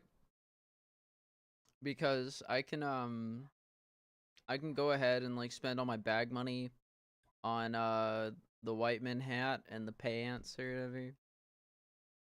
whatever. Leaving only the hat, right? No, I just said I'd buy the hat, so it's just the bracers, right? But I think realistically it is just gonna be the crown. Need my healer halo or whatever it's called.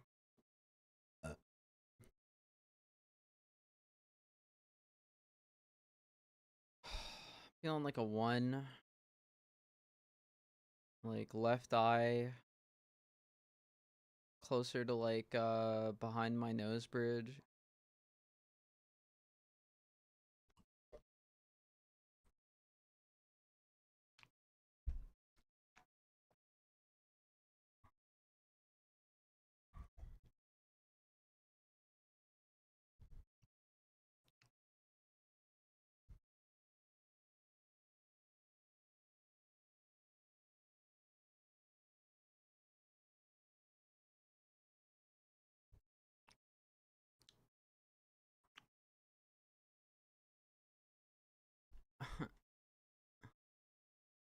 I'm almost there.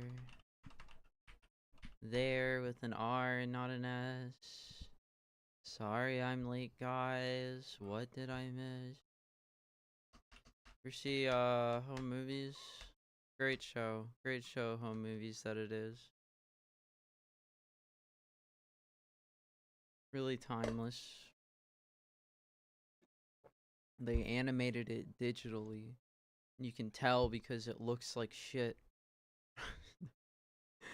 I'm just kidding.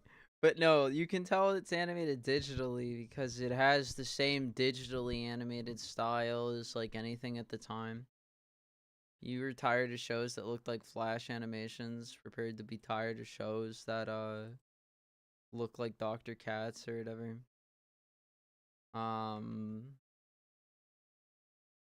Man. Ugh. I'm gassy. Sorry.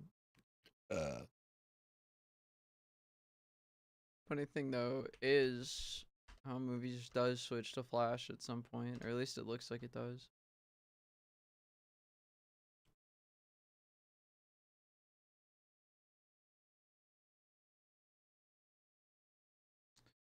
This dungeon should be easy. We're on normal mode. I know we're on normal mode because I'm pretty sure I'm locked out of heroic mode. It's very easy to find normal groups in this game. No one wants to deal with heroic groups. I think it's because people only want to do rep grinds. People just want like rep for like tabards and... Well, I mean, there's never going to be achievements because I hope they do anniversary the same way that they're doing like the classic servers where like they're going up to current content. Because if they didn't, it would ruin my entire plan.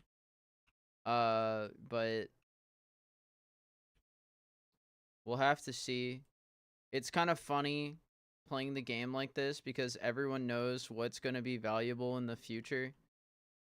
And so, it's just kind of silly, like, everyone's in on the joke, basically. Like, people are going for, like, titles and mounts that they know are going to be removed from the game and, like, appearances and things like that. Like, and they like advertise it as like services and stuff.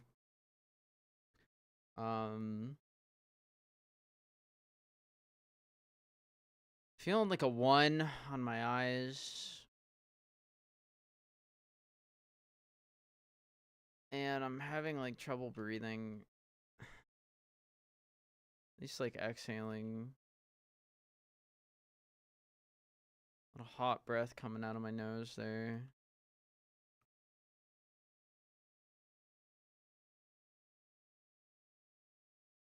I kind of feel like I have a runny nose, but I know I don't have a runny nose. But it's the kind of thing that would make me think I have a runny nose in an alternate dimension. Which I guess is just really a cry for help.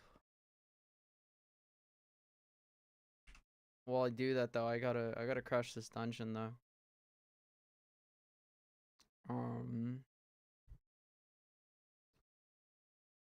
Nothing's really gonna fail here. I can do my usual thing and just like do little jumps off of benches and stuff. This is what I usually do in normal dungeons. I just like do 360 heal scopes on people. Is anyone gonna light this on fire? I guess I am. Hanging out in old Hillsbrad foothills with a lisp. And a nasally voice. Unlike usual, when I'm not doing that kind of thing. You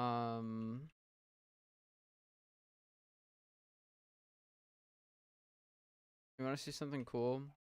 So when you sit down like this and you like spam the key, your character like responds, right? But like the game doesn't just let you spam like standing up and like sitting down, right? There's like, if you're doing it, you can find that sometimes when you go to stand up, like you'll press X and it won't respond, right? That's very fundamental for what I'm about to show you.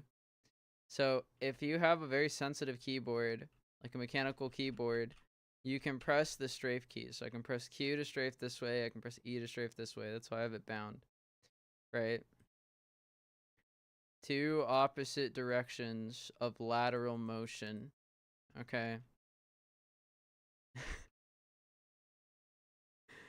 Wait, hold on. This guy might die. 2 opposite directions of lateral motion. Now, if you have a very sensitive keyboard, you can lift 1 finger up and put 1 finger a little further down and press down at the same time. And instead of like, you know, moving one way or the other, or like alternating, which makes you do this kind of like tail wag, right? It'll kind of give you this like little slide, right? Okay. You can put 2 and 2 together. Hold on, this guy's gonna die.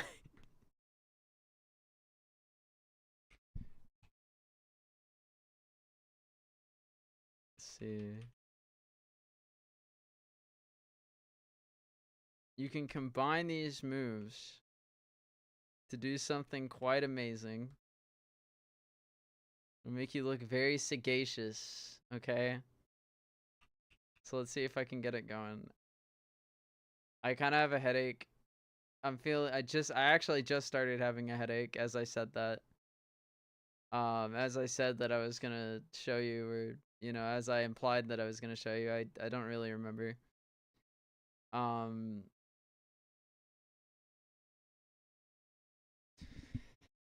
Oh, Jesus. Sometimes you're shocked. You feel like you need to get up out of your seat. Never for a good reason. And it's kind of a new thing. Now getting back to the topic at hand.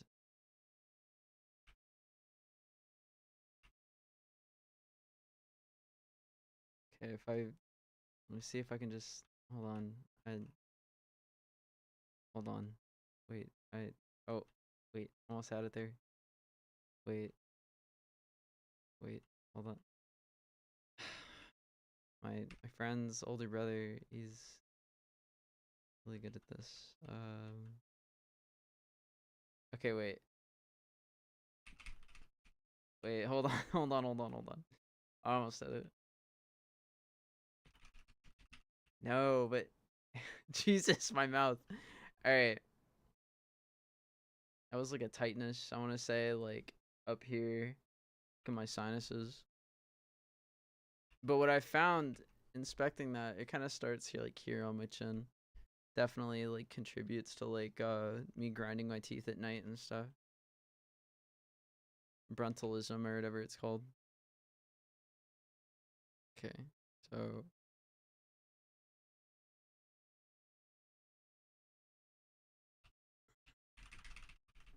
oh, come on. I'm like shaking my arm and it's like I feel it like right here. I've been doing this for the past couple days, I'll say that at least. It's ruining my moves.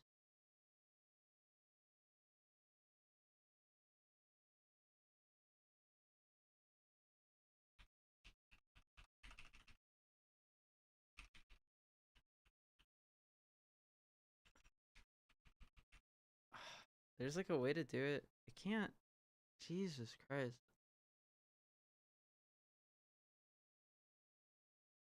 There's a way to do it so that you like stay sitting down, but like just not there. My head hurts. Just my head hurts. I'm being assaulted. And my life and time is being taken from me. Such bullshit, dude. What else is there to live for? These are the important questions in life, and I think they can contribute to forming more groups in World of Warcraft. Because what I think you'll find is that one's own limited point of view can only be informed by others.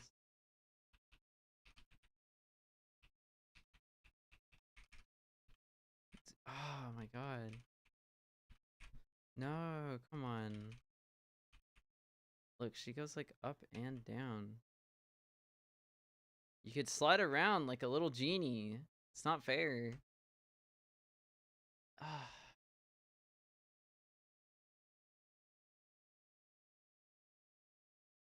My shoulder hurts. It's like a 2. Like on my shoulder, like here.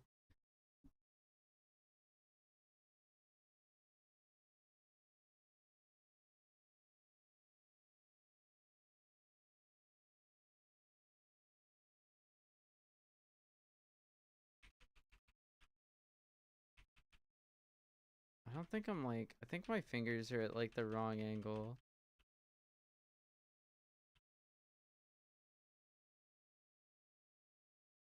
God.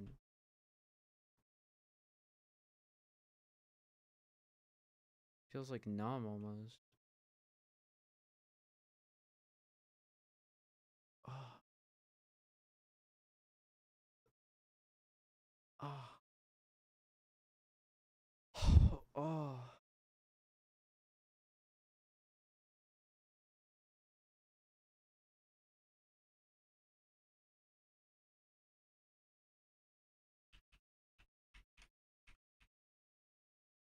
It's when I'm going down.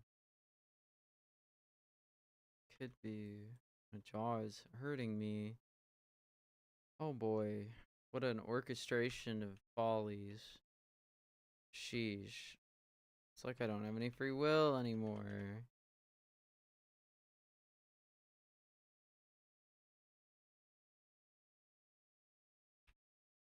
Too bad I'm doing anything about it.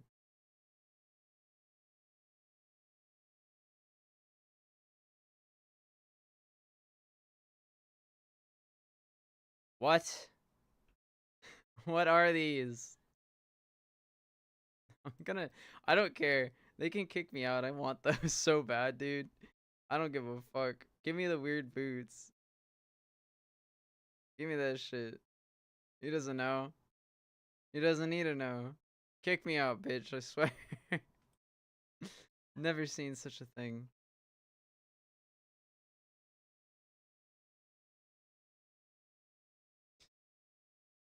Stay hating.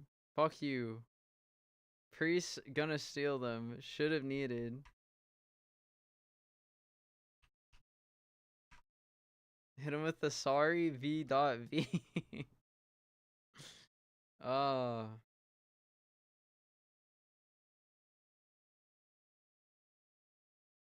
There he goes.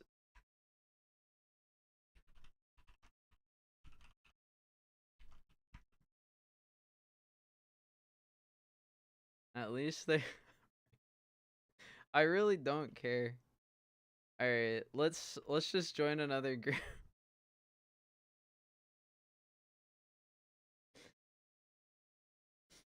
Man, this is such a lecherous game, isn't it?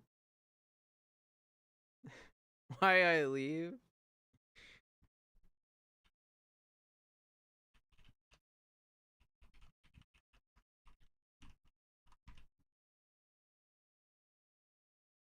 Bro, trying to say.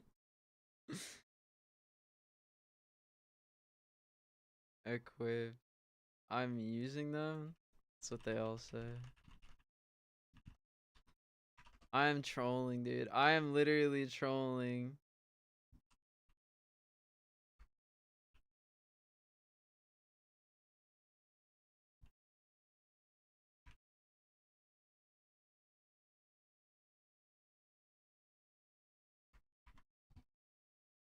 He, he uses mail.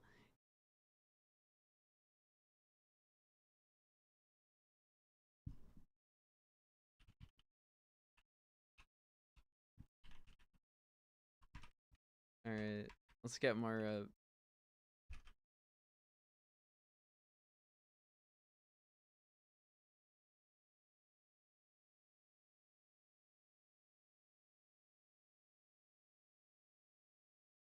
I think this is all just greed and RPing.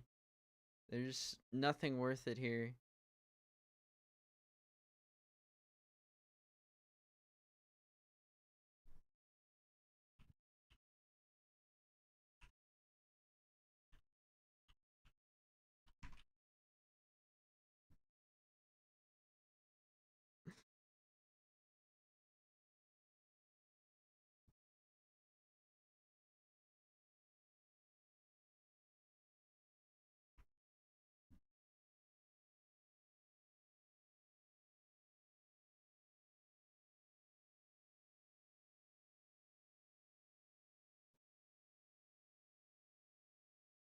Let's see. Heroic. Heroic? Oh, I'm crazy. I'm locked out of these. What the hell?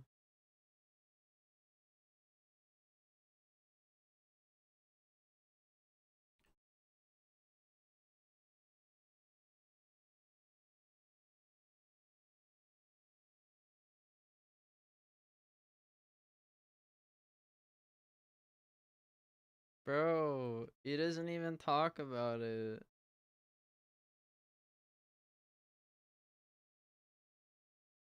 Ridiculousness.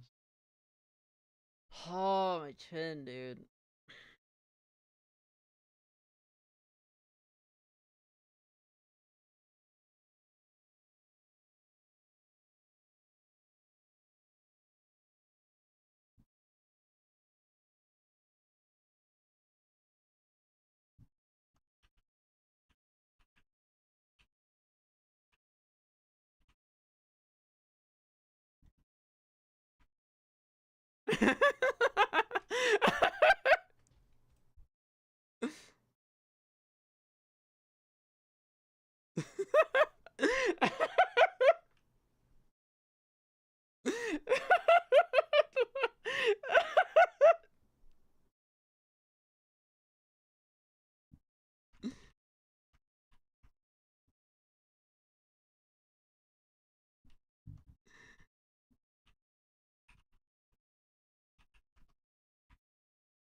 That's when college kids played this game. Instead of people without jobs. Or did Uber Eats or whatever.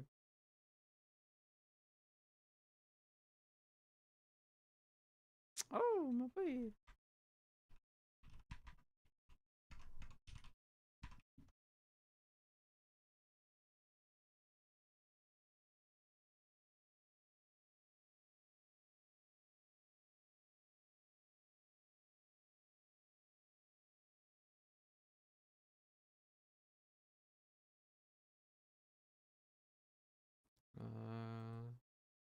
Get in here, guys. I know you need it. Let's go.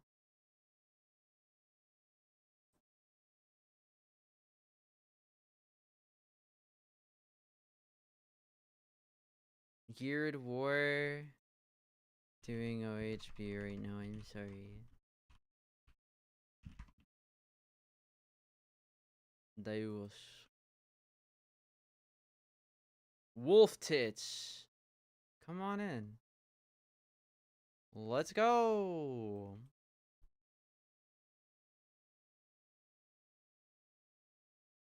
God.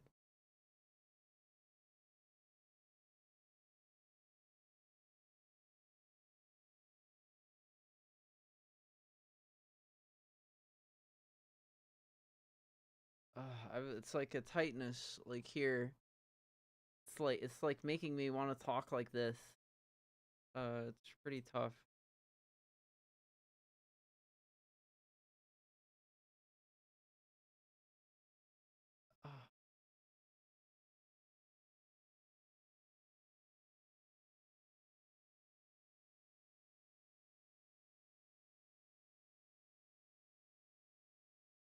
Oh.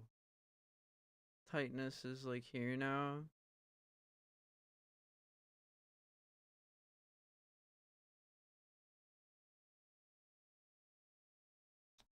Wolf Booba, no. Okay.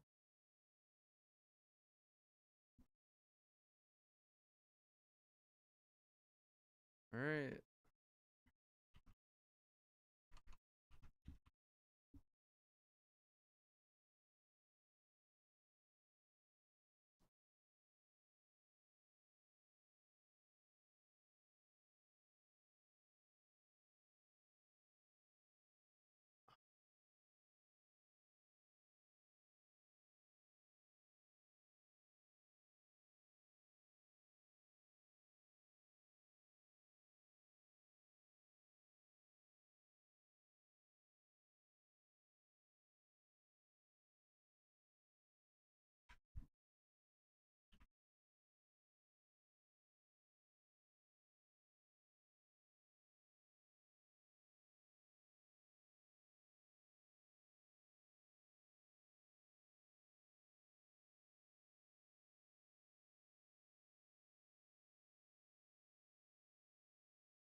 Man. Ooh, hey. Don't move like that. Oh. Ooh.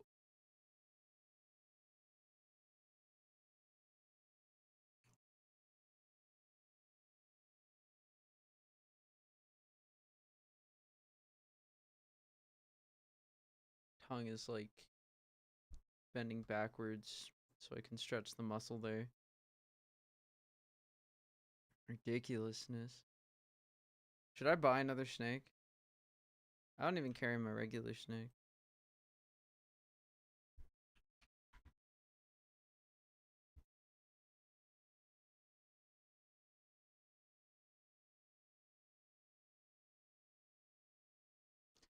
gonna get a job selling cars. Alright, let's go. Let's do something serious for once. I can't believe that last group kicked me out, man. Just shut me out like that. A bunch of dookie heads, man. Duke hollers. Actual dookie hollers, brother. Actual shit flinging poop sniffers. Jesus fucking Christ. Where are my words at? Where are my words at?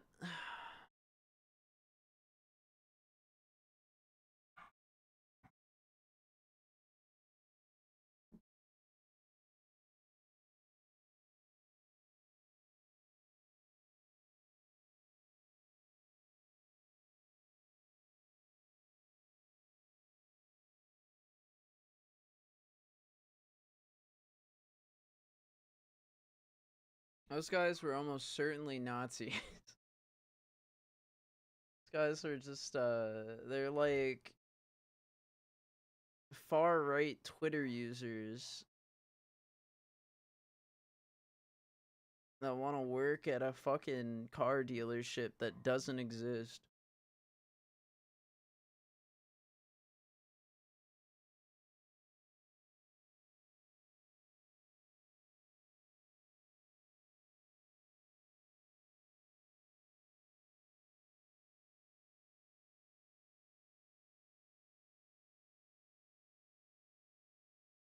I need 20 acrylic boxes to display my products.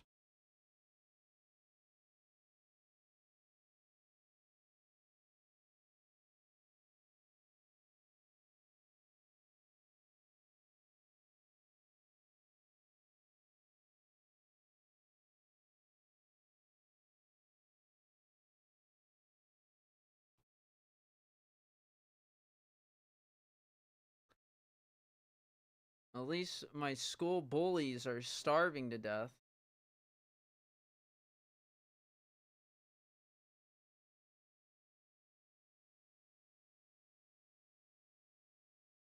And that guy that I can't seem to decipher.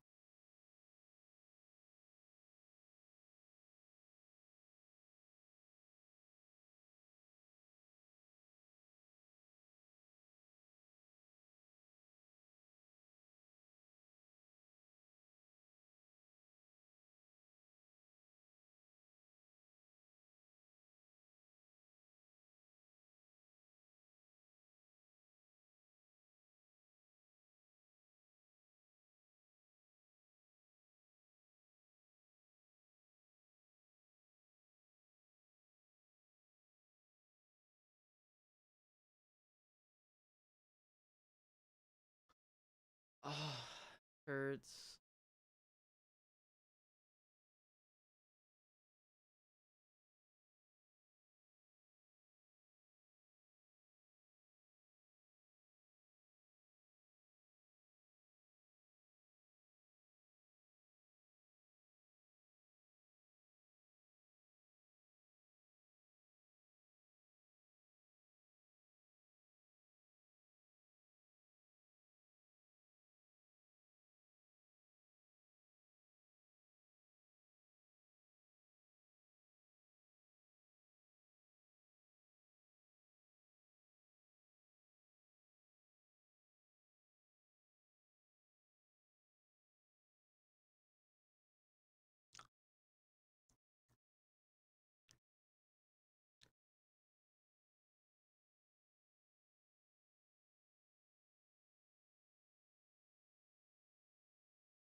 Alright. I think it's back to normal now. Not exactly, but it's there.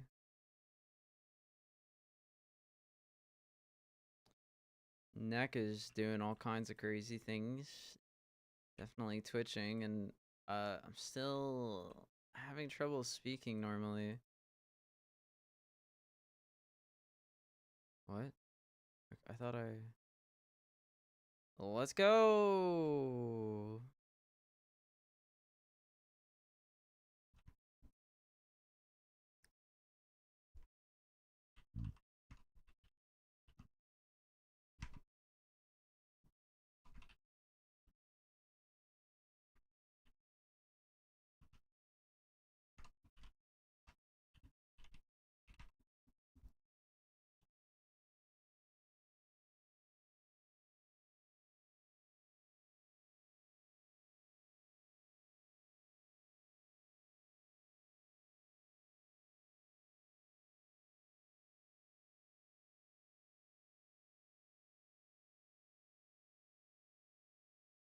Like a 1 behind my eye. And a lot of tightness.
For our viewer.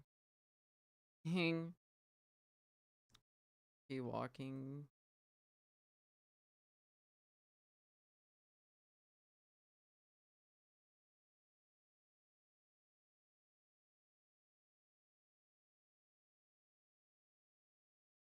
My jaw. It's like, oh, it's like a 1. It's like a 2, like there.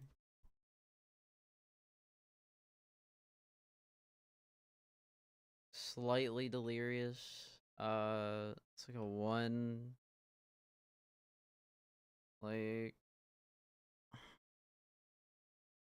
near like my tear ducts. You know, my throat's doing that thing.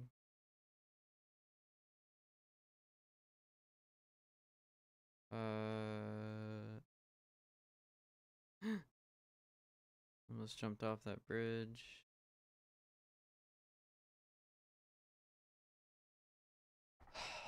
Eyes feel really stiff.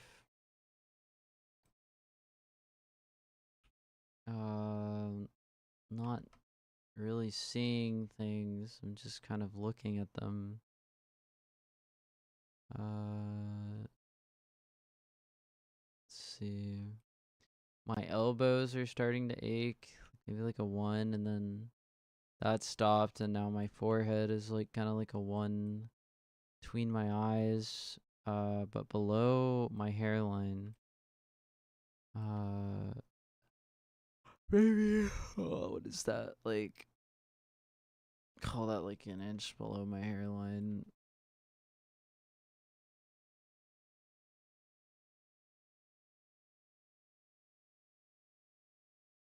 Oh, my eyes are tearing up.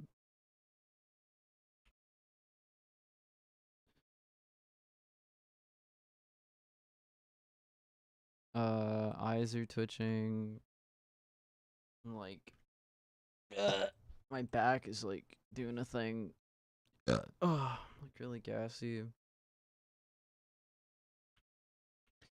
Like dissociating.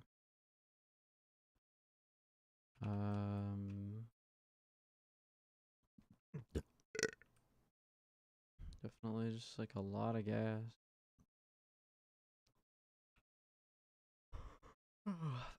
My thigh is like aching. Right thigh. And I'm yawning.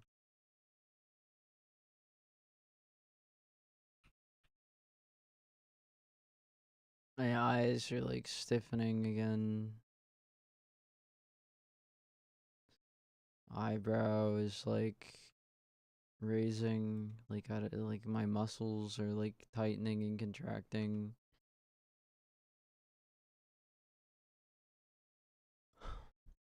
Do we have everyone here?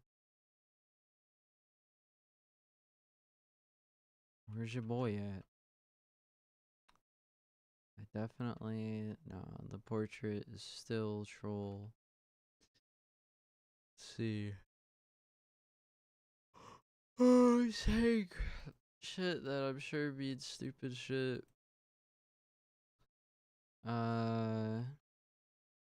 It's probably shadow people who are gonna react to this. Let's see.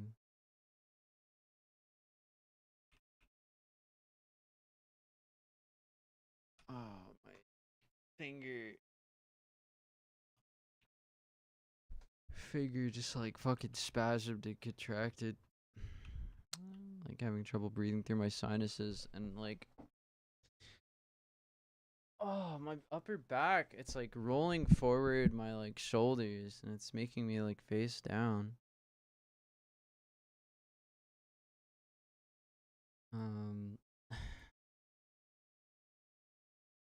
Breathing's being attenuated.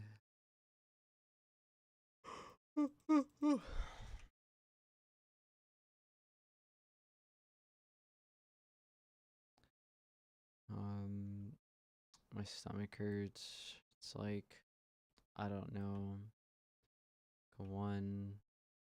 But it also wraps around to like behind my stomach.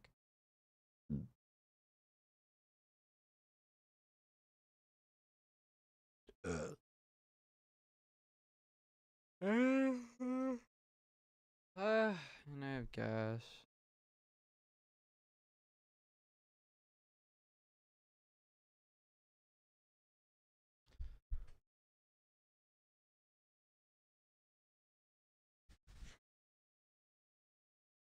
Just trying to like push out my sinuses or something.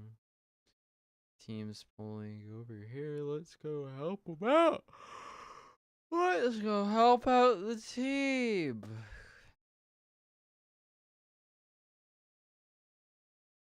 I have like a tightness, like maybe on either side of my head that's like making my eyes do funny things.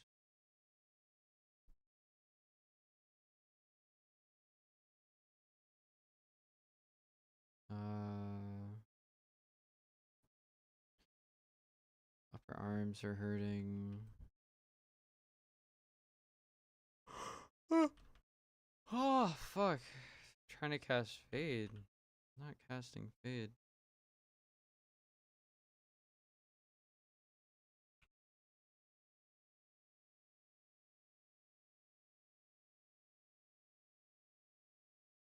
Oh, it's like hard to like exhale. Holding my breath. It's like stretching my jaw again.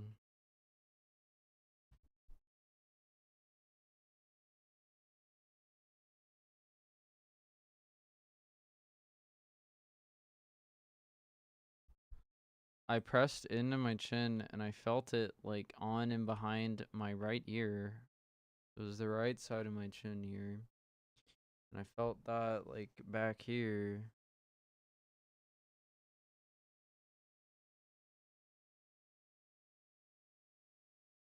Like, what do you call it? Like, coach. Trying to speak. And,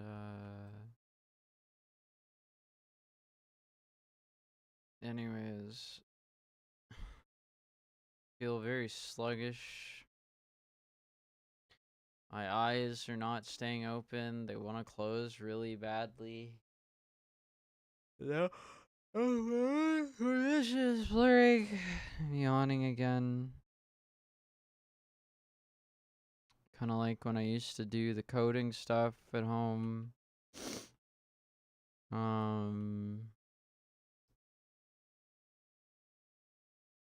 see. It's like itchy.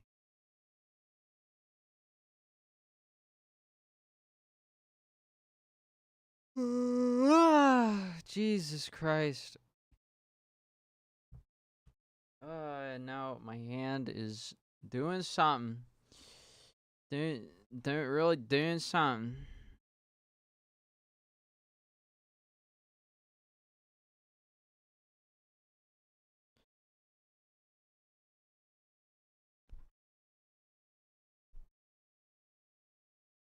My hand feels stiff. I'm like trying to like crack it, stretch it out maybe. Everything feels like hypersensitive on my palms, like hurts slightly even to like grasp my mouse. I don't know why that would be true.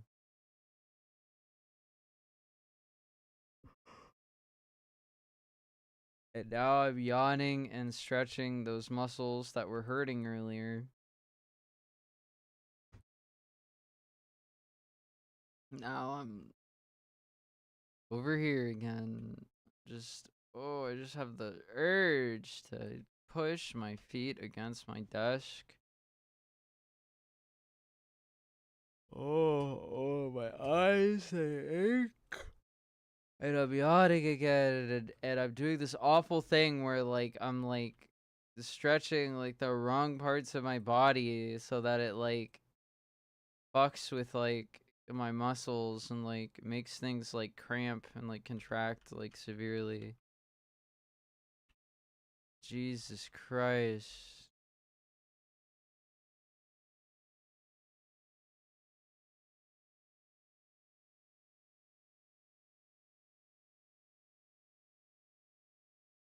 Having trouble, like, breathing through my nose again. It's like I'm waiting for that to happen or whatever. Everything's really uncomfortable because of these fucking yawns.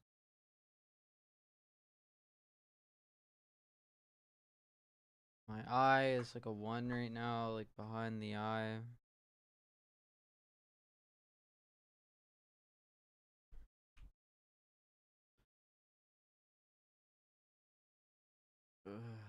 Headache.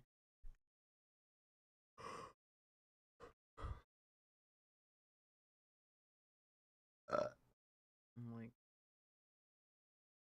it's like slouching me. It's like slumping me over.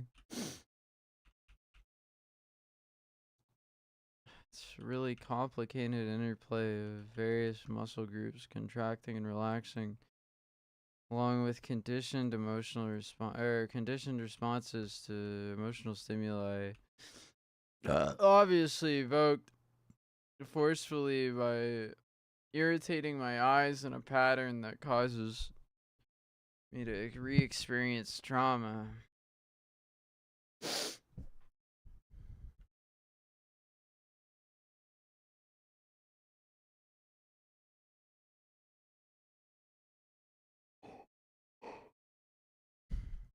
Gives a fuck about what I post. No one sees it. ever, apparently, because I've been dealing with this for like 5 years.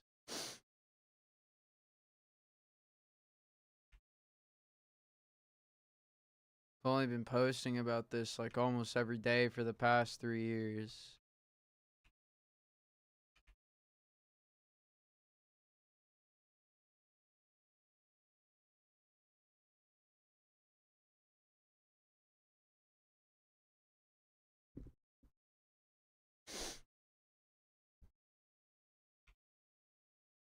The next guy in the fucking telephone game is just gonna get all my fucking attention and use it to advertise some shit service where they fuck around.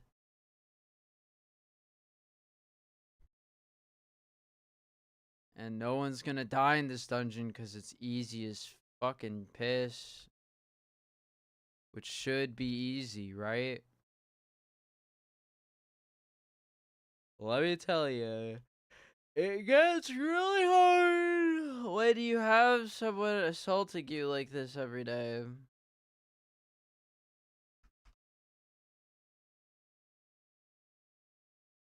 Oh my god, I'm like dissociating.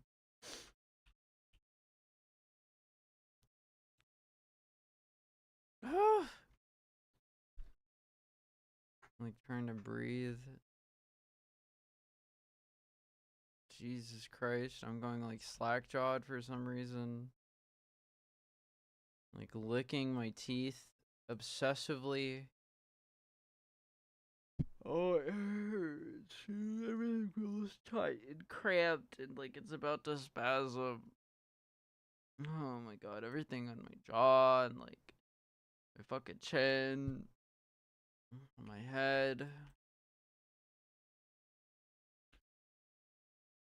Oh my god, and I have a tummy ache. Jesus Christ. It's like a 1 for me. And yep. That's me not being able to breathe right again. Trying to straighten myself out at least. Hit up the straight. Yet another sitting right here, a change of tone at such a random bullshit time. So that people can act like they can read my mind and interrogate the truth out of me or something. One of the original fucking delusions surrounding this thing. I feel, therefore I'm right, is what they say. And their fucking Nazi masters say, yes, feel as though you're right.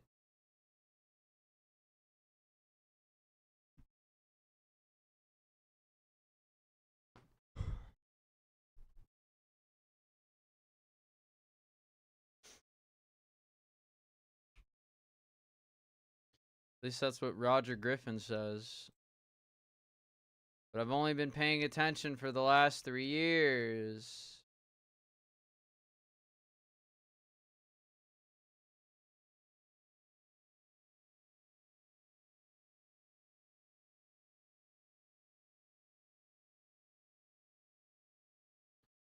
My eyes are like widening. I'm like getting into a rhythm while I can't breathe. Then I have to do something else and I just don't stop. Jeez, the fucking wheeze.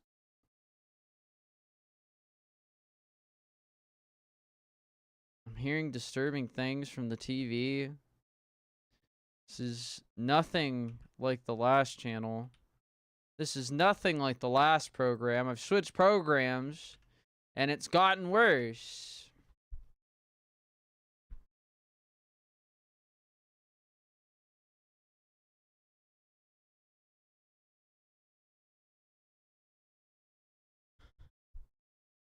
Everyone grab quest.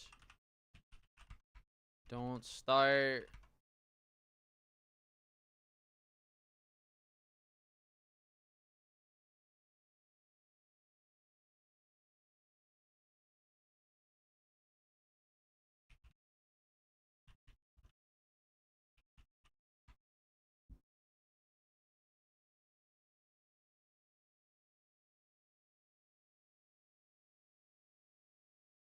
Okay. Let's go.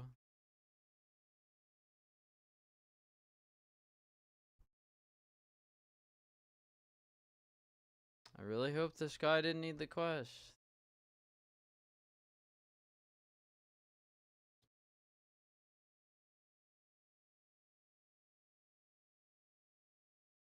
For the past 3 years, I posted so much content. And no one wants to even believe that what I've done is in any way more significant than what they've done in negating these awful things. Which goes to show that fascism runs deep in this mass media system, indoctrinating people into these ultra-nationalist viewpoints so that an authoritarian power can swoop in like Big Daddy and run their life. Problem is, a nomic crisis produced en masse is not so easily negated and actually constitutes a nomic crisis rather than a localized threat that would be consumed by a lack of mobility from people. In fact, the accelerated pace at which people can socialize on these online platforms and identify each other as these fascists sets forth a scary psychosocial precedent incredibly similar to the conditions that preceded Nazi Germany and should be heeded as a sign that we are veering towards dangerous forms of fascism. Once someone looks into the issue, they'll find that such a thing is true.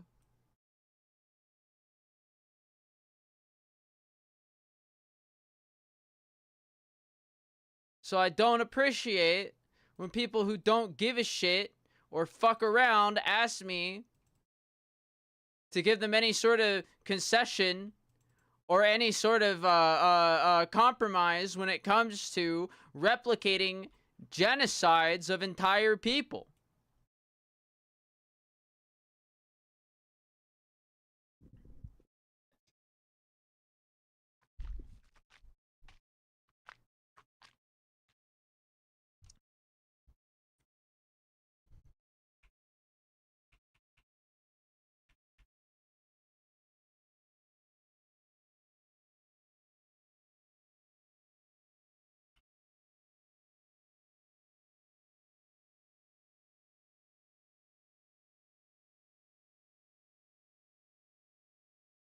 I've only spent the last 3 years studying these things.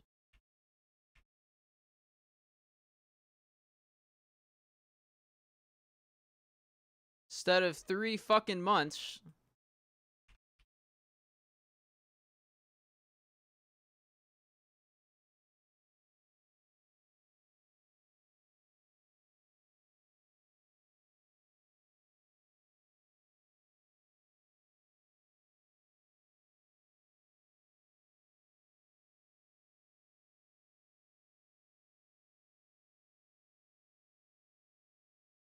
I swear the mage can unpolymorph me.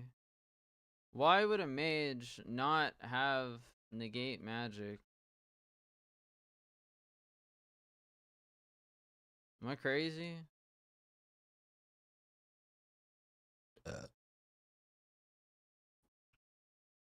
These people want to act as if they know what they're talking about.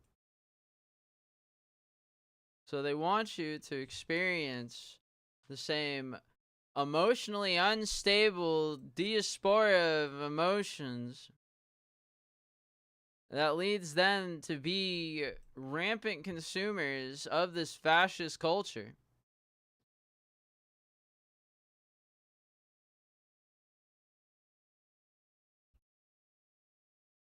And then to rationalize those feelings for those people, performing a sort of dark CBT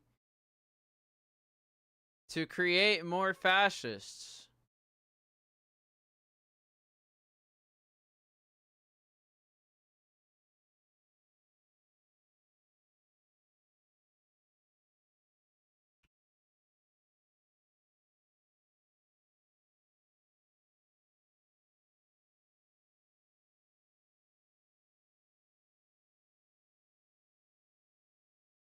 No one knows my grades. No one knows my academic history. No one wants to have a serious conversation about these things with me. Just a very unserious telephone game. While I get stalked by shadow people and AI who replicate the image poorly in this fuck you space of fucking nonsense bullshit that makes money.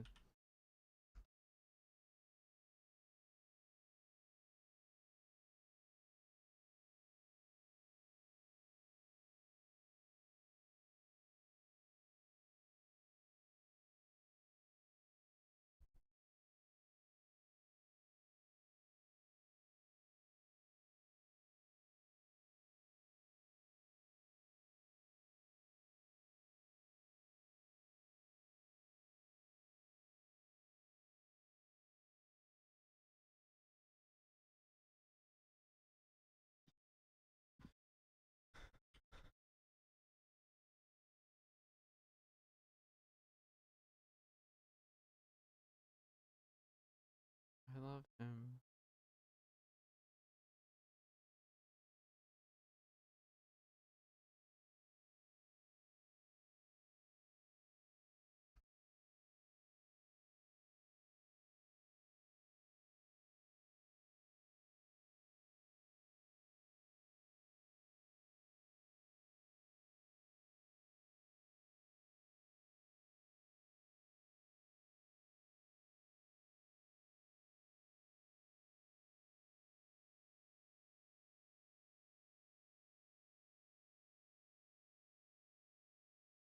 My eyes feel dry. Top of my back towards the left is aching.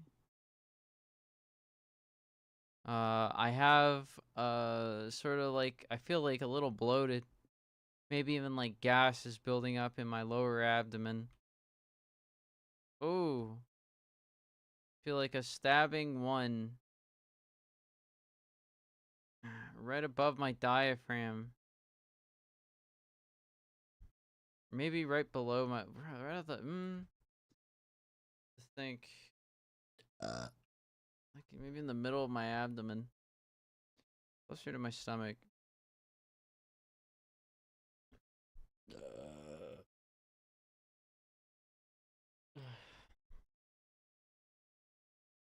More gas.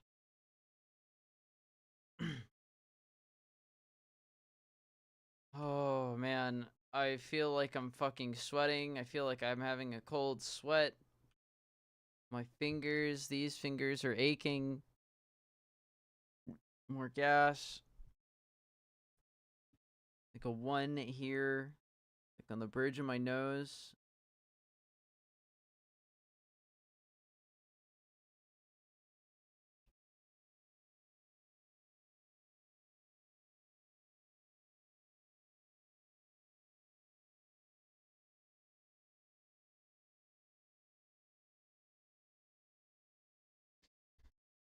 Put my arms up because I feel it.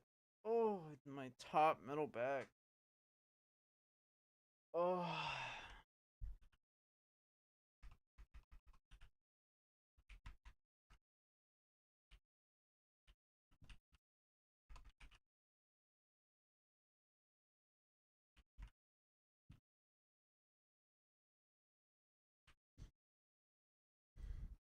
Cracked my back. Where the fuck is Thrall?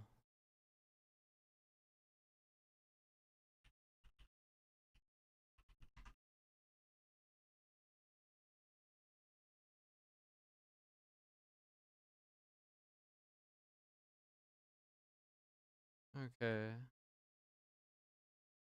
Chilling out over there. Forgot he stops there. Thought I saw him run in. Now my jaw is like tapping or something. And I had like a one like shoot up from like my thumb, between my thumb and my index finger, like up my arm, like in this path.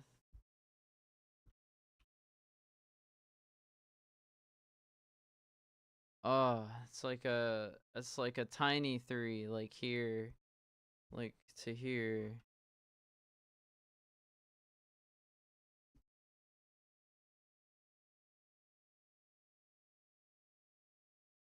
And now my jaw is doing the same, like, sort of cramping lock shit. So it's pressure on my teeth, like here. It's kind of opening like that. Trying to stretch.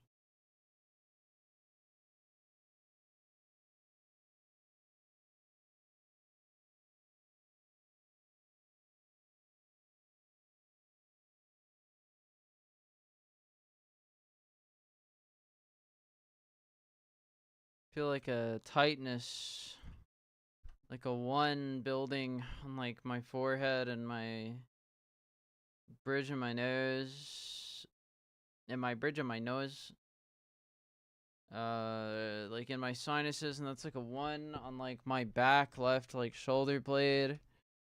Oh, fuck. I'm getting frustrated. My left upper arm hurts. I feel like one eye is open wider than the other, or like one eyebrow's up or something. I don't know. This eye, like, there's like a tightness, like here, maybe here.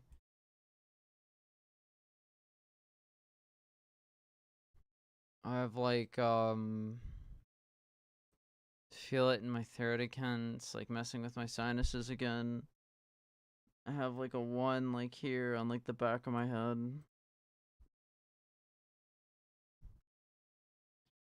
I have like slowing down. The fucking thing. I'm like looking around. I'm like looking at my other screen for no reason. That's the eyes. That is the eyes being shooken.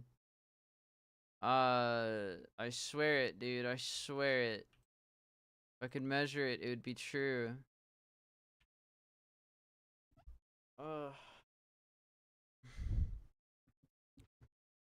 Just want to stretch like my upper back.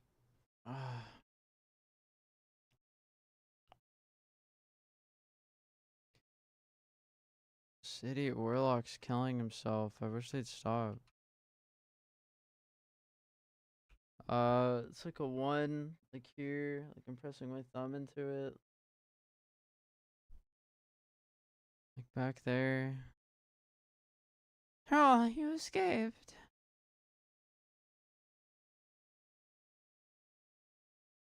Oh, Thrall. Thrall, I'm sorry. I didn't think I'd see you this soon. I would have baked a pie.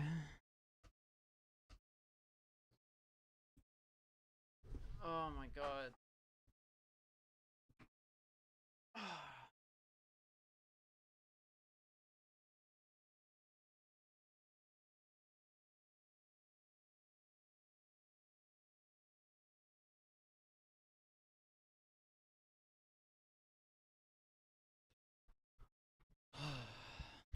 Upper back.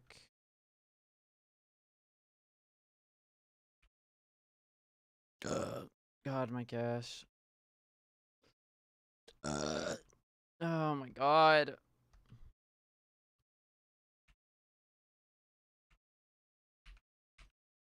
I'm gonna press 1 on all these guys.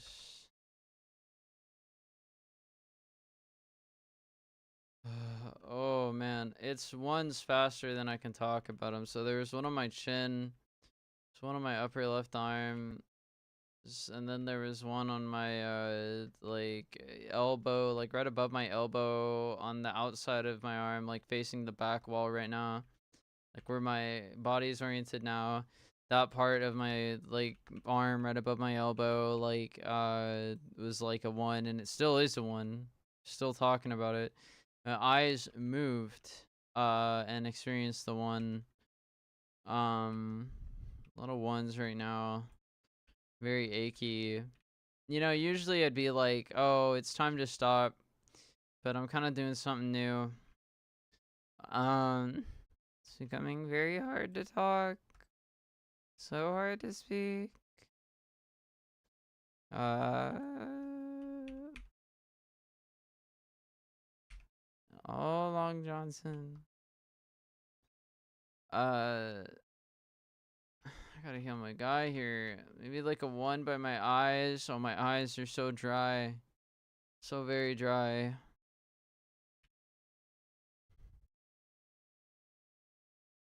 Can I get the... Wait, why don't I have mana? Oh god, why don't I have mana?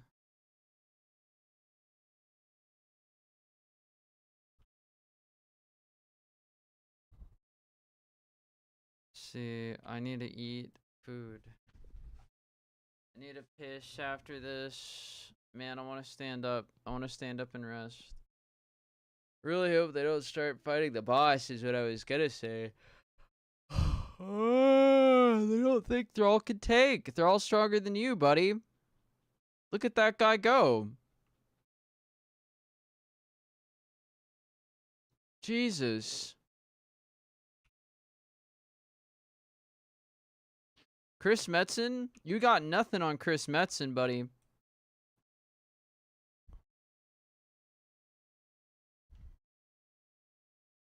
Hit him with the renew. He dispels my renew?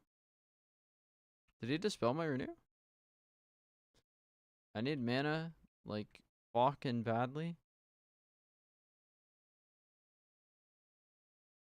Why am I spending so much fucking mana?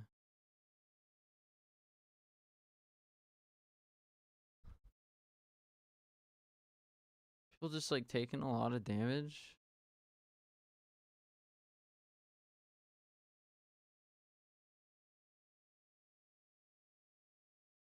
Alright. Well, we did it.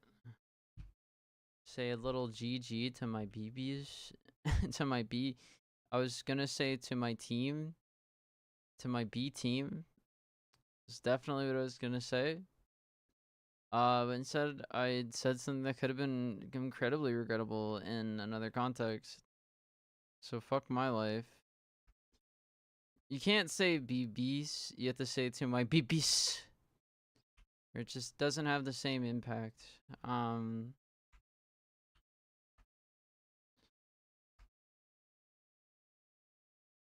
my BBGs. Shout out to my BBGs. You gotta have the shout out to my BBGs.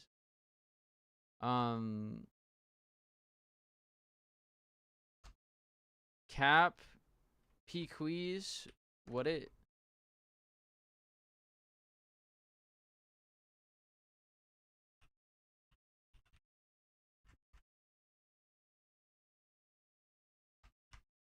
For sure, for sure.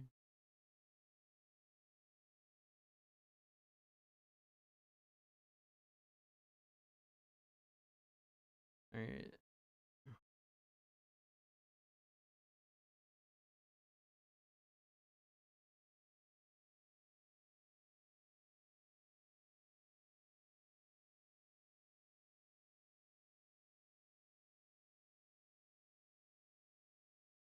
I feel like building pressure in my abdomen.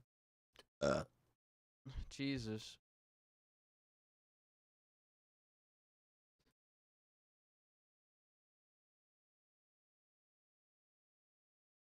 Really uncomfortable.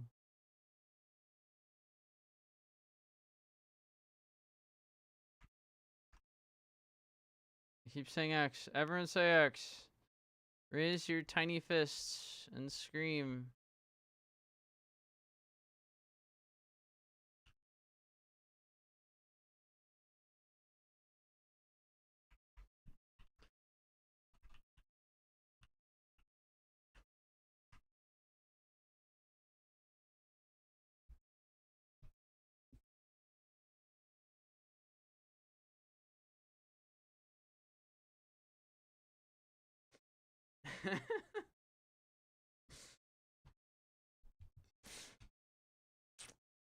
Alright. I'm like, my upper lip is like contracting, like up. Gonna queue for other dongyons. Dongyon. Ghost Main. What? Like the rapper? Or is Ghost Main a producer? I think I've seen the name before.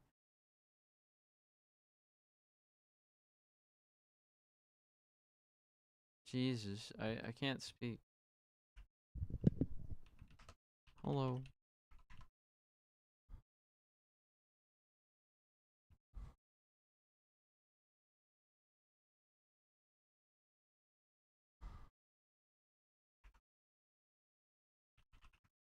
Oh man, that's like a 3, like right here.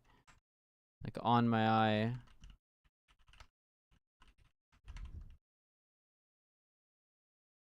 Mmm. Oh, okay. Oh my god. So much gas. So itchy.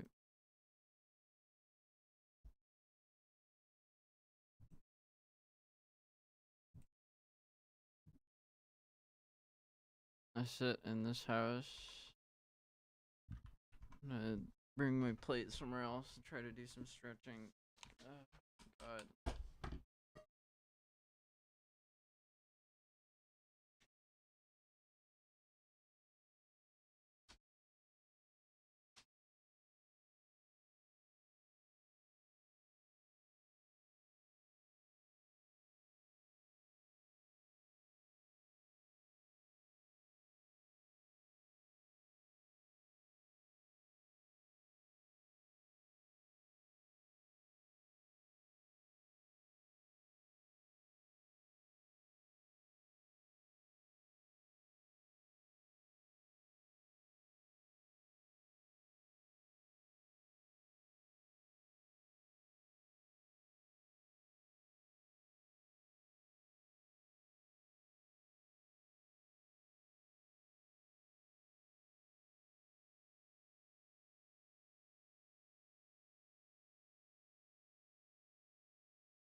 I hope that other group never finished.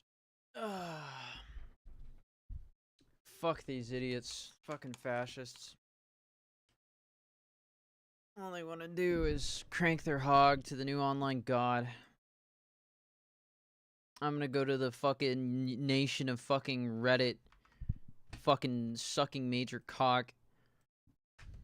Till he fucking nuts on my children. And I'll be mad about it the whole time. That's about it. God, these people are the fucking worst.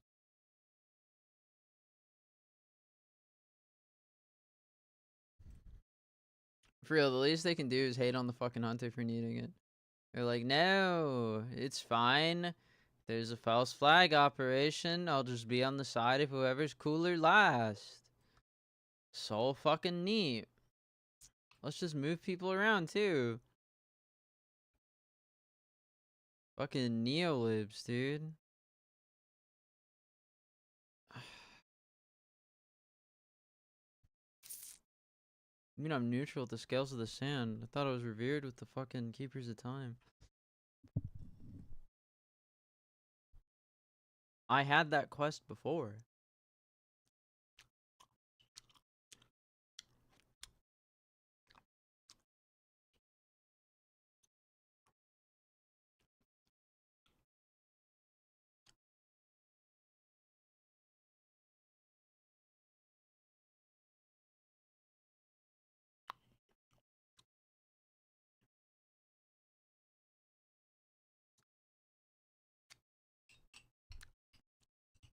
God damn it. I just realized why I'm eating ice cream. It's because I'm in an incredible amount of pain. I started craving shit after experiencing all this fucking heinous fucking torture. Lame as fuck. Whatever. Yeah, you do it for a day. Get worse. Can't even fucking speak right though. Oh, that's like a 1 in my throat.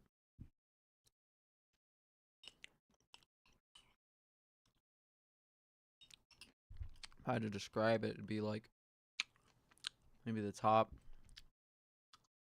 closer to like the left side. Definitely past the back of the tongue. Huh. Definitely past the back of the tongue.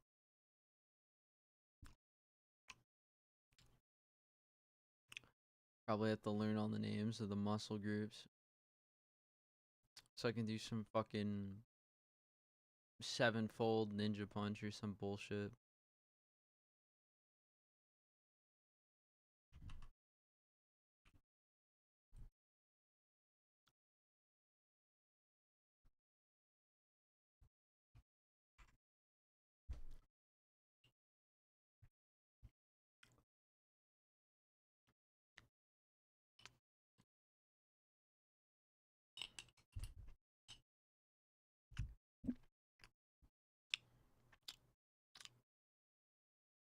I wish they just acknowledge it at least.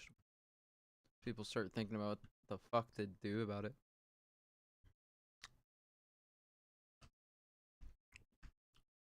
Disclosure Day. When's Disclosure Day coming out?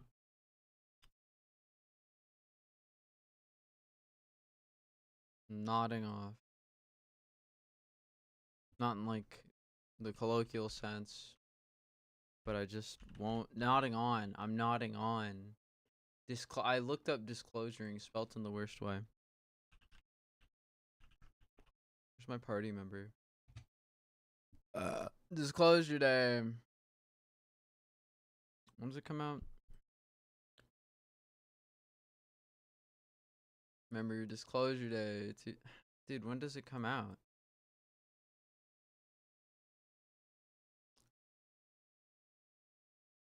When does it come out?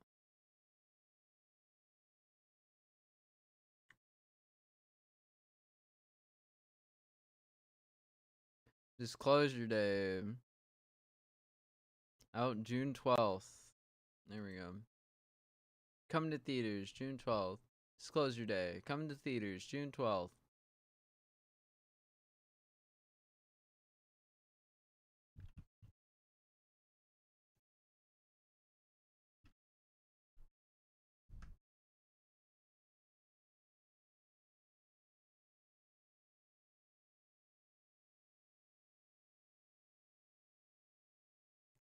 Action Park. Come to theaters near you. I remember when I lived in San Francisco, these people were handing out these free sunglasses, and they were like these red tinted sunglasses that were like clear, really cheap things, but I thought they looked kind of funny. And they said Action Park on the side of them, as a promotion for the Johnny Knoxville movie Action Park. So I used to get really high and put them on, and I wouldn't stop saying Action Park coming to theaters soon. Action Park, them coming to theaters soon. I just summoned the guy who's here to summon people. That's awesome.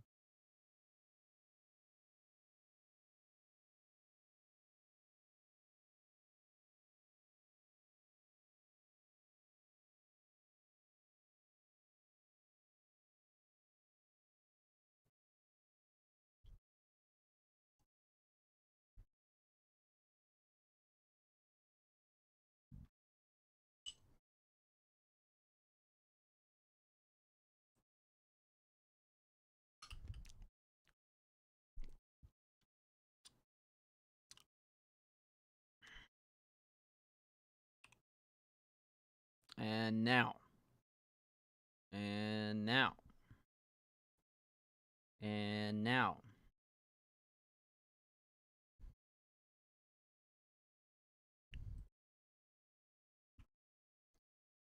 My ass hurts. Like right above the left cheek. Like on the outside.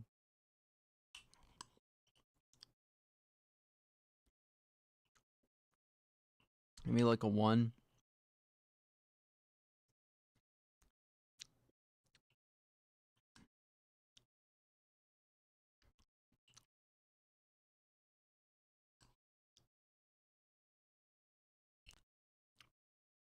Sitting on my foot.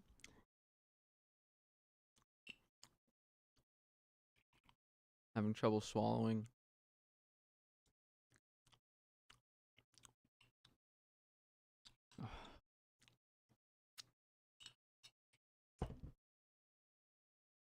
Like a little bit of an ache, maybe some tightness. Like kind of here on my head.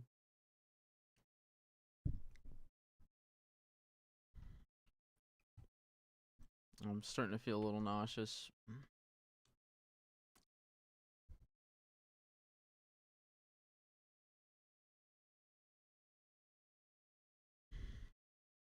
Feel my neck just kind of slouching like that.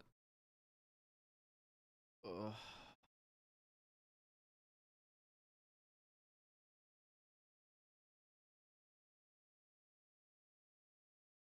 My head is like pressure. Like here, I think, and then a little bit of pain in my eye again. Now the top of my right foot tickles, and my right big toe hurts. Maybe like a 1.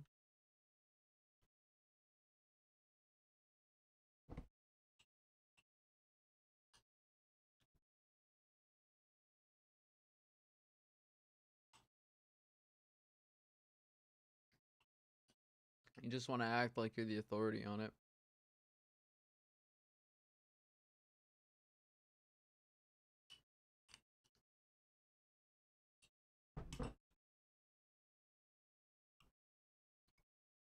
Talking at the TV again.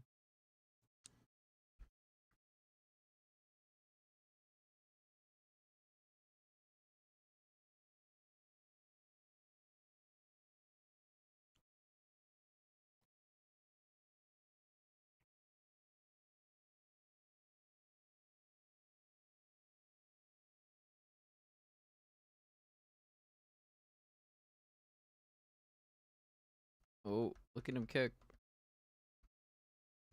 You ever see a horse kick like that?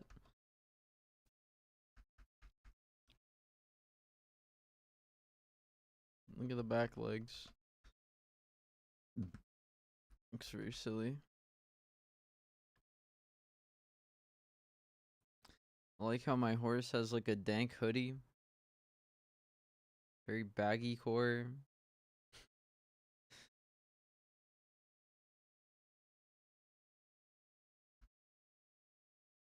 Gonna do that again. I like to imagine it's like digging a hole in the sand. No one's going. Oh, they want me to buff? Okay. Ah, he took my 6-7 joke.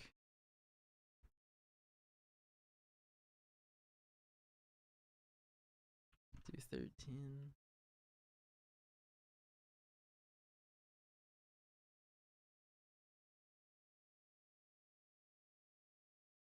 Whoa.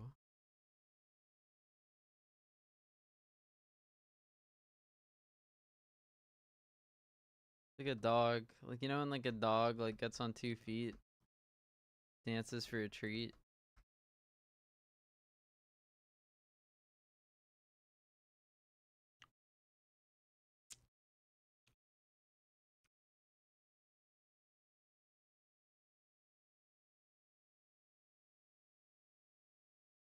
Let's go, Black Morass once again.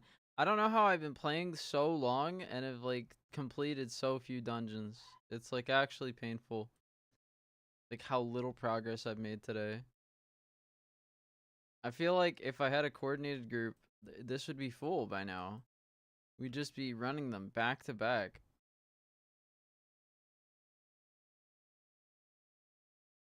God, I get like so little done.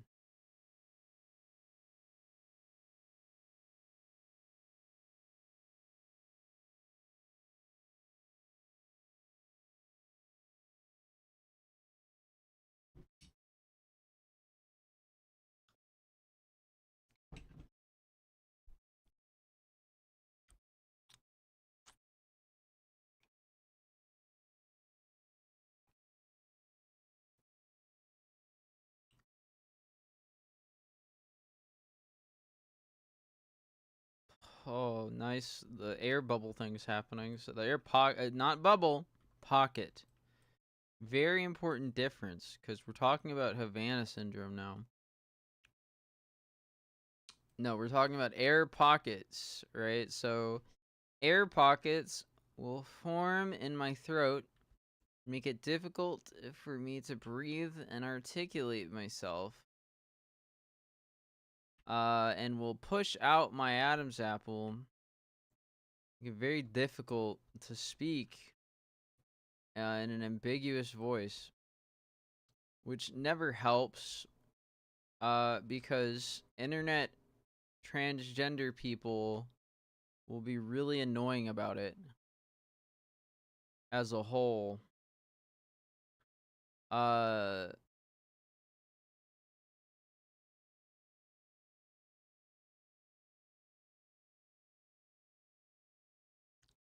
see. I'm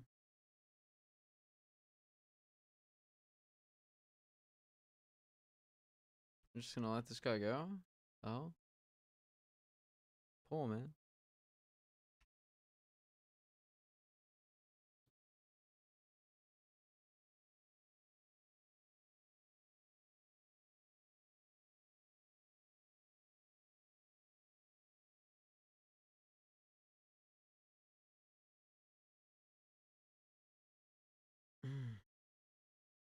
Can't fucking breathe.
like a 1 back right in my mouth.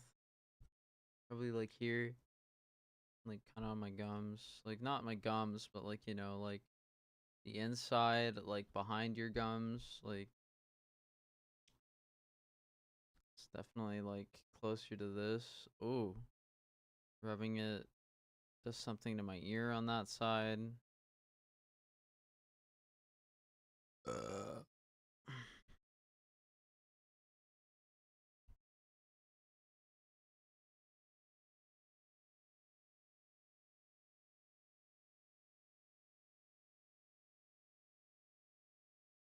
Can't let the tank die.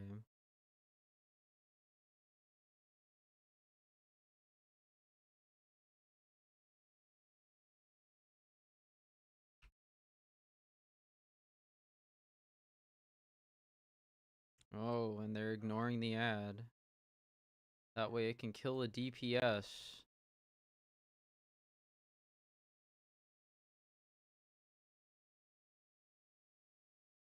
Doesn't matter though, we're on normal.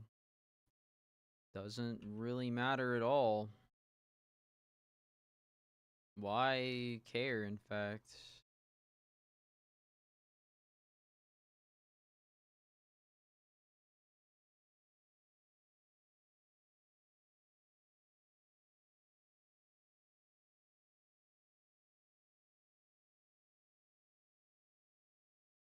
Well, time to mindlessly get to work and say nothing.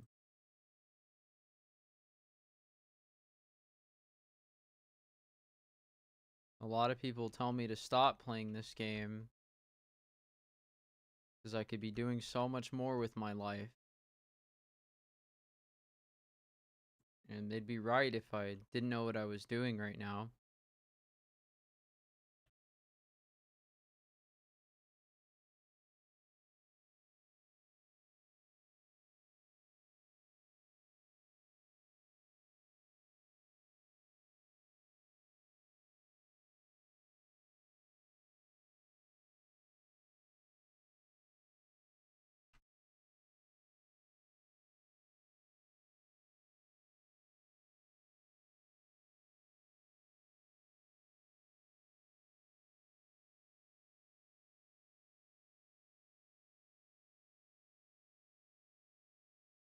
See, in World of Warcraft, you dress like a clown in TBC. But in Sonic the Hedgehog, Sonic Adventure 2, you style yourself as the assassin from Blazing Saddles.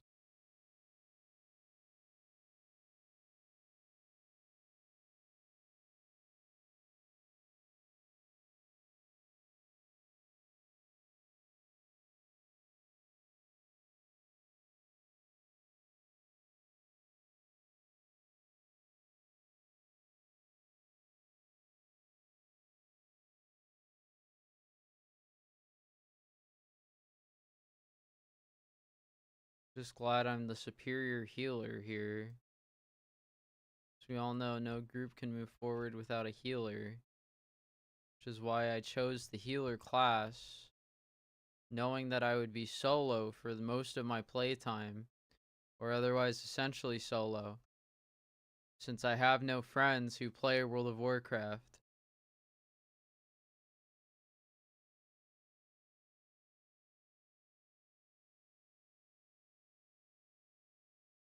It gets to the point where I'm literally stealing loot from groups and leaving to form new ones.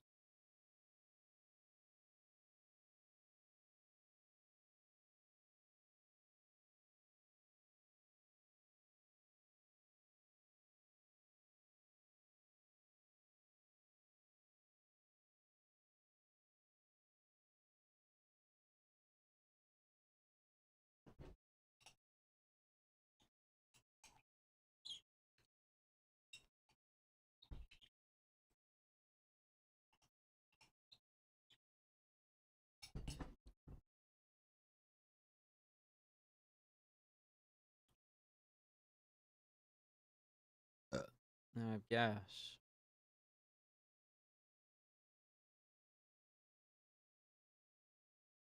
Having trouble breathing. And the air pockets are forming again. My throat muscles are doing something.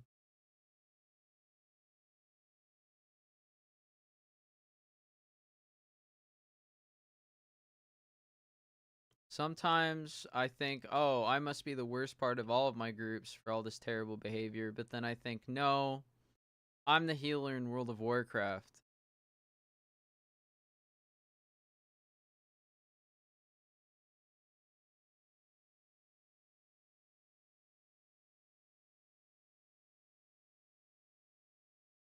We have a disenchanter here? Holy shit.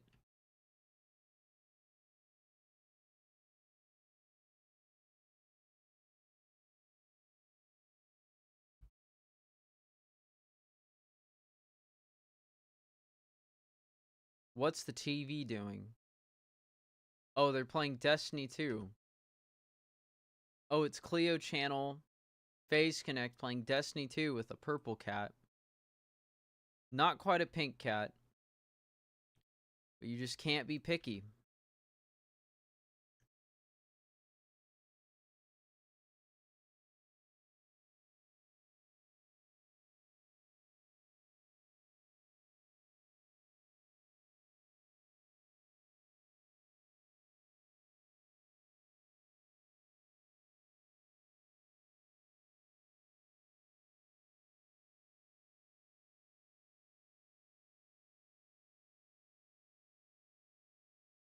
They're everywhere.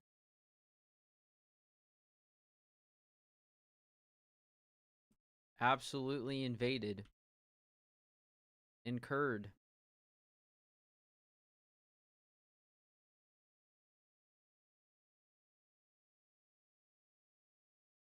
Colonized.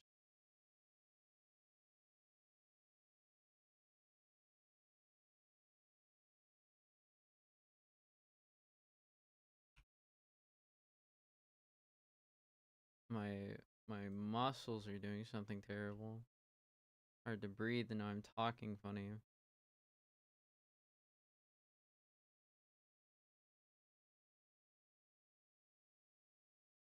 Duh.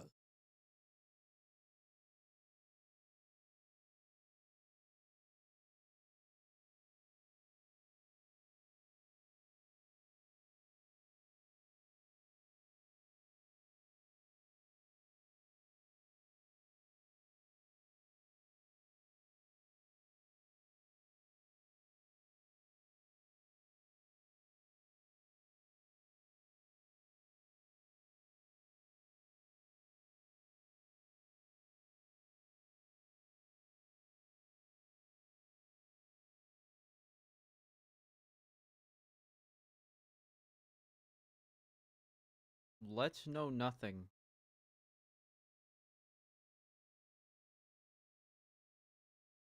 Just kidding, I'm playing World of Warcraft. I have to know a lot.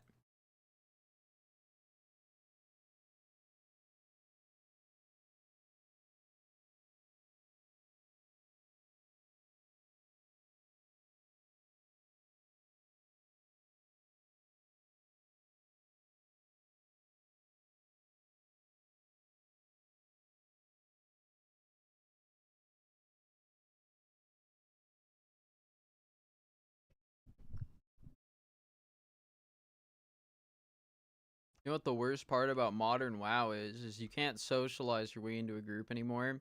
You have to pay for services from players who spend all of their time collaborating with other players and are often foreign entities doing RMT.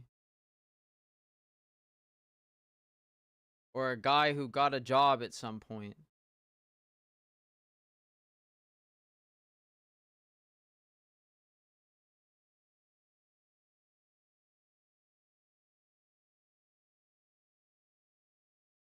But everyone would rather be a NEET, I suppose. So how could that ever be a problem?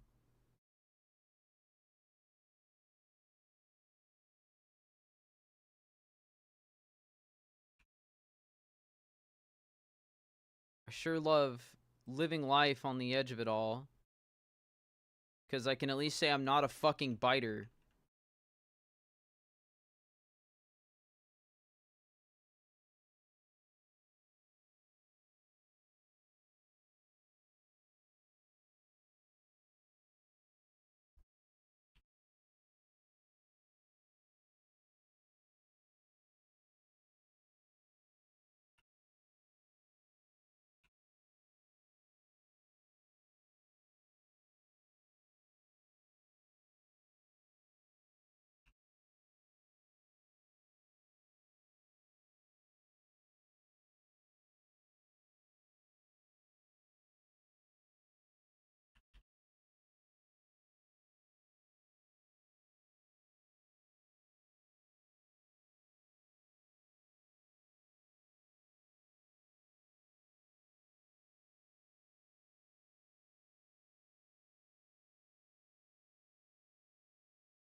God, my stomach feels so fucking bloated.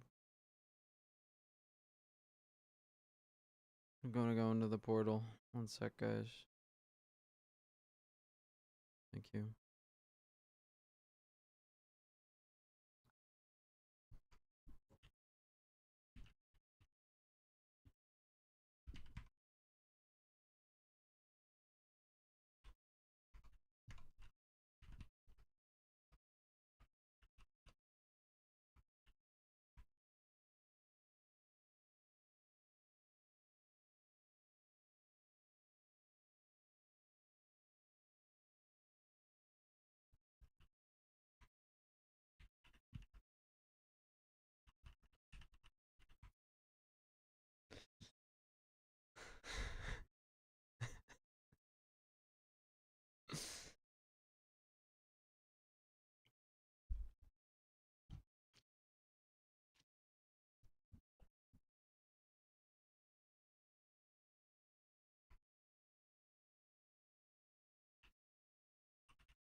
Don't worry. It's all...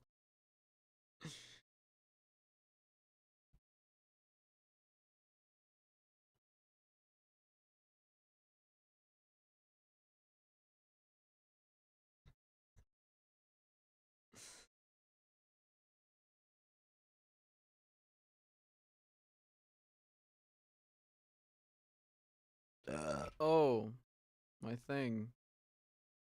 I'm helping.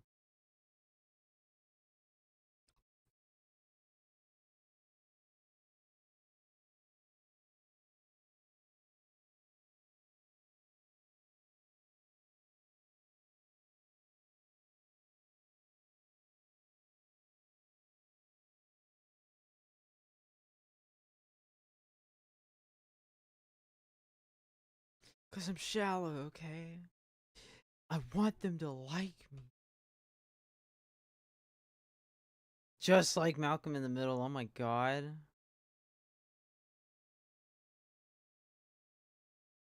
No, I'm 30. I'm 30 years old. Can't say that shit about me. I know better. I'm supposed to be making it right now, but they killed my ass with video games. Permanently changing me in ways that are nary understood by the layman.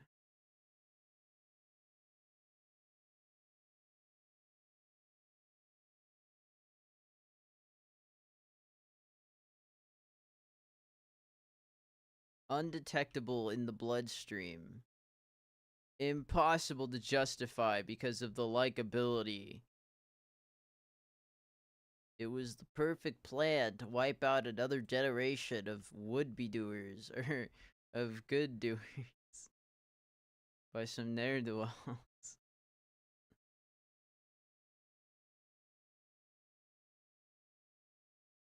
They forgot one key fact. They're stupid.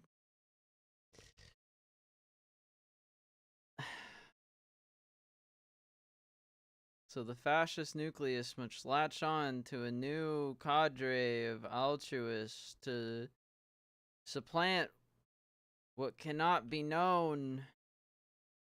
Little did they know it would only extend the range of the very few that they were forced to accept. So their behavioral modification operation deepens, bringing us to the far-off year of 2011.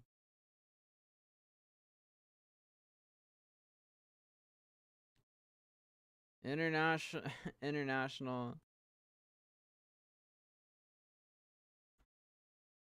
with a proper system for tracking and understanding individuals on a digital medium, vendoring and a lack of expertise will mean to compete with large firms like Google. Okay, so we have like a 2 on the back of the head, like here, like kind of like towards the base of the skull. You have like a 1 like behind the eye, like closer to the nose. 3 years. 3 years of content, okay?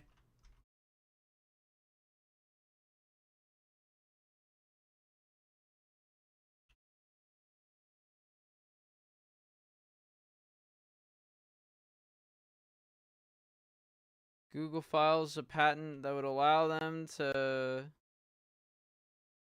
centralize power over data gathering through an advanced advertising architecture.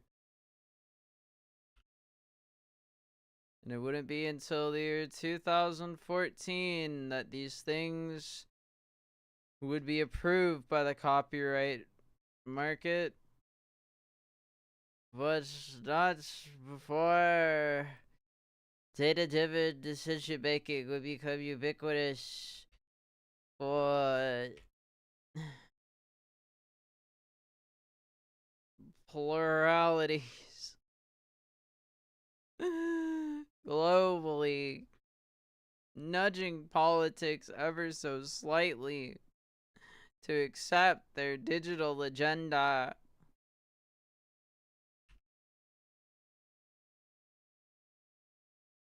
Being free of competitors means also being free of inspection, as this proprietary technology could run rampant without oversight. Inner exchanges between Washington and the executive boards of Google would allow enforcement to be curated through an advanced network of neoliberal conservatives operating under the premise that they have the right to rule by might and exclusion.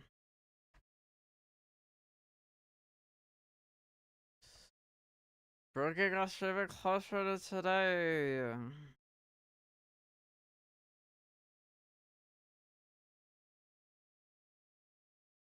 One of many stories.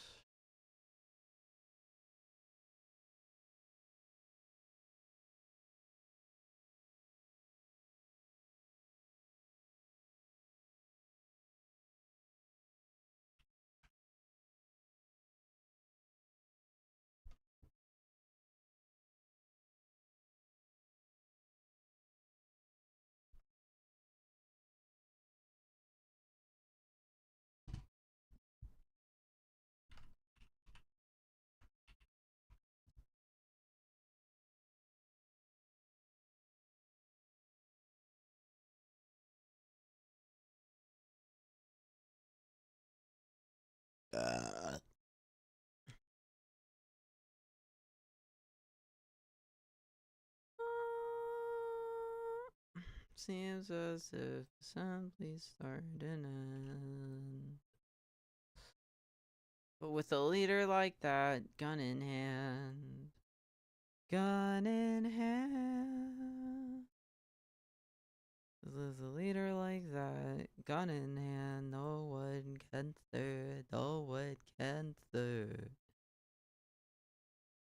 No one constitutes such a brute. A lot of throat problems. Like tightening out. And air pockets are forming.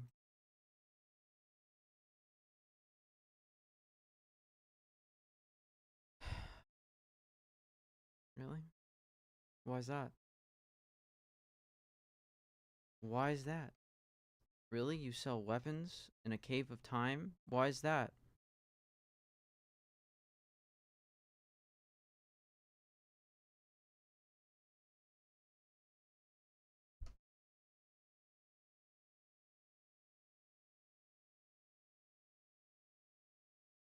With a leader like that, gun in hand.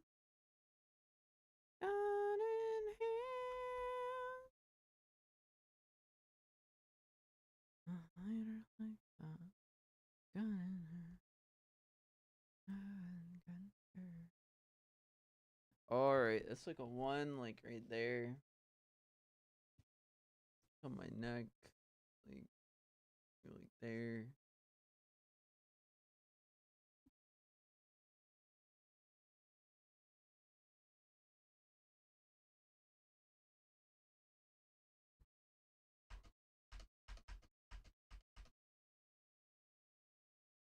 As you're doing like fucked up twitching things.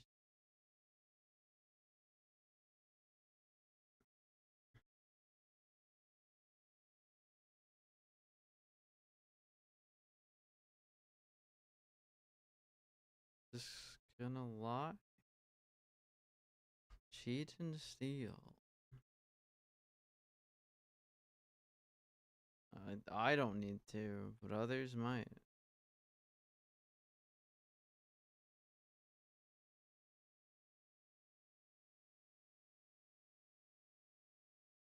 How are they in the queue as a solo player if they're already in a group? Oh, because they have an invite, pending invite. Fuck.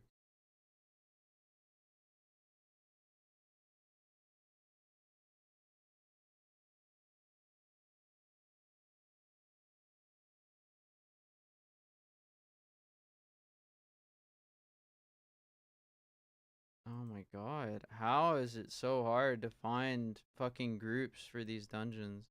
There's no turn-in for fucking Caverns of Time, right? Holy shit. How am I not finding groups?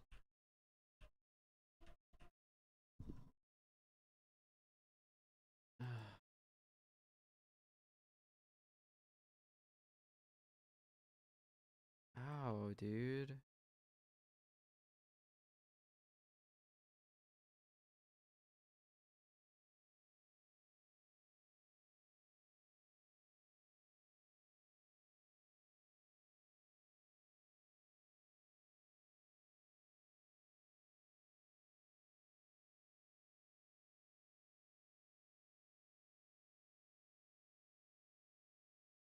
My nose.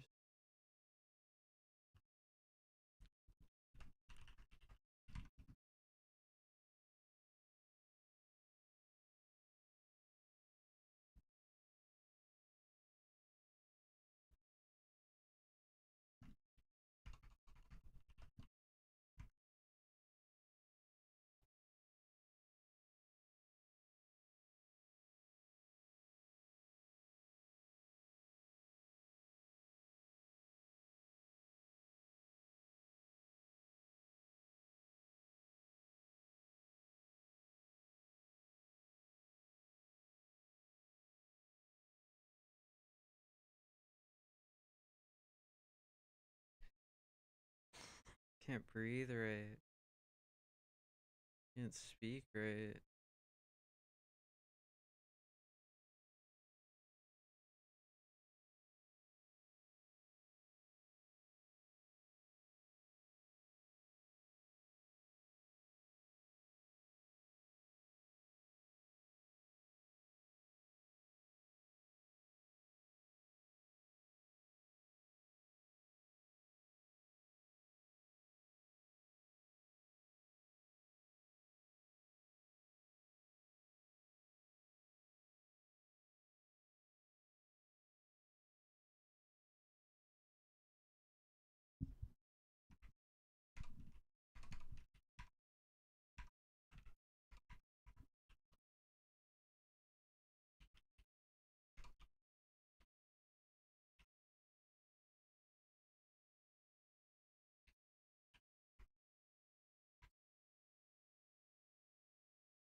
Are you fucking...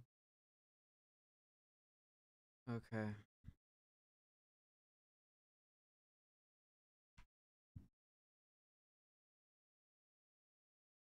Don't play with me.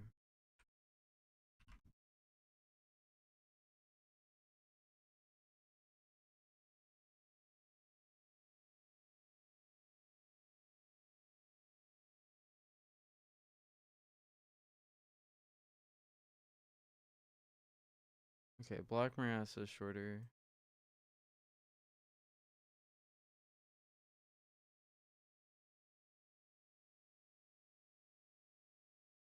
Oh my god. Brother.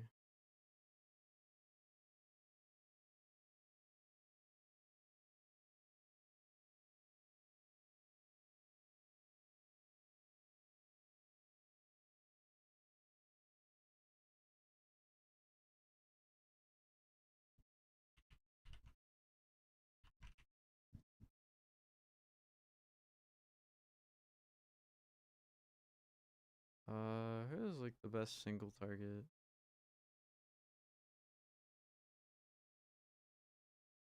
Guess like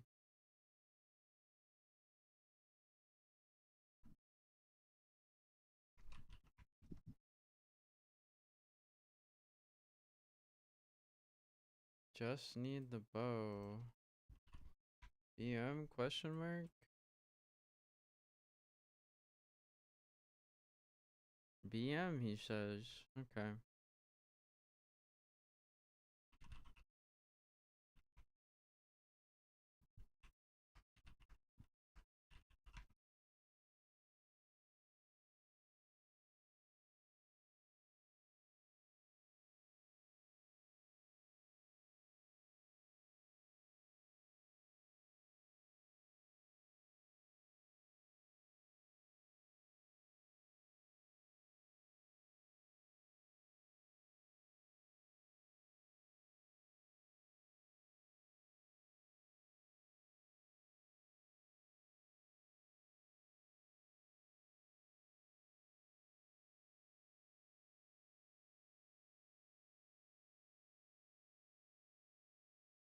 Head like leaning forward. It's like a little tightness like here, like on my neck, like kind of like on the part of your neck that like faces out like diagonally, like you know, like your neck kind of like turns like that. It's like on like kind of like turn.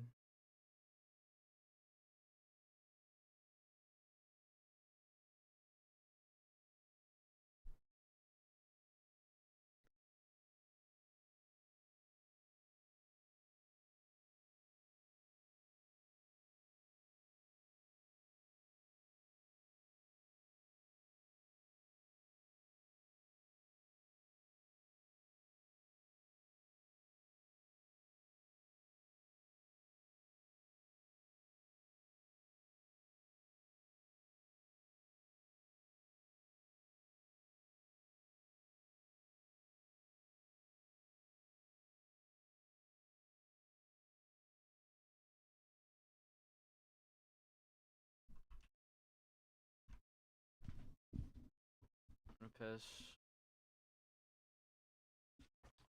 And now I have two cams, so my little AFK thing isn't as effective. Well, that's why.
Oh, what are they doing?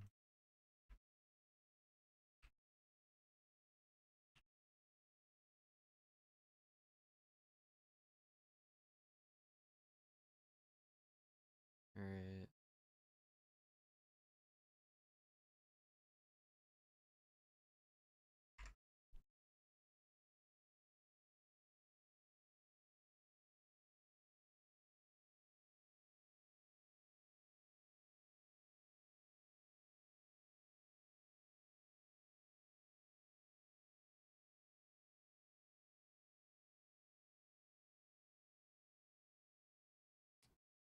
All right. Let's go.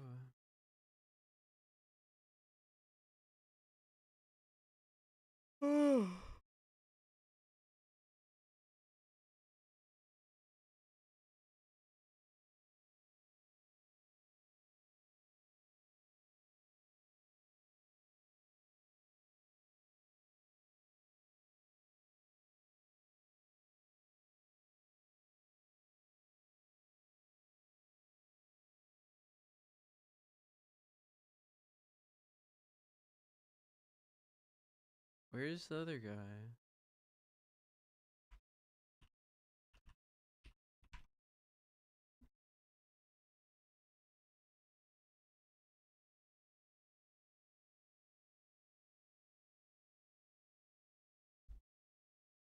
I get a roll check.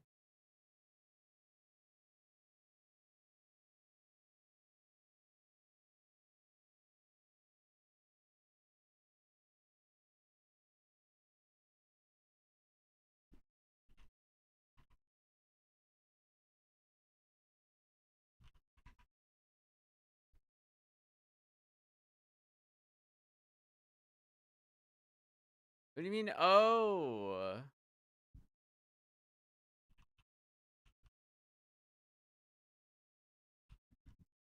Ah.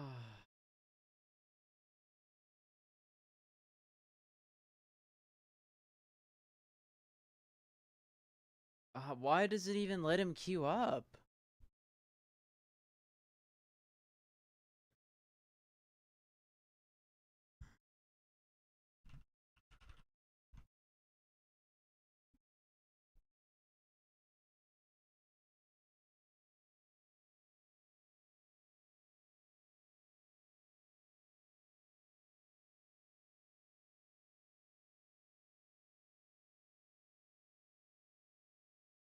He's being non-responsive.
Like, no matter what happens, I'm gonna enter it tomorrow. Just gonna say fuck it, we ball. And just pug. until someone checks my gear and says, okay, that's fine. They're gonna look for gems and enchants. And they'll have to accept me.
Should listen to Jane Remover. I think listening to Jane Remover would be nice.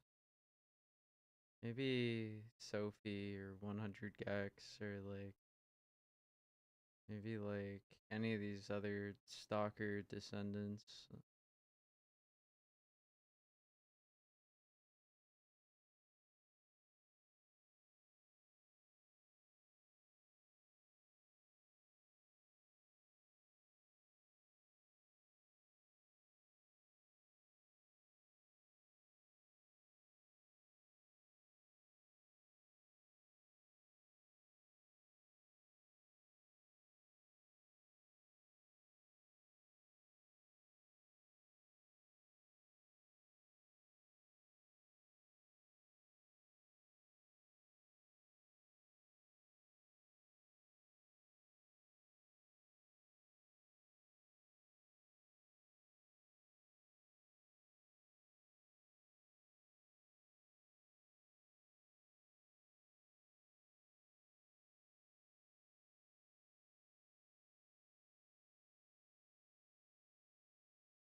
Like people are just like things, you know.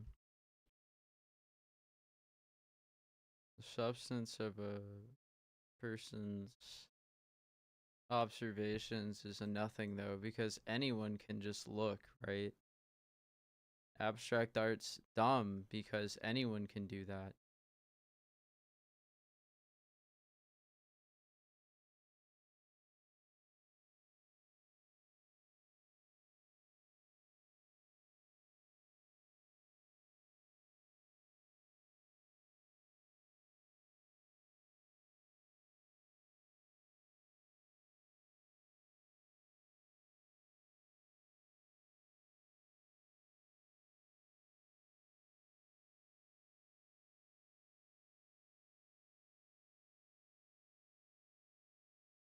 Just stealing my fucking designs, my thoughts. Just making me fucking paranoid.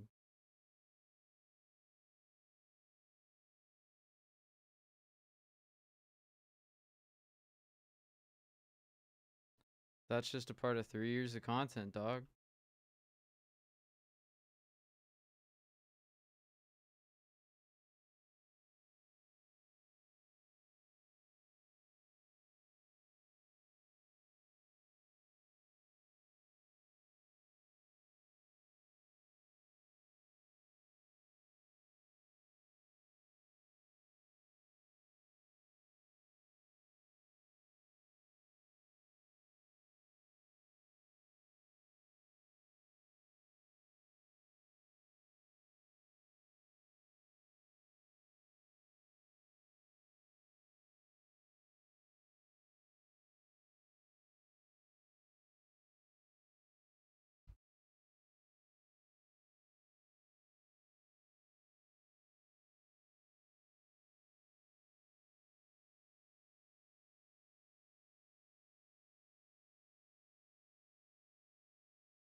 Wonder how many people do what I do. I guess that's just like a bunch of people having a big joke, right? Me and everyone else. And the joke got popular, the same way any joke gets popular. That's why I look fake. Well, that's a 1 right here.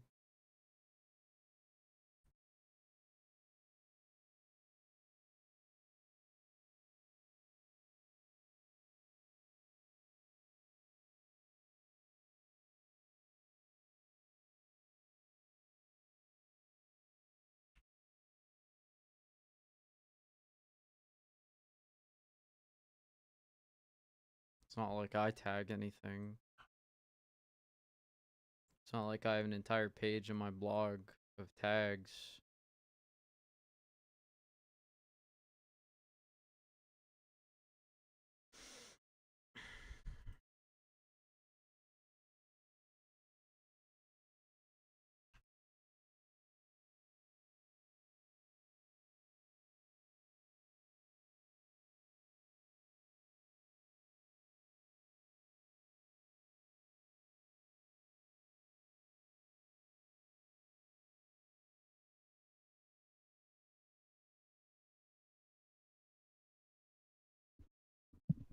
Now you're late. I know the game. I deal the money. I roll the nickels. The game is mine. I deal the cards. It's Charles Manson.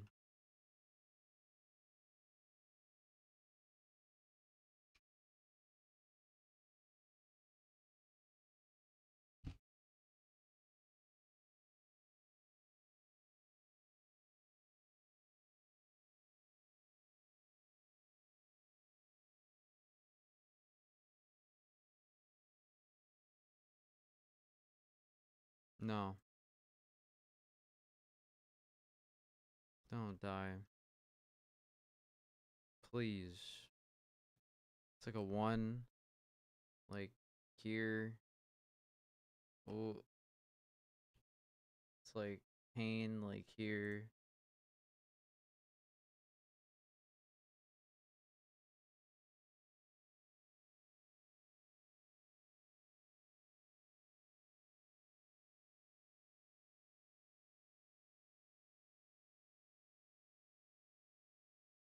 Darn.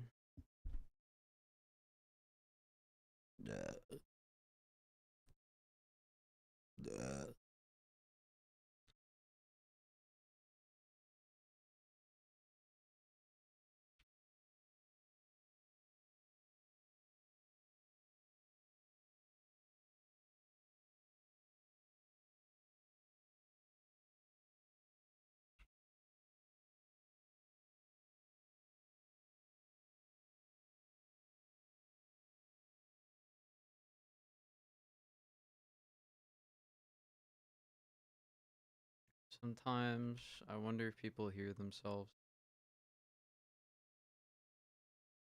Because apparently that's all they want me to do.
Oh, there it is.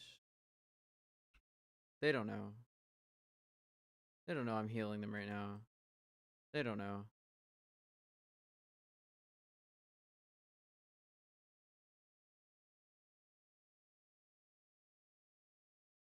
Let's go. What's that?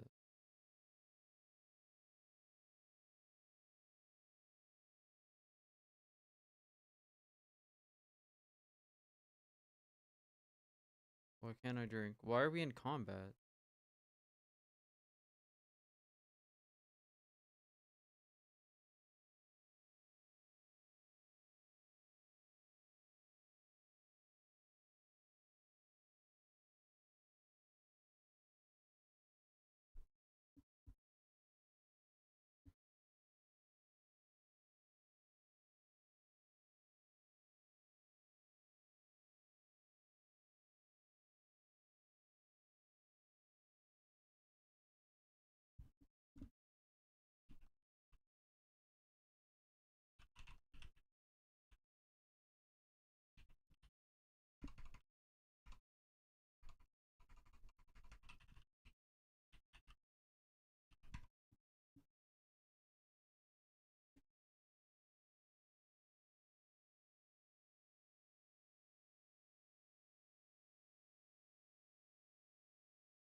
um,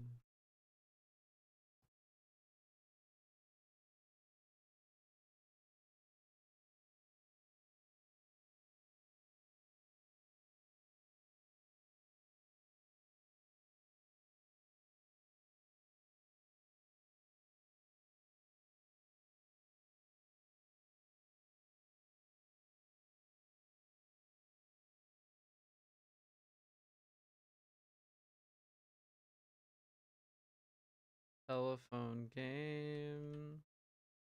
Shadow people harassing me by spying on me. All kinds of shadow people hurting me this entire time.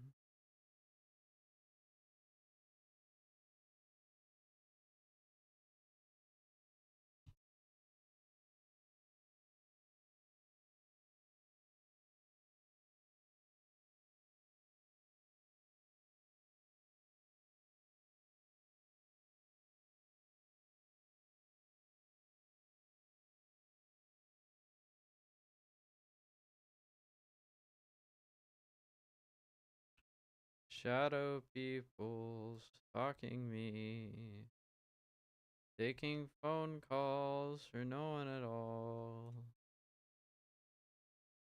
Shadow people, stop hurting me. You're the worst at getting it done.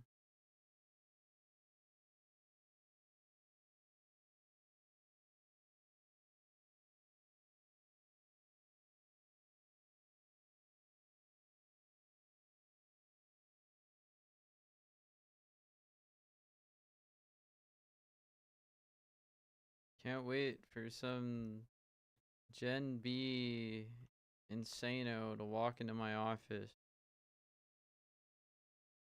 Finally give me what I want.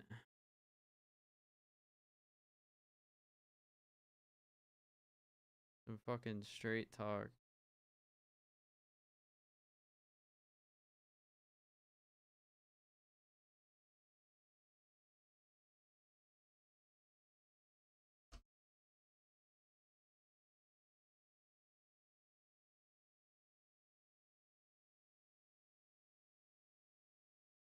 Then we can start addressing these larger issues.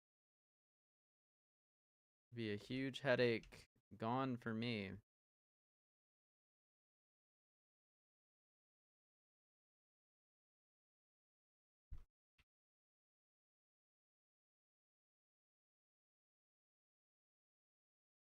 No.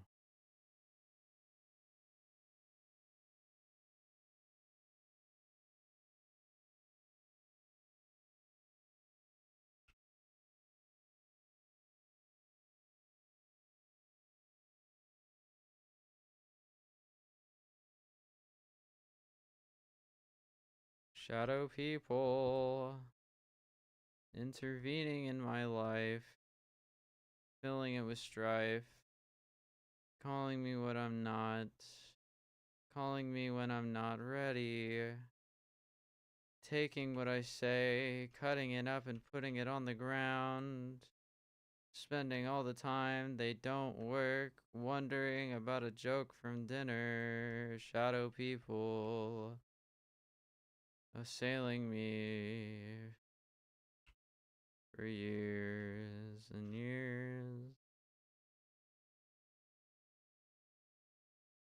Read my blog.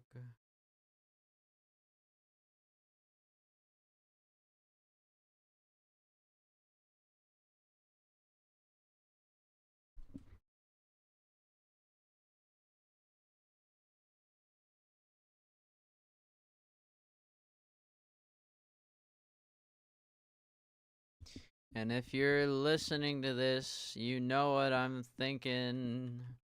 And I know it's stinking because you must not know what I'm saying. Eat shit because you can't say what it means by having someone look at what it means. That's the trap, bitch, and I've been seeing it.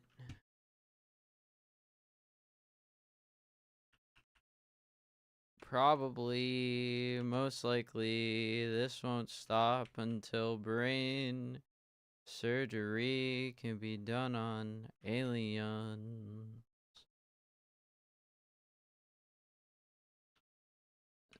I don't believe you. I don't believe you.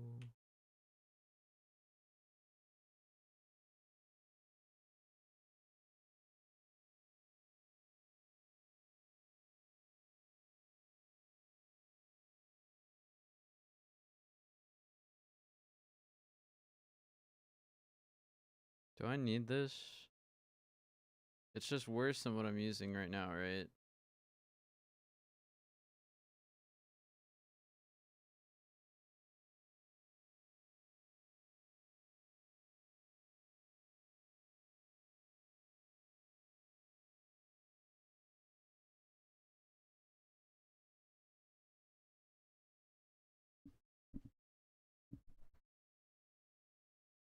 Fuck you. Fuck you.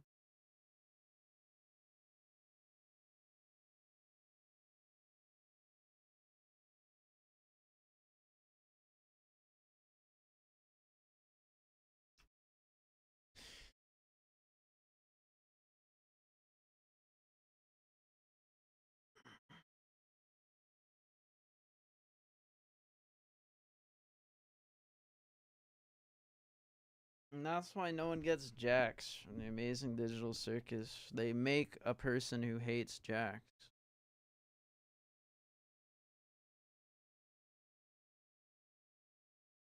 It's pathetic. Someone can have everything and take it for granted. Hate a guy like that.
Here we go.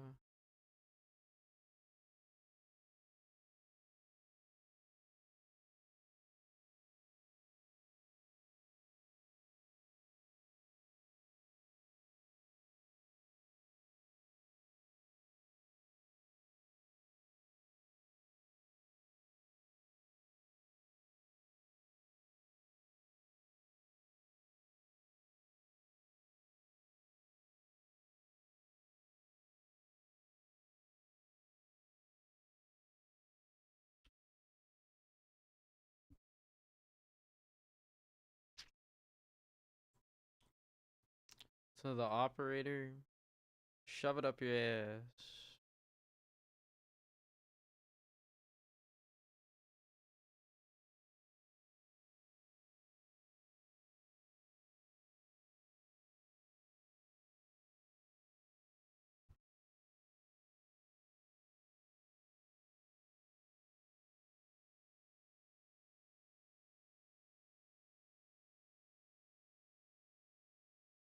It's not though. It's just the thing, it's not a collective sleepy. It's a big joke. Everyone can see that it's a big joke. And if you'd like to challenge it, you have to communicate your experience. It takes a lot more than one trickster to change someone's mind.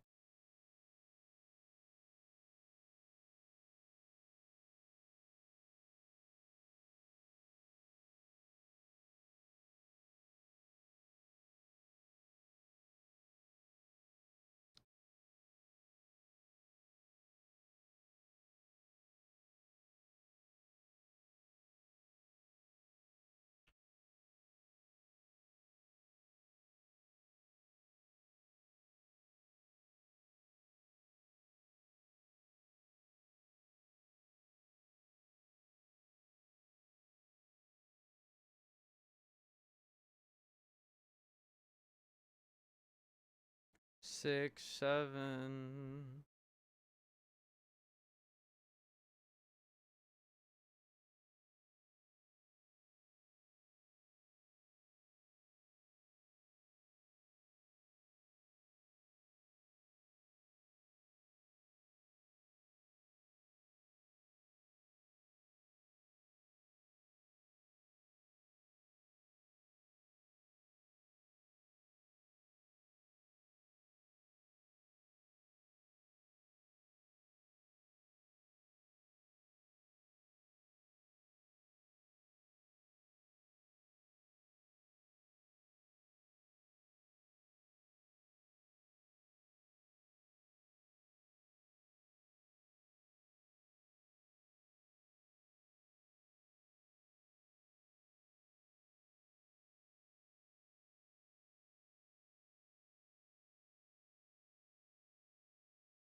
God damn, dude.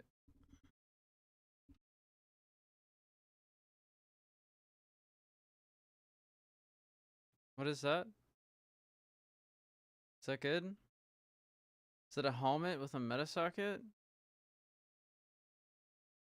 Oh my god, I want it. But I know it's so wrong.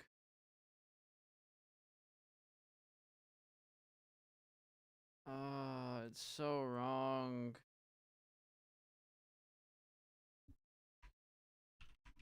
Sure. Do I take that? I'm gonna need this just in case.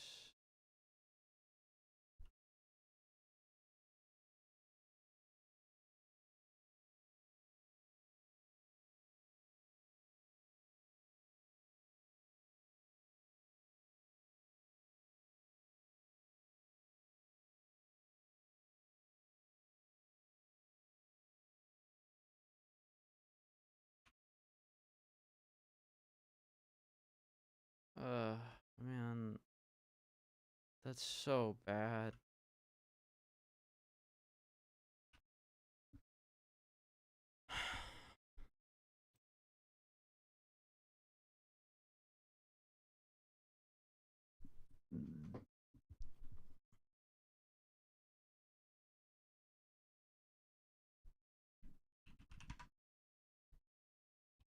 What part of come out, dude?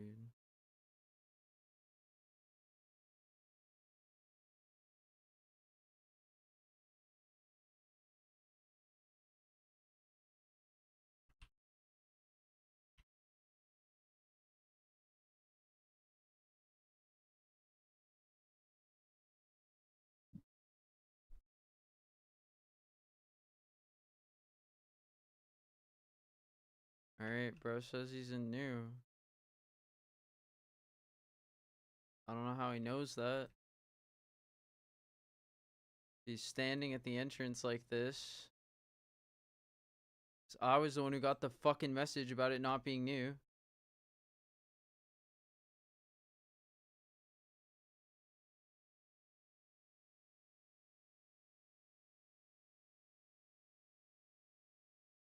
Jesus Christ.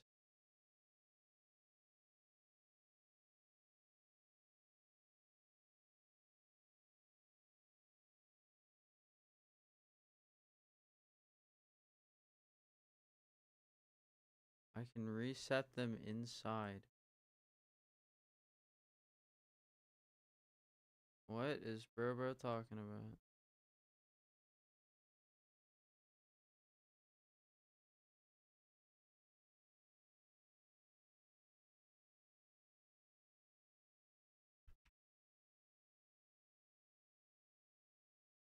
I'm like getting a 1 on my elbow, like on the inside. Like my upper forearm basically. Closer to like, what do you call that? Like, yeah, like the inside of my elbow.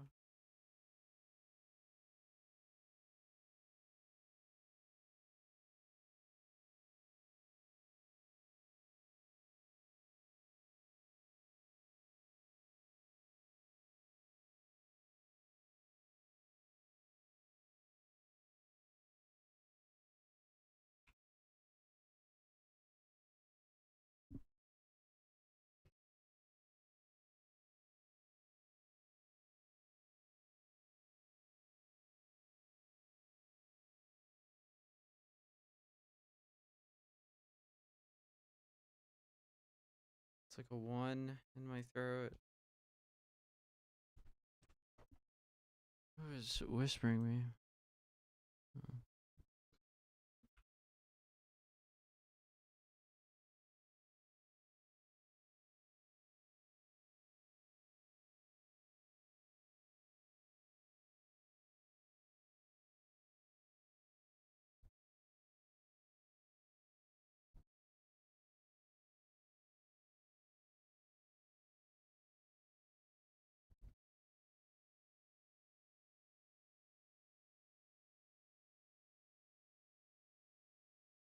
God. I need cold water.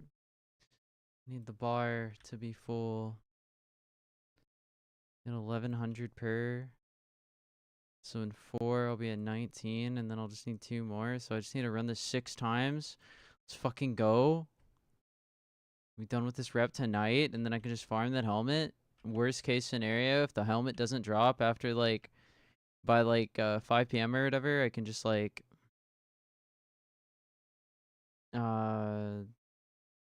what do you call it? Like use this weird crown that I got here, which is just a big fucking mess. You know what? It's whatever.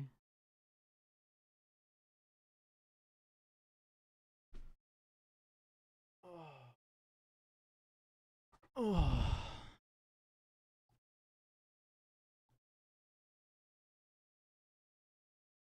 It's fine.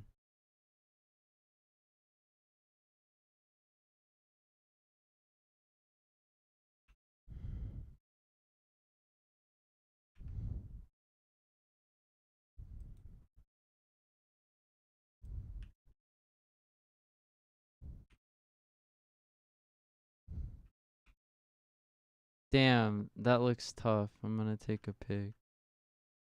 They're saying tough on the TV. God damn.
Alright, let's go. First boss, first boss. Let's go. Let's get this guy's item. I'm not even gonna charge the guy. I need the rep, dude. Do it, do it. Go, go, go, go, go, go, go, go, go in. Get in there, get in there, get in there, get in there, get in there, get in there, get in there, get in there, get in there. Ooh, ooh. Kill, kill, kill, kill. Kill, kill, kill, kill, kill, kill, kill, kill, kill.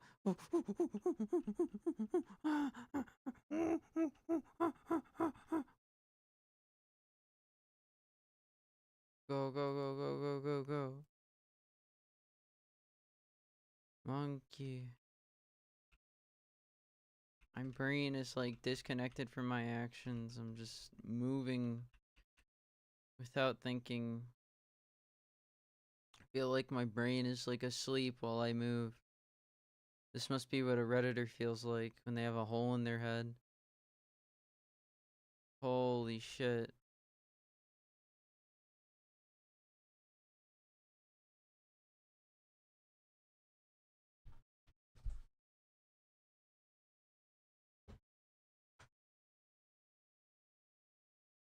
Oh, convenient tightness in my calves.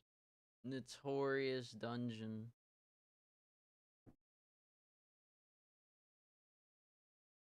What do they got? Burnos? What's a burnos?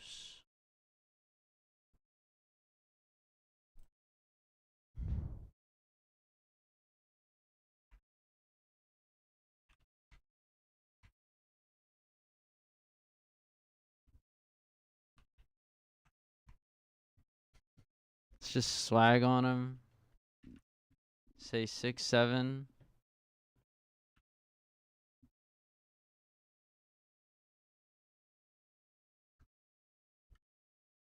Let's go.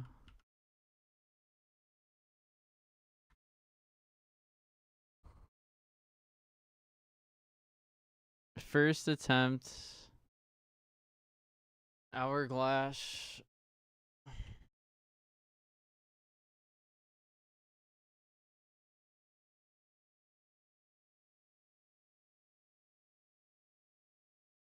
God, my back.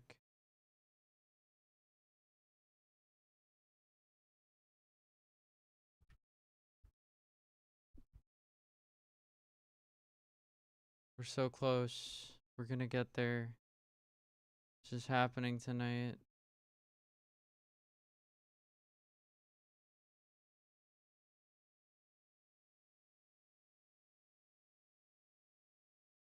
Let's go. Let's go.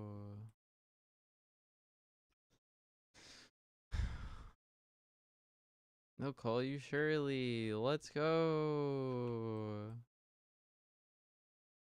They'll call you Myrtle. Let's go. Let's go. That bit where the loneliest lion, what is his name? The northern lion, the northernmost lion. He's playing Trick Shot Simulator.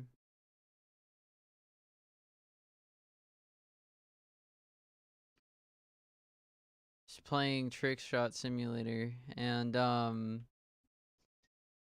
he goes into the archives. He goes all the way through the audio files, past all the other audio files, and he zeroes in on this one audio file, and he's like, this is a recording of a disc jockey on the radio. He's talking about hockey. Plays the most amazing I don't even know what to call it. Plays the most amazing radio program that's ever graced my ears. He uses every key on the sound effects page of the digital piano.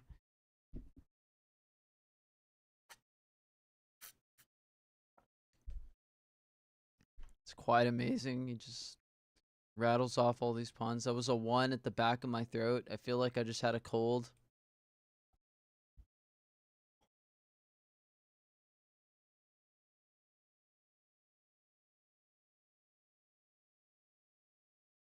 Let's go.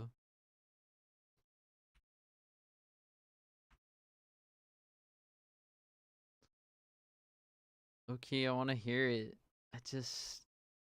I want to hear the guy say let's go, you know? Cuz he just has so much energy. It's amazing. He sits in the dark and he ponders why he's fit to make the bottom fall through the floor, and it all falls down. Let's go, let's go, let's go, let's go, let's go, let's go, let's go, let's go. They'll call you Myrtle.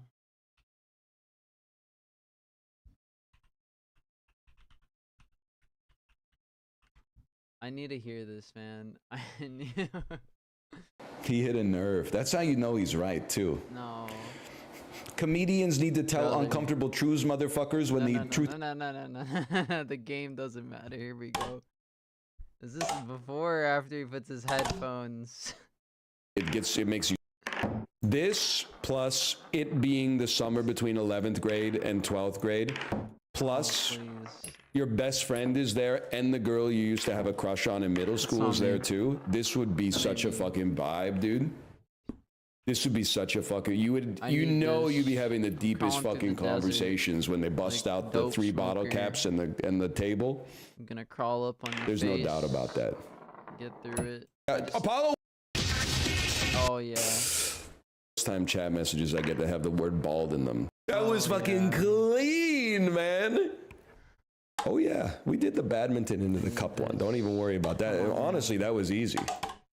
Someone said the next one made them quit the game. Please. And that's exciting for me. Please. That was me. Okay, king of carrot flowers. I know it's coming up. King of carrot flowers. Let me guess. Your mom would drink until she was no longer speaking. Actually, type shit. I love you, Jesus Christ. Type and dad shit. would dream of all the different ways to die or whatever. Actually, it was real original. When mom stabbed a knife, a fork. You think stubbornness is a virtue? Left shoulder? I do in this circumstance, and I'll tell you why. Sometimes people are like, NL is so annoying that you're so stubborn. And I'm like, buddy, you guys are strangers to me. No disrespect. Please. Why would I trust a stranger's opinion over what I believe in? Things change. I have 25% of the first time chat messages say bald. Let's go. Came back after 3 hours, nothing's changed. Wrong. We've changed a lot. We've changed. Were you, wait, were you here for this? Yeah. Is that true? Here we go. I needed this. I just need, like... Were you here for this? Stop. Sing the words if you know it. Give me, like, a minute. Let's go! That's all I needed to hear. Alright. T to dispel. Ah. God. I'm already feeling it. You know, I get purple bracers from this. I feel like I could have farmed on this character better. I think maybe because of my inexperience, I'm in the situation I'm in now. Like, I could have been done by Monday, but I'm not. Like, I could have, like, just, like, spammed, like, YOLO 5s and, like, had, like, a weapon with, like, 75 more heal. But I didn't. Because I'm just, like, such a stupid noob. And the social features on this thing are just foreign to me. But, you know, that's just how it is, I guess. I'd rather be told. Because, you know, when you're told, you're trusted by someone. It's not the fucked up truth.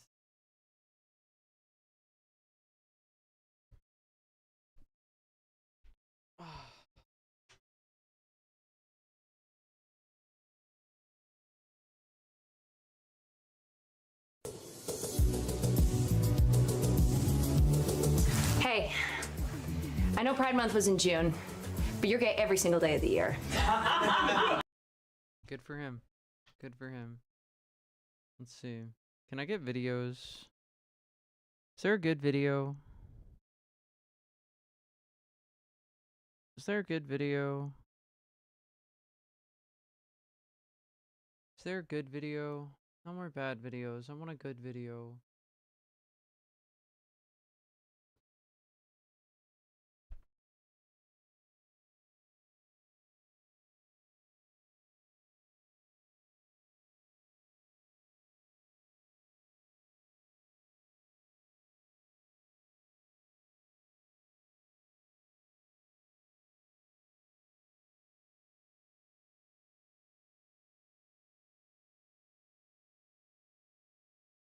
Hmm.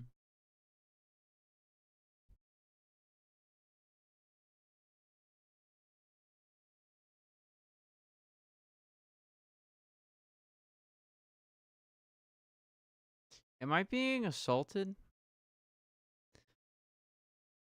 I'm feeling like a certain amount of apathy.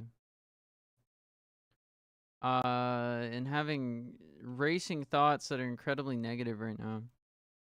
That's just, I think, uncharacteristic of my general disregard for shame. Now I'm experiencing the breathing issues.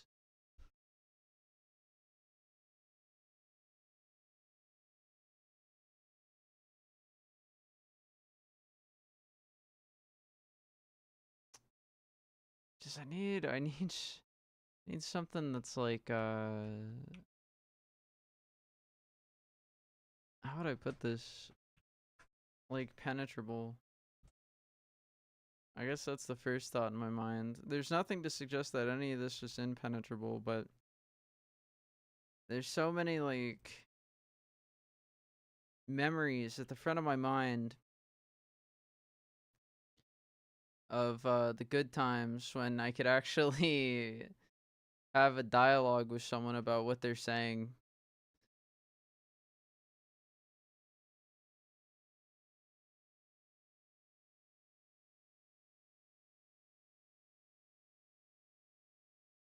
And anytime I think of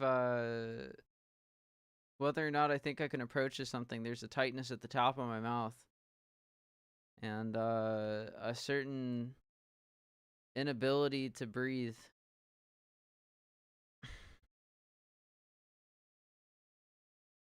I can't just click this video here.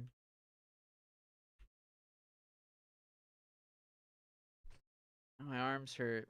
Just, this is very clearly pain conditioning.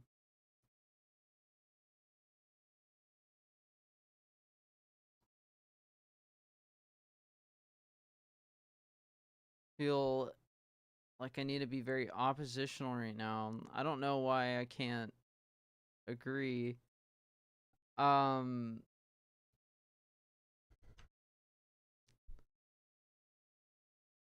we can just click the first video on the feed.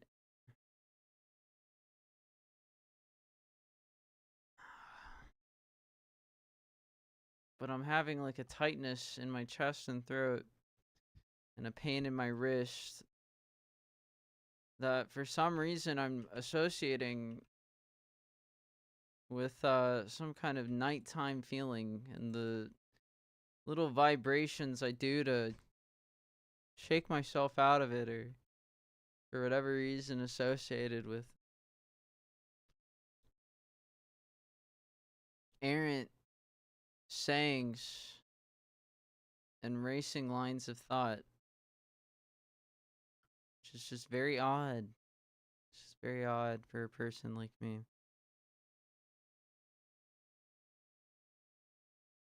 What I think will happen is I'll click on this video and I'll immediately experience pain unimaginable and be unable to look at what's happening on the screen. But I should be able to thug it out otherwise. Let's see this one. We're all guilty of the old one-trip wonder. You like this? You all right there? I have led a toothless life, he thought. A toothless life. I have never bitten into anything. I was waiting. I was reserving myself for later on, and I have just noticed that my teeth have gone. This is a famous line from the book The Age of Reason, which explores a core idea of Sartre's philosophy, that man is free in his choices, yet this very freedom is also what... Yeah, I'm trying to think of what you just said, but there's a pain in my ear. Oh my fucking god. Hold on. Oh, fuck. One's on the sides. On my teeth. Oh my fucking god. Oh.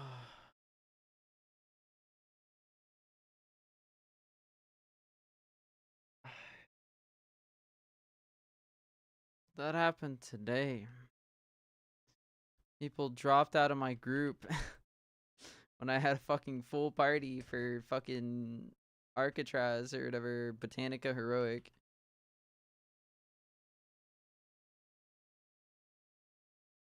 Bro claims he has...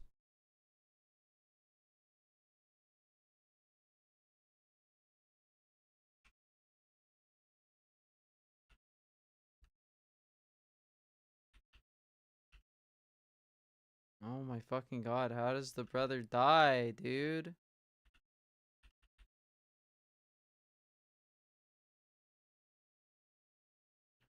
Jesus Christ. That's sick. That's a sick thing that they do.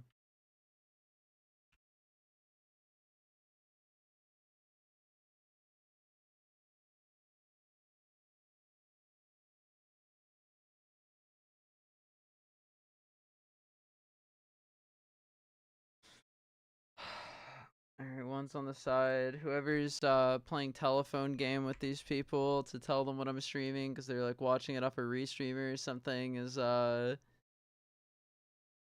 telling them I'm a fraud or something and having like an awesome epic fucking thing happening.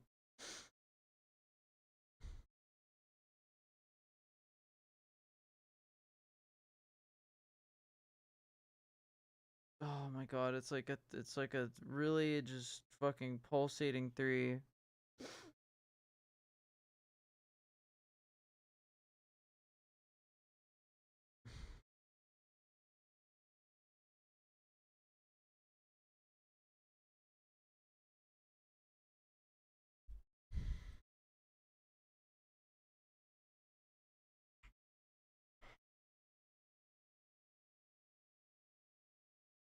This is very incredibly important. We must ponder this. I have led a toothless life, he thought. A toothless life. I have never bitten into anything. I was waiting. I was reserving myself for later on, and I have just noticed that my teeth have gone. This is a famous line from the book The Age of Reason, which explores a core idea of Sartre's philosophy, that man is free in his choices, yet this very freedom is also what condemns him. The novel is a portrait of unlived potential, and it constantly debates the idea of freedom, showing how it can become a trap, how the illusion of endless possibilities can keep us from creating anything, waiting for the ideal in a world of endless possibilities where we are free to choose. In this video, I will be discussing the book alongside some of these ideas, so there will be spoilers just to let you know now. First, let's start with a bit of an overview of the story.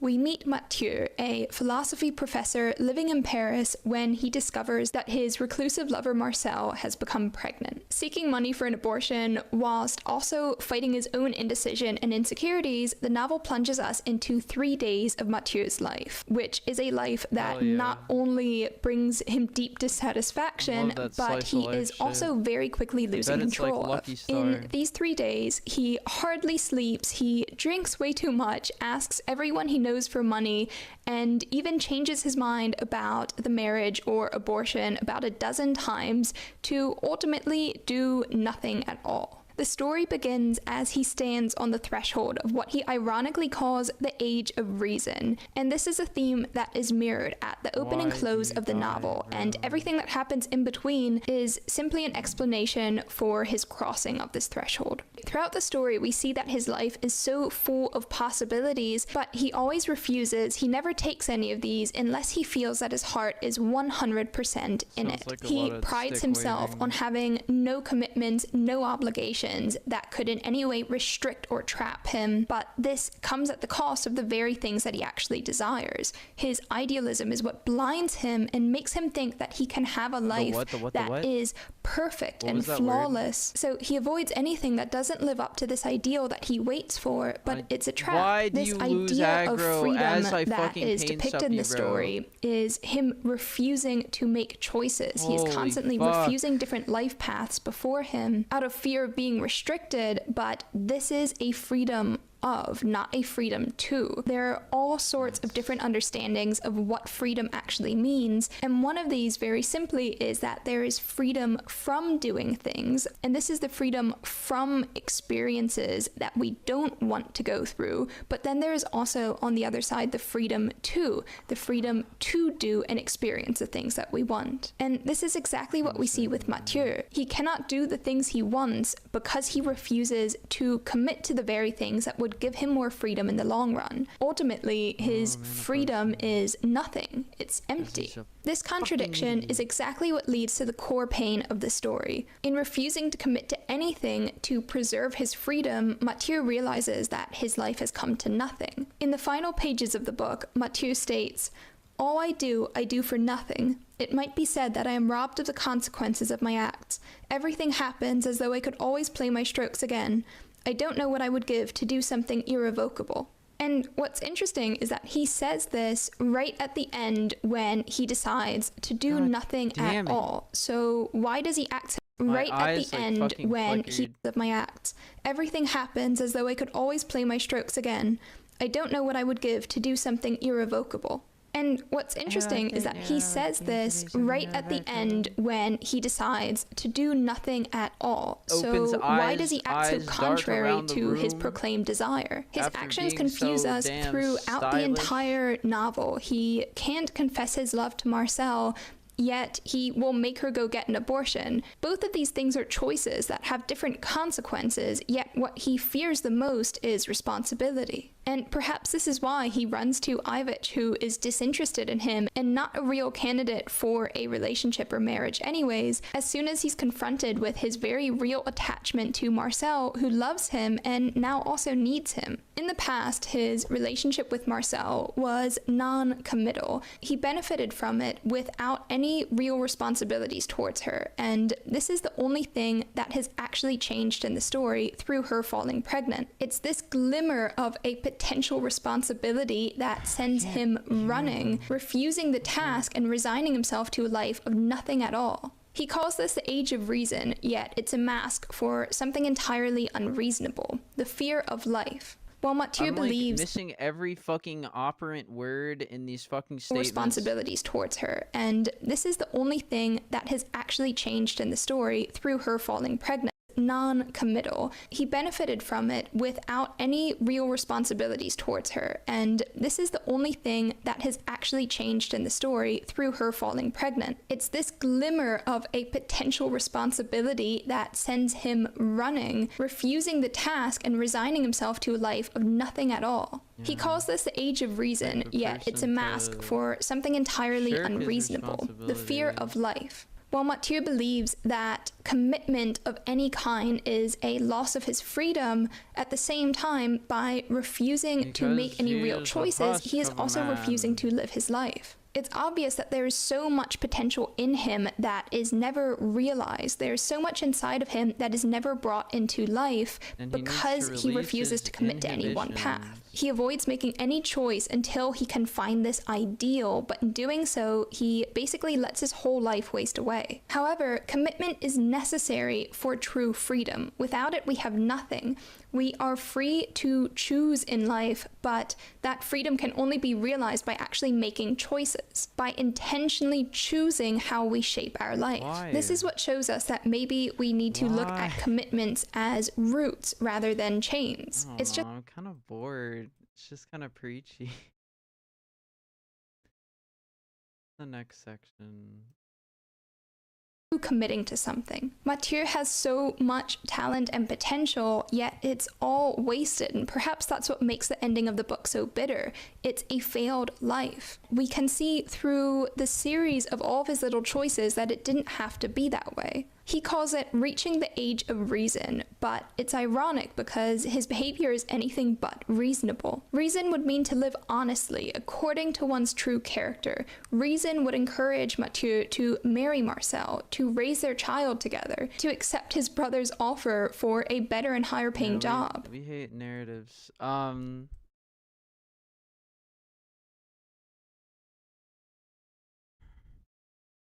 We hate narrative philosophy because it's a lot of browbeating misunderstandings and stylish nonsense. That's why the movies are so crap so often.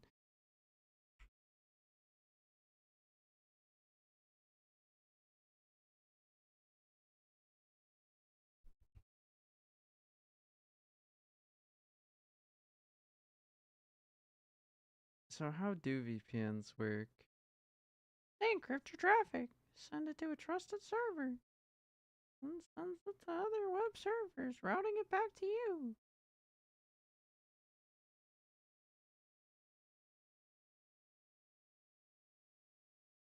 To be normal. Did he get a haircut?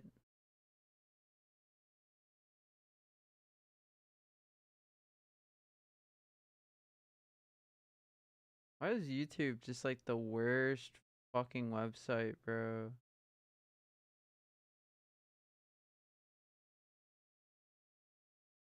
Building a life.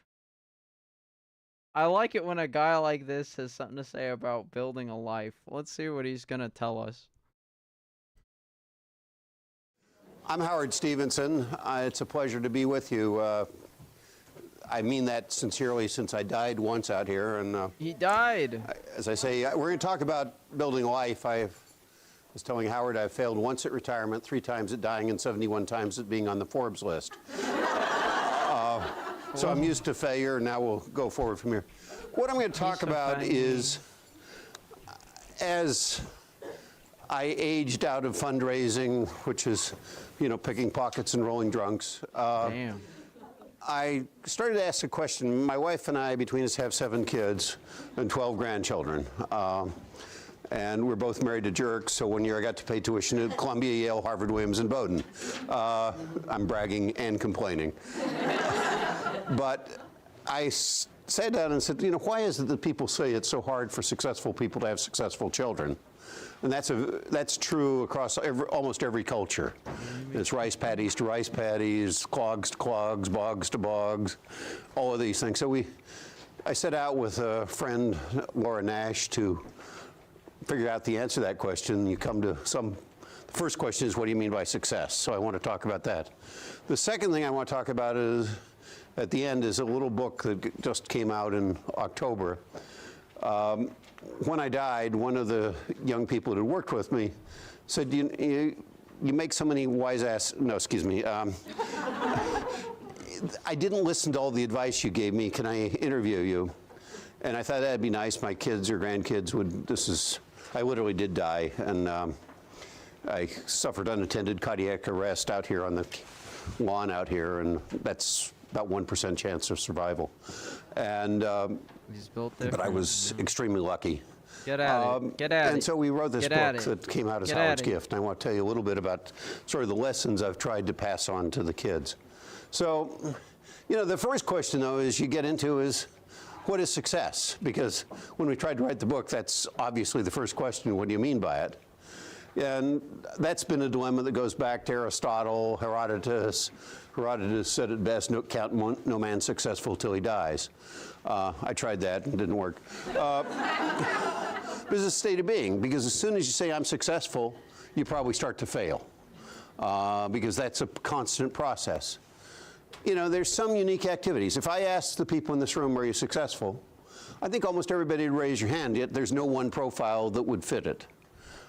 So this is some unique combination of what we bring to the party, where we come from, all sorts of things. And there's also sort of, I was successful when. Now, I always find it sad when people talk about it being admitted to Harvard Business School as the high point of their life, or it's even worse if they talk about being admitted to St. Paul's. But it's a question of, well, what do we mean? Is it a score? If so, is it, I loved Ann's comment about money this morning. One thing about success, it's really hard to measure. Who is the most successful person in the room? You can't say that. Well, all depends on how you measure. It's often uneven. It's the same video. It's the same video, but 10 times funnier. It's the same video, but 10 times funnier. All right. Last time I watched a video like open courseware, I got my video stricken for stealing third-party content or whatever.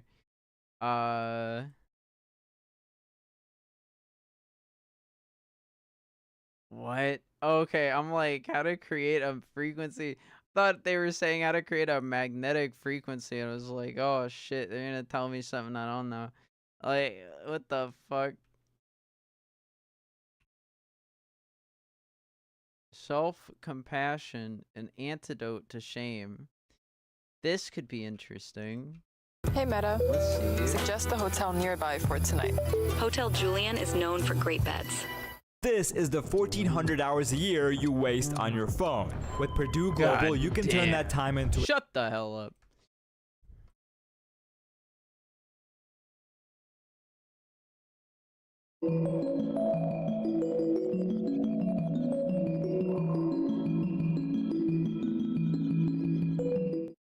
Hi, I'm Chris Germer, and thanks for your interest in this topic. For the next 25 minutes, I'll make a case for self-compassion as an antidote to shame. And then after that, I'd like to offer a 15-minute practice to give you a felt sense of everything I'm about to say. Okay. So for starters, self-compassion. Most of you probably already know a lot about self-compassion. However, it was not always like that. Back in 2003, Kristen Neff published the Self-Compassion Scale. This is the heat. And her article was the only scientific article on self-compassion in the peer-reviewed psychological literature at that time. And now there are over 3,000 articles on the subject. So there's a lot of interest in self-compassion, mostly coming at the heels of mindfulness. Okay. What's, who did he say? Who was that? Hold on.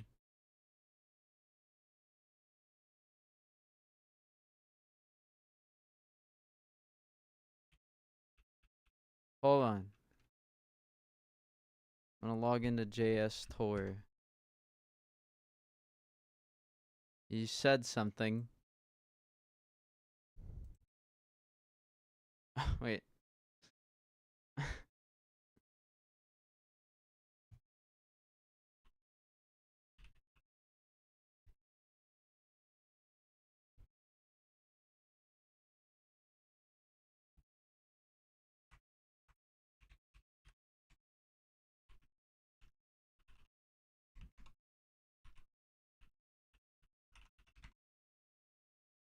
Motherfucker.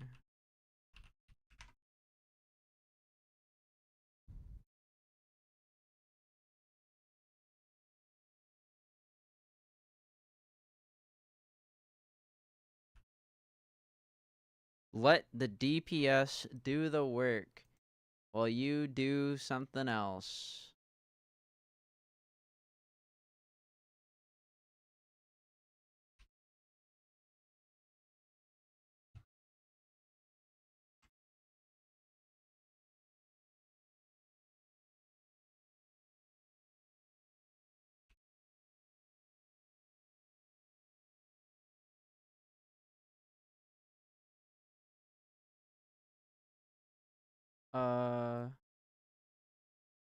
What am I looking at here?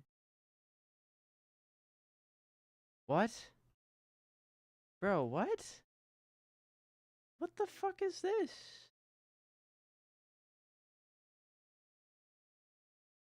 What the fuck am I looking at?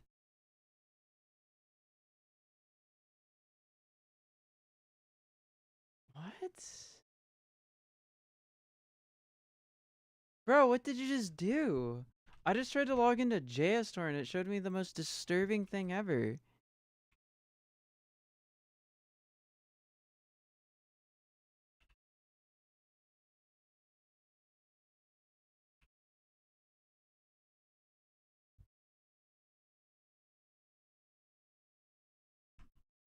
This one. This one.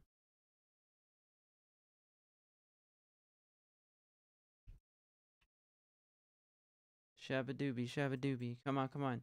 What do you mean?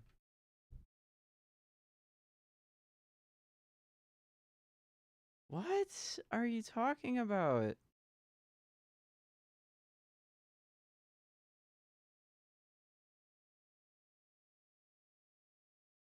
What? I don't have a job and I'm seeing this?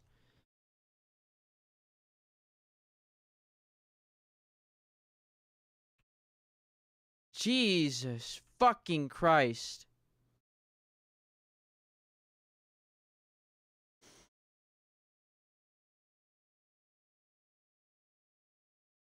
We're not gonna check. We'll see what he has to say. My own introduction to self-compassion was personal, through the doorway of shame.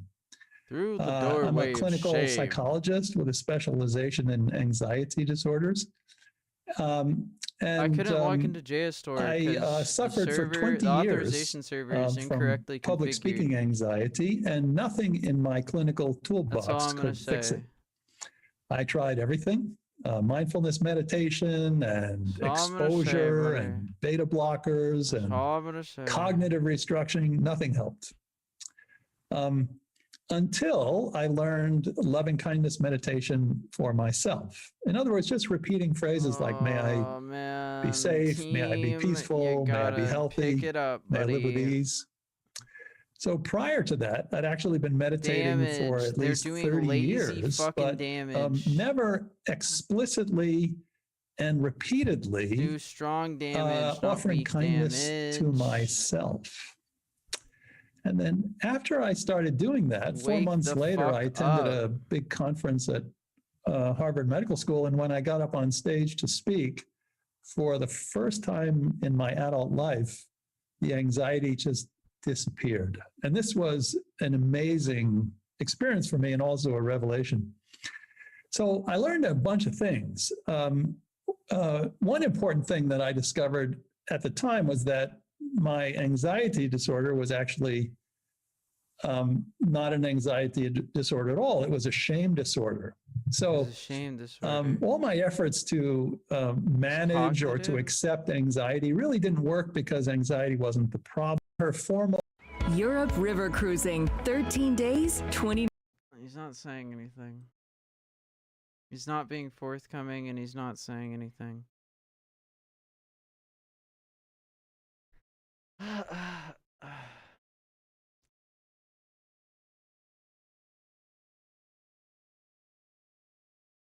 Learn to do crime. Welcome to Box Fuckers. When you don't like our philosophy, we're gonna tell you how to do crime. You know, actually, we do like Artem Kirsanov because he fills the conceptual gaps. I'm gonna be spending the better part of the next 2 or 3 years looking at this shit. It's better to get a jump start on it. What was I looking at?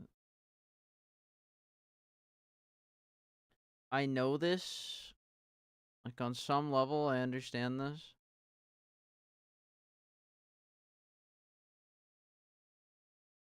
My eyes. My eyes. Oh my god, that's like a 1.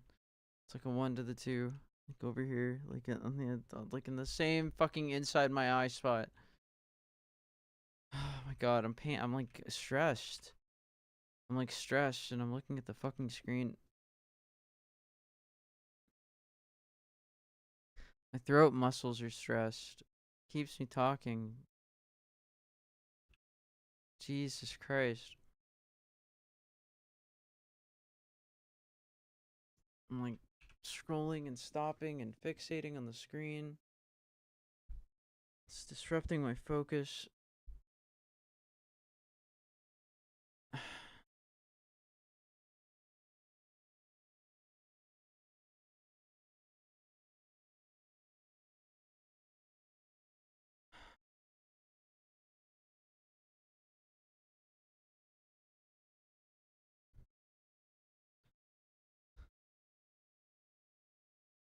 No, we can't watch this because there's nothing to really say about it.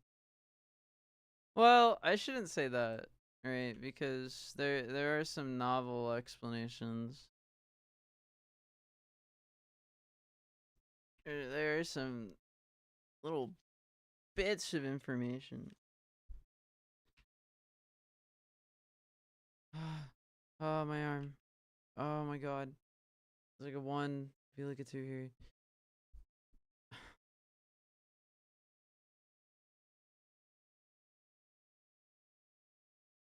Whoever's watching is a real dipshit.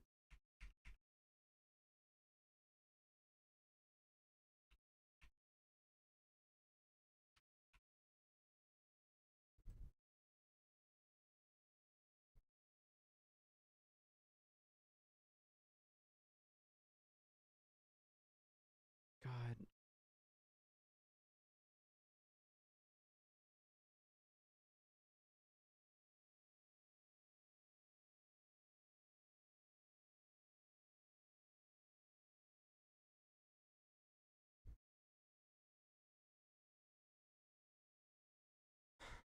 Breathing's being impaired.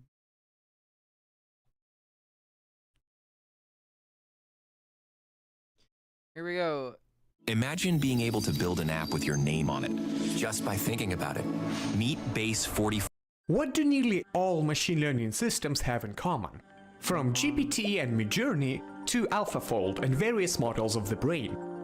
Despite being designed to solve different problems, having completely different architectures, and being trained on different data, there is something that unites all of them.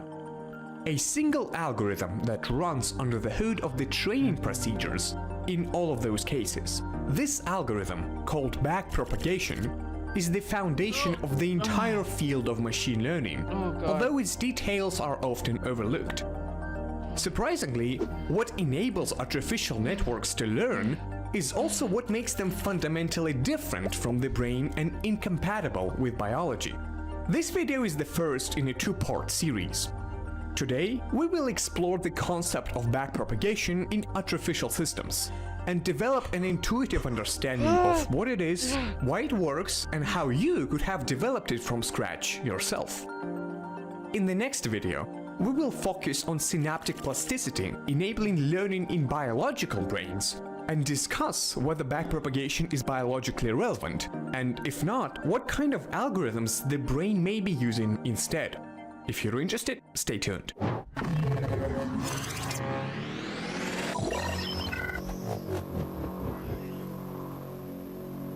Despite its transformative impact, it's hard to say who invented backpropagation in the first place, as certain concepts can be traced back to Leibniz in 17th century.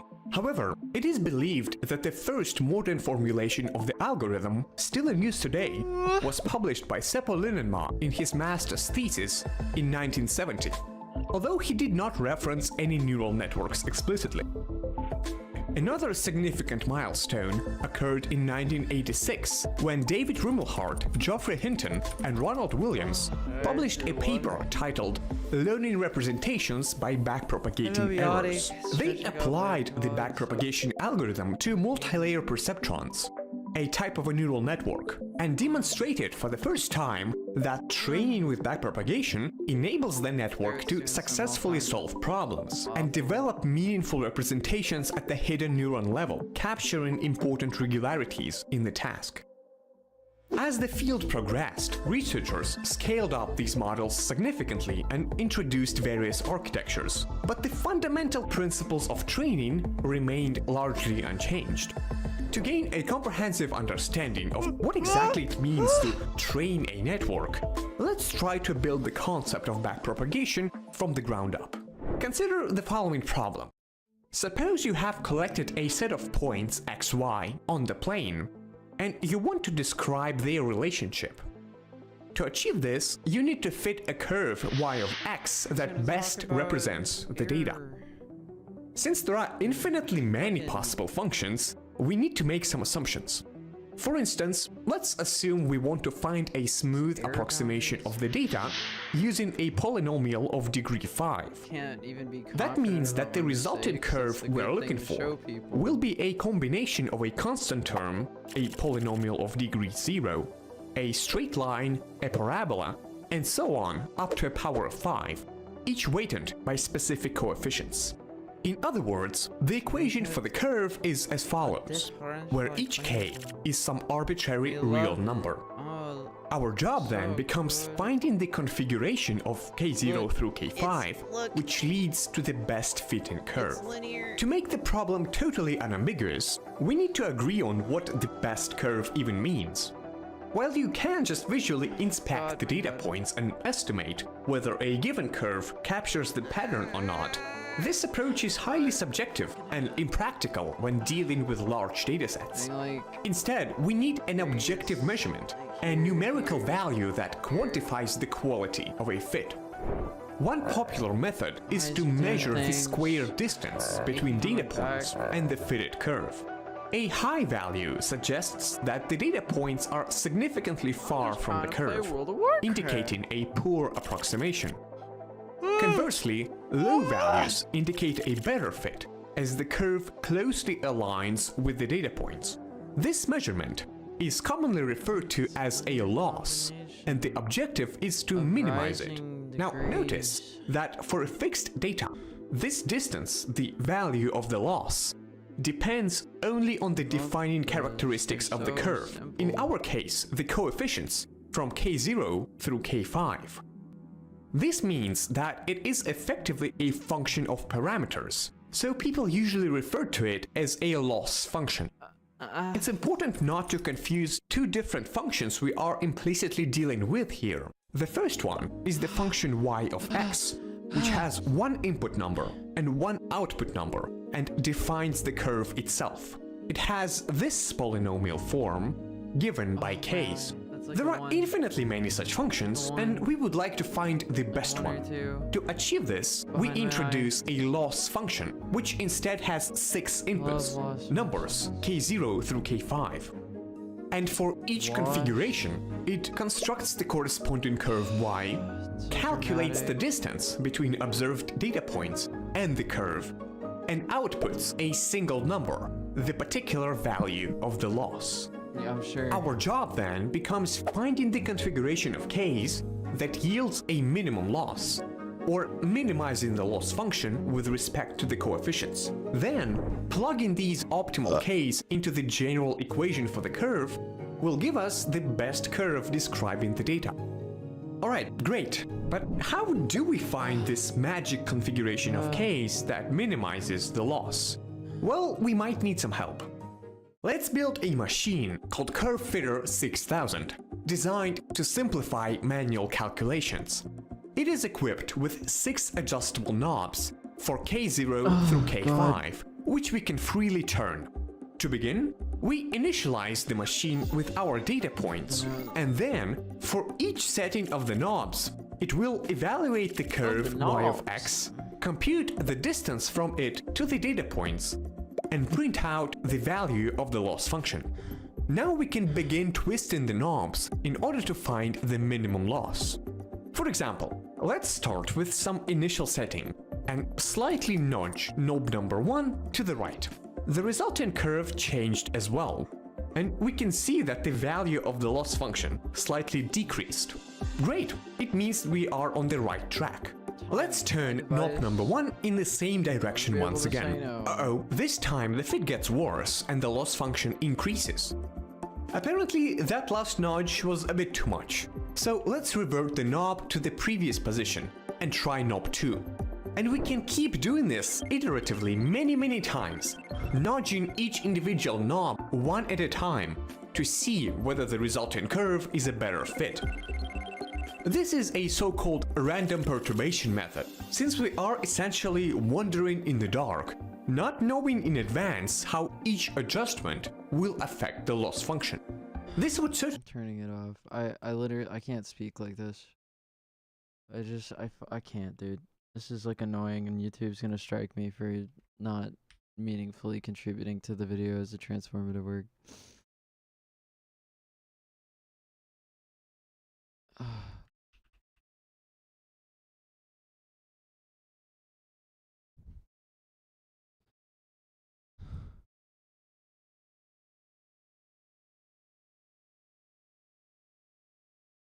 Kill yourself, my guy.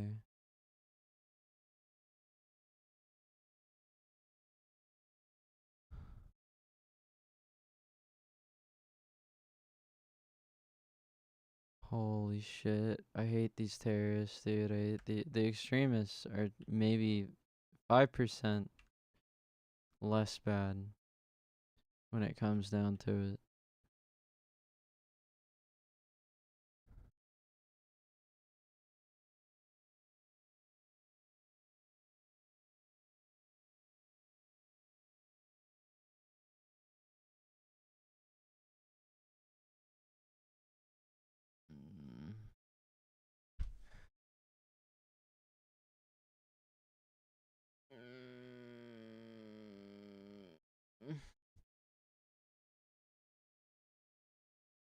Why don't I get to use mine?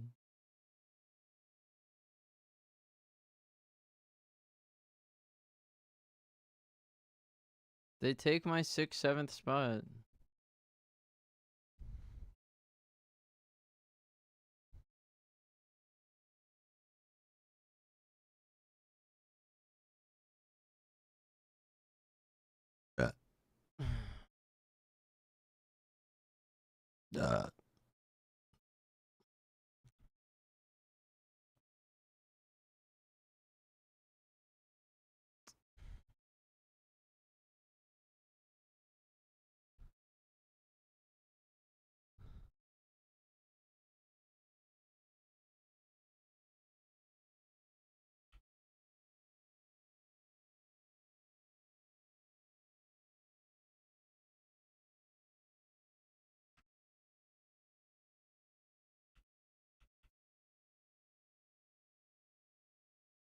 eyes are blurry.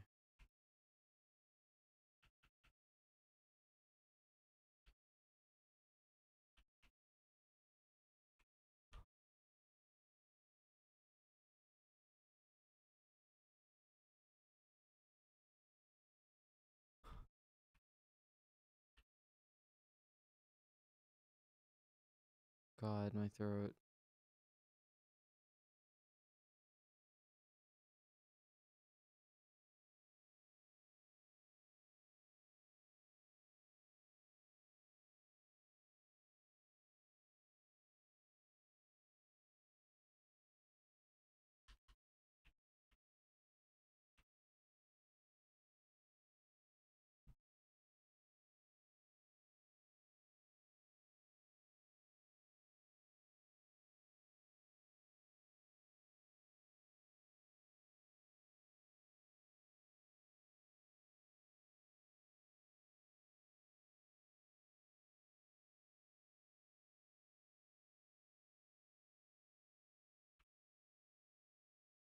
Having conniptions.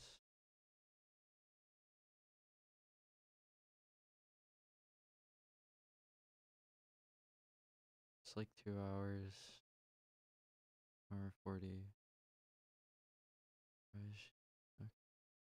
Why this happen? Why does it happen?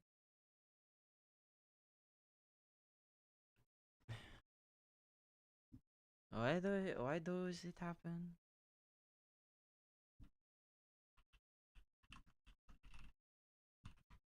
We're gonna do this. Let's see. 1, 2, 2 runs. Oh god. Oh god. 2 runs will be at 18. And then we'll just need 3 runs after that. We'll just need it's 5 runs. It was a little off. I assume it was off.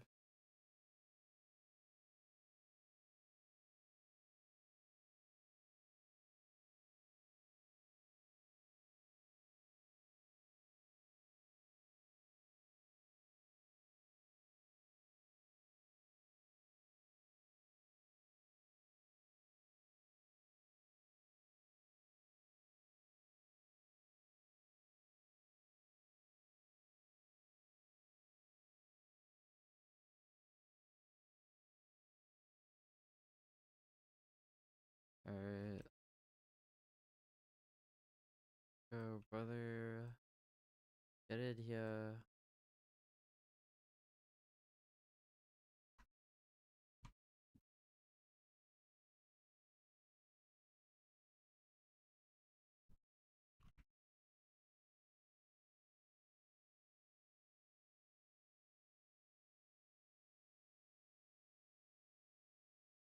Where'd he go?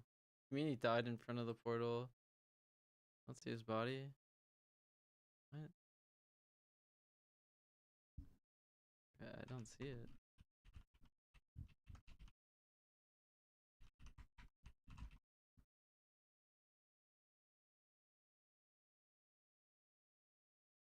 Where is he? What do you mean out of range?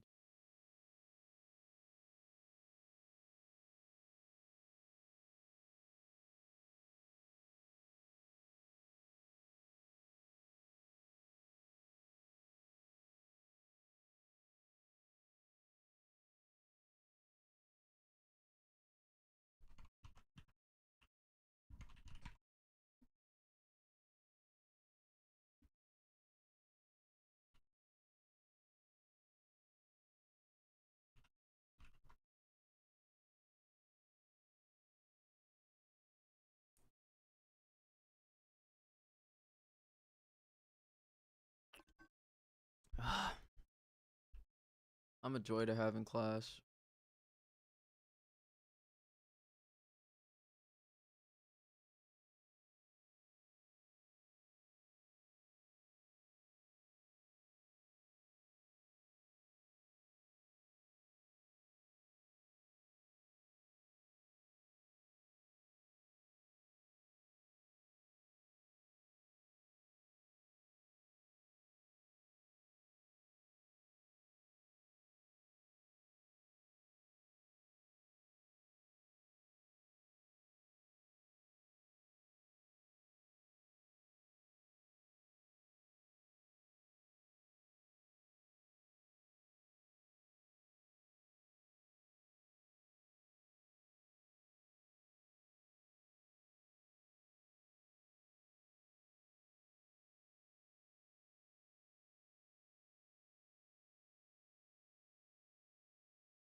Head hurt is like a 1, maybe a 2.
My neck is like a 1. Like here.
Right there, like a 1.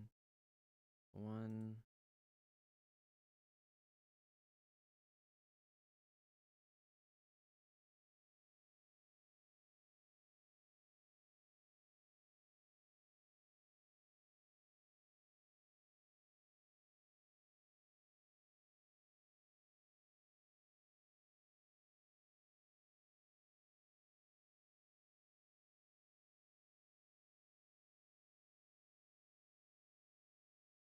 Oh. Something right here like fucking popped or spasmed or something.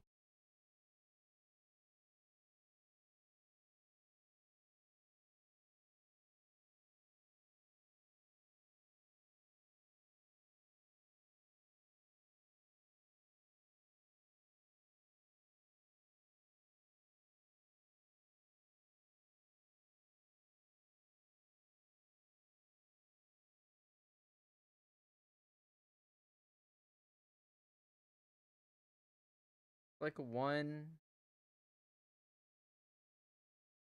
the bridge of my nose.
Still in pain.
Fucking, what kind of fucking statement is that? Don't get too close to the subject, guys.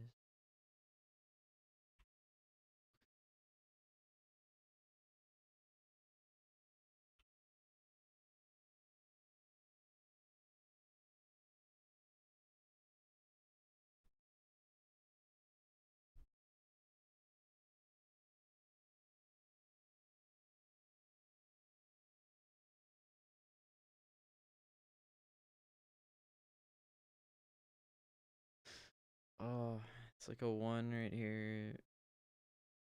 On the bridge of my nose.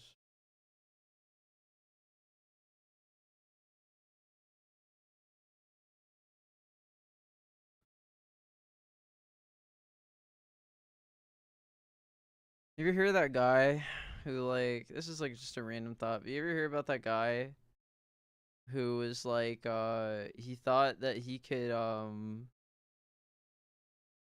summon, what was it? He thought he could produce energy from orgasms by putting people in boxes. You ever hear about that guy?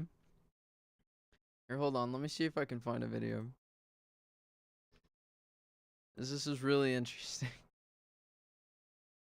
It's a guy, and he thinks that he can produce energy by trapping people into boxes and having them orgasm.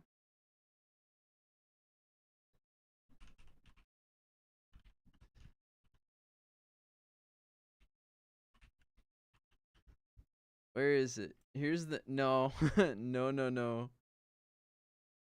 Where is it? Where's the O box?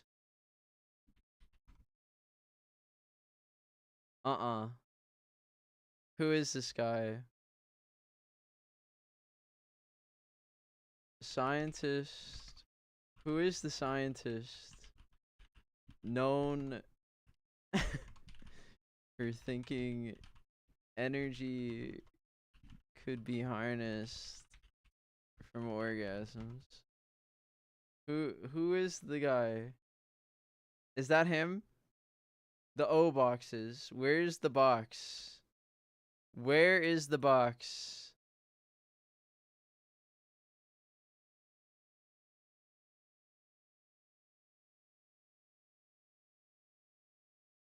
Where's the box? The orgone. A phone booth-sized box. Yes. Wilhelm Reich. Oh my god.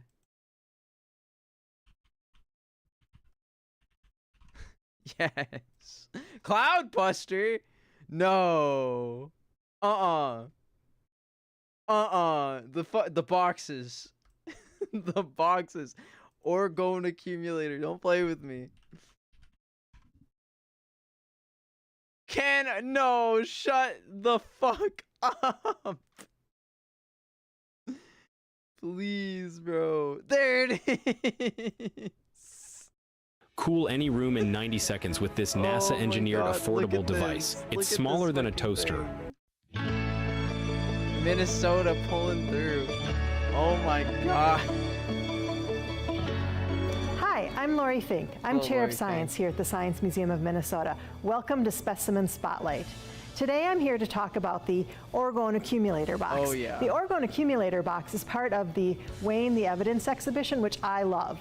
The Weighing the Evidence exhibition is one of my favorites because it uses a quirky, interesting, fascinating, strange collection of questionable medical devices to talk about a really important topic: how we make healthcare decisions. So the Orgone Accumulator Box was invented by Wilhelm Reich in the 1940s to 50s, and he invented it because he wanted to accumulate or bring together orgone gas to really cure all that ails you. Now, orgone gas is what I would call a mythical gas because there is zero evidence that it exists and zero evidence that it actually does anything, even if it... God, this is the problem with sexual education in the Western world.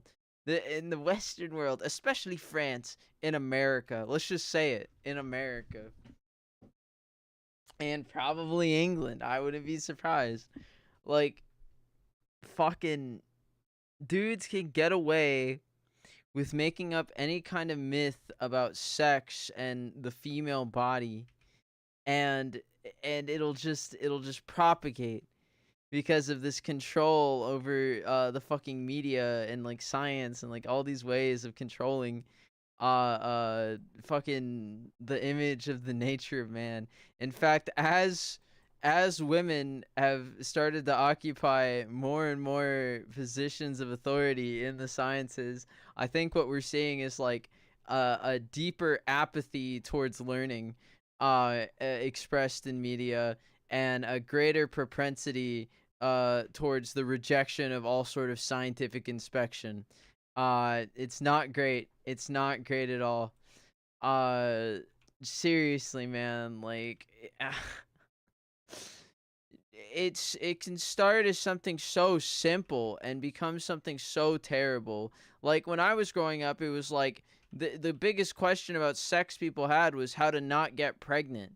Dude, people are coming up with strategies for like inventing contraception without needing a fucking condom because no one was old enough to buy one.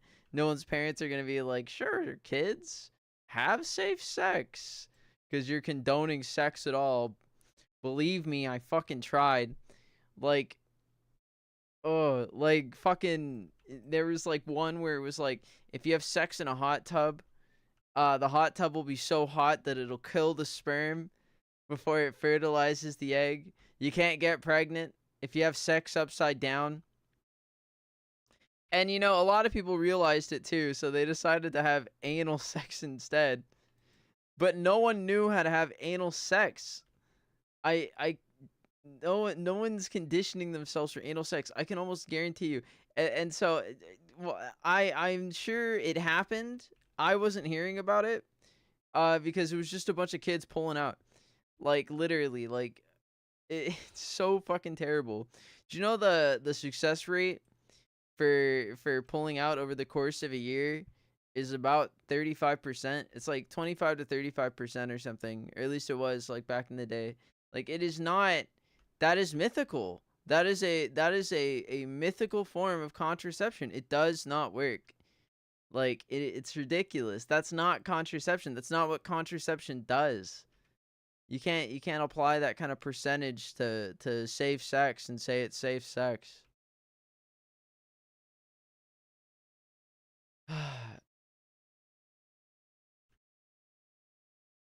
Let's continue to hear about orgone gas.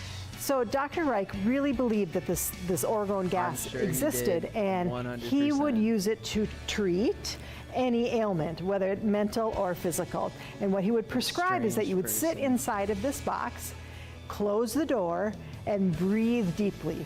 Now, I've been in one of these boxes before. They smell like shit. And I can tell you, you can't hear anything going on around you. It's very quiet, and it can be quite relaxing, especially if you're taking those deep breaths. So I encourage you to think about, what is it that's making people feel better and be more relaxed? Was it this mythical gas, orgone? Or maybe it's taking that time to be quiet. Well, now, if you think that Dr. Wilhelm Reich was the only one who could fool you, you are wrong, because you can still purchase on the internet today orgone accumulator blankets or trinkets, things that bring together this gas that will heal anything that you have wrong with you. You can even get instructions on how to build. This is like somehow like in the same league as like foreskin restoration devices. Like, people keep telling me foreskin restoration works, but how can that be possible?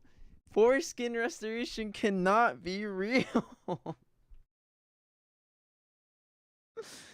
These are insane devices made because of the fucking sexual subjugation of people in this world, because they don't want to have conversations about the topic. One of these orgone accumulator boxes yourself. So think about it the next time you buy something on the internet, if there is the evidence that you need that would actually make a difference. Thanks for joining the Specimen Spotlight. I hope you've had fun, and I hope to see you really soon at the Science Museum of Minnesota. Thank you.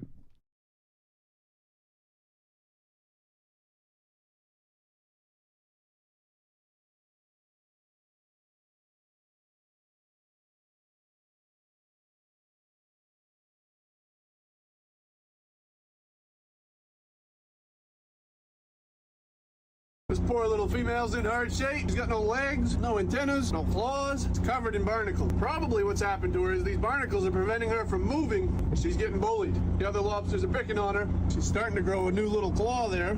Tiny one. We're gonna get rid of these barnacles for her. Ooh. Ah. No. Don't listen to what anybody says. You're just as pretty as the rest of them. Eat the barnacles. These ones have got to be interfering with the way she can swim. Eat the barnacles. What a mess. Oh, look at her. She's excited. She move? Yeah. Chew on them. That feels good. There. She's all ready to go. She's actually got an old knot, so we're going to freshen it up, and we're going to give her a snack. I'm sorry. I'm sorry. I shouldn't. That was me. I've seen this video before. God, I love these. Can we watch? Hold on. Wait, can we watch hoof trimming? I need to see a hoof trimming video now, dude. I need a good one. Hey, Meta, play gorgeous. Thank you.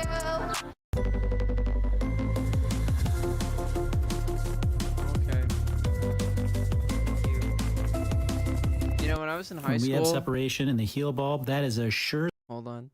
Oh yeah. Hold on. I want to speak. I wanted to go to the Art Institute of Canada when I was in high school because I wanted to get a degree in video games. I also wanted to go to DigiPen, and I couldn't because my family couldn't afford it. And I think if I did go to one of those schools, it would have been like going to boot camp, but like way more expensive and for like a way longer period of time.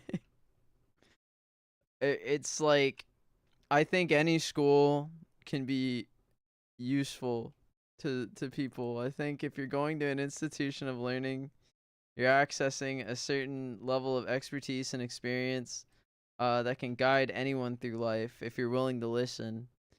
But But man, it would have been fucking expensive if I went to one of those schools. For real. Alright, anyways. First sign that there's a problem in that sole. And while it looks like it could be right here, likely the problem is going to be up here. Welcome back to Nate the Hoof Guy. Thanks, Nate. I want that lad. There's a lad that does this. Oh, damn, that was in there? This hoof belongs to a pasture cow, and you're going to be able to tell as I start trimming on this how much harder this hoof horn is than a cow that lives in the barn all the time.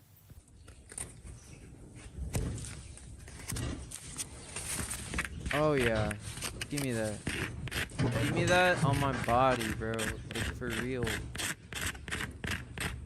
I wish I could just, like, jump through a fucking laser. Hoof hardness is going to be directly related to how much moisture is in their environment. The more moisture, the softer the hoof. In this case, cows out on pasture, so those hooves are going to be drier due to that drainage. As we start to trim this hoof up, you're going to see exactly where that mark is in that claw. You're going to notice that that is not where the lesion ends up being. We've shown that multiple times in these videos. You can see it right there. Shit in my It lungs is going to be higher just based on how these white line defects form over time. And it just, and I just like, there's just a bulb of toxins like at the top there.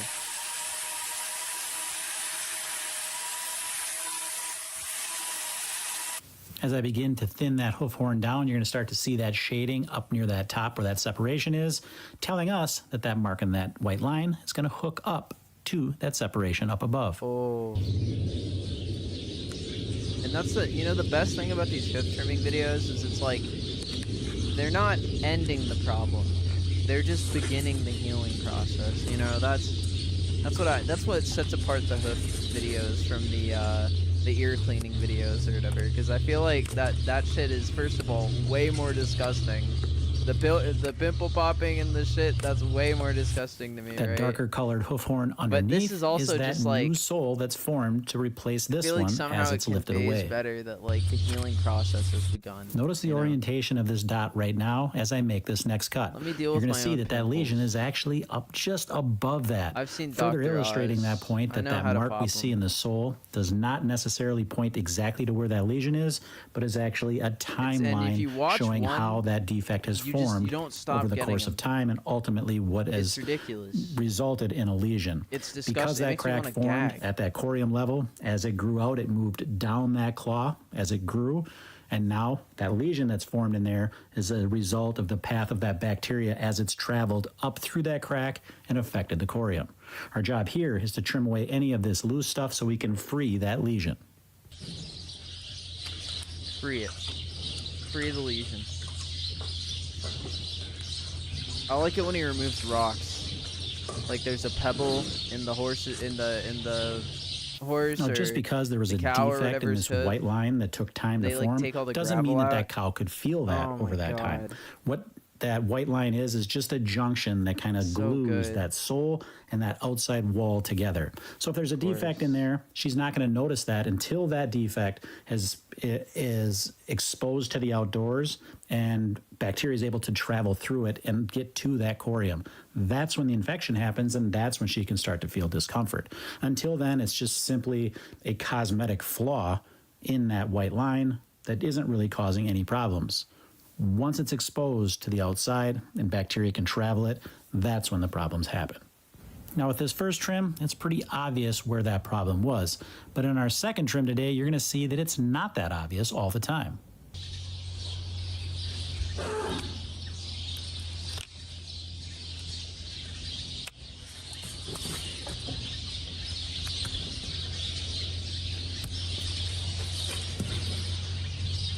my god, yes.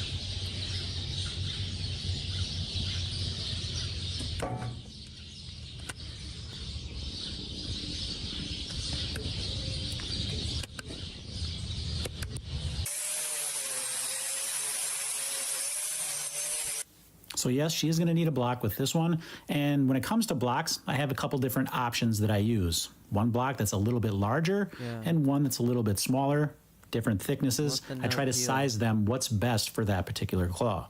This one's a little larger, so we're going to use that block that's just a touch larger and a little bit thicker. Yeah.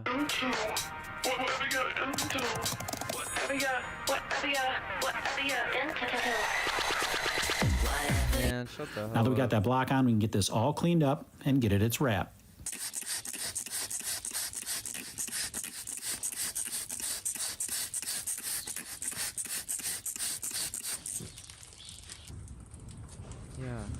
Yeah.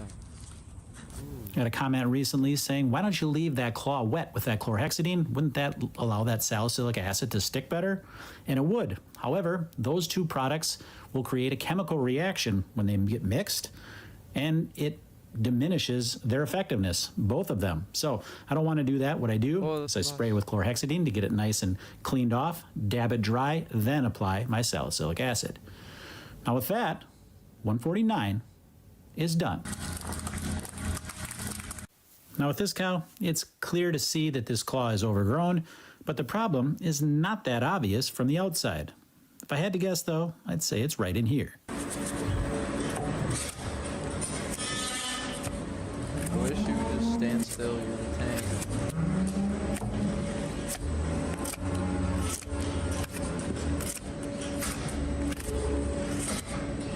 Dude, you can't resist that, man. Even after removing some of that overgrowth, it's not that obvious. Now your eyes might be drawn to that redness, but that is not where it is.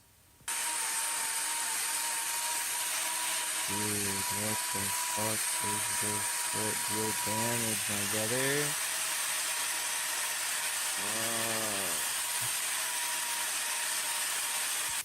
Now can you see the flaw? I'll give you a hint. It's in the white line.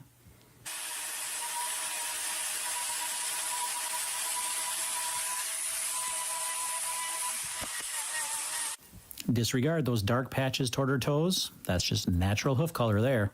Oh, fucking pet, The dude! defect in the God white damn line it, is my right mouse there. overfailed. Once again, however, the lesion is up above.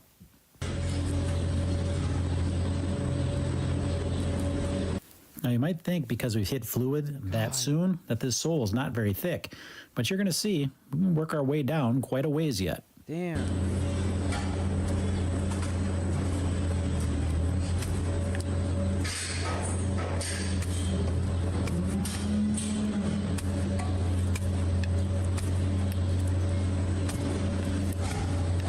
Now the same path that the bacteria use to get in is the same path that the fluid will try to work its way out.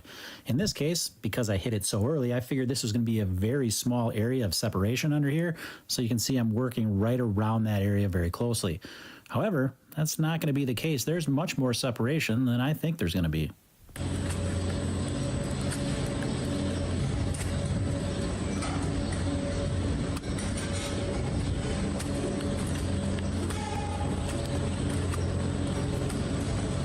Now, one of the reasons I don't set cameras up toward the inside of this claw to get a different angle is because that is in the way. I have no room to put a camera there and be able to work, so that's why I give you this angle here. So we zoom in a little bit, you can see it doesn't look at this point like there's much separation at all. So I'm going to put a block on. But like I said, I was wrong.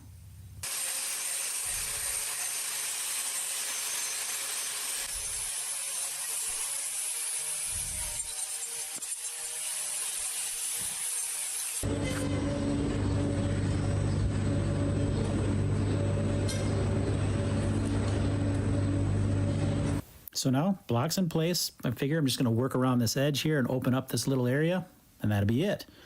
But once I start to go here, I can tell there's much more than I thought.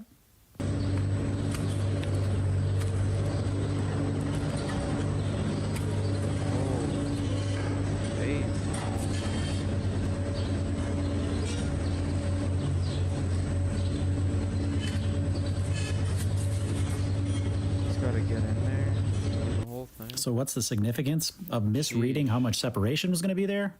Well, nothing really, except that I wouldn't have put that block on quite yet because it kind of gets in my way as I'm working my knife work there, trying to get this separation out of the way. I figured I'm just going to have a little bit of work to do. I'll get that block on and we can move on. However, as I start to work, I can see that this is going to extend much further, so now I just have to work around the block. It's not a big deal. It's just easier if it wasn't there. I didn't dispel.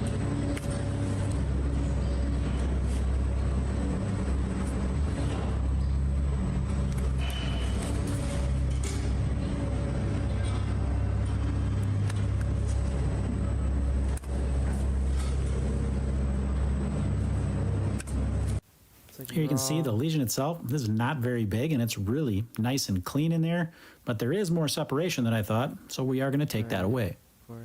So I guess the next obvious question is what causes a hoof to have a lot of separation and what causes a hoof to have very little separation?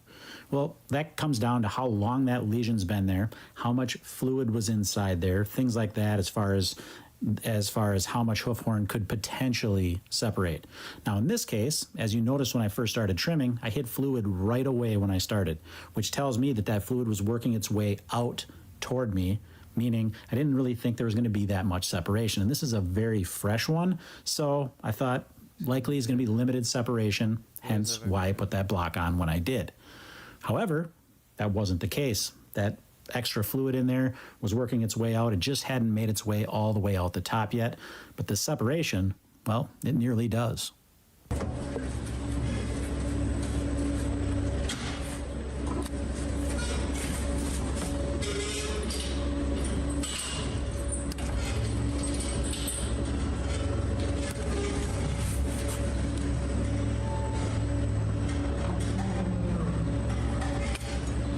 When you're removing separated hoof horn, there's two main things you want to think about as you're doing it. Number one, we want to free that lesion up.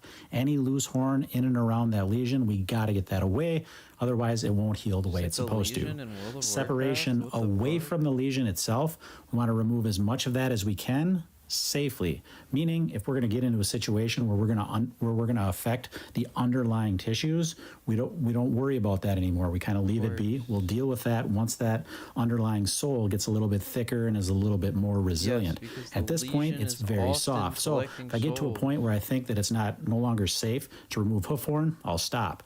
That is except around the lesion. I've got to remove all of it around that lesion. Otherwise, those little pieces can abrade that area and keep it open. So the rest of it, it's not a big deal. That is actually a very thin layer of new sole already there. So we don't have to worry about that nearly as much as far as digital dermatitis getting to that. But the lesion itself, that is open. That's what we have to make sure we get clean and get all the loose hoof horn away from. A digital online game.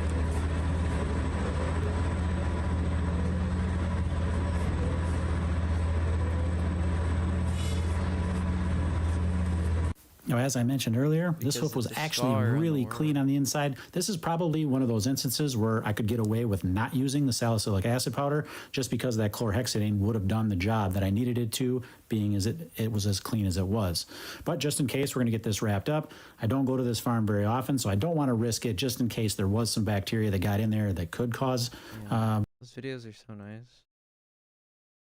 Love those videos.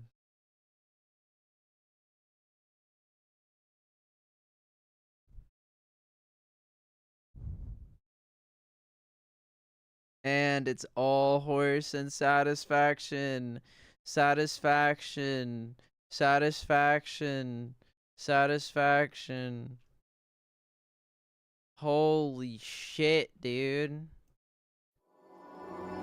The limbic system. If I learn about the limbic system, it's over. Please. The limbic system? Just like Limbus Company? Okay, anyways.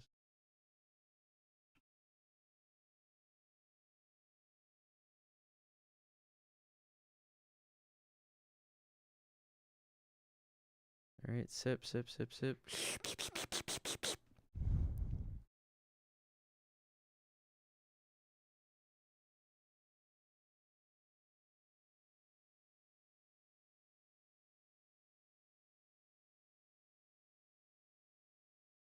Istanbul. Live.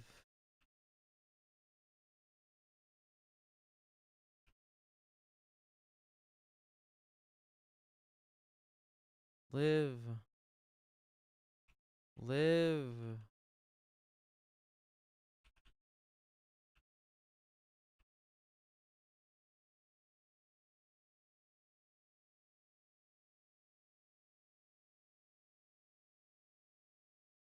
Usual panic. And pain on left eye to 1.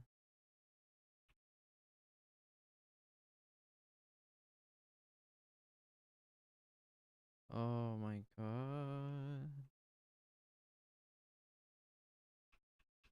Can you believe this situation we both find ourselves in? Do you also have mental illness? Oh. I feel like a phony. I feel like a faker. My life is just orchestrated by something that people can just poke holes in constantly.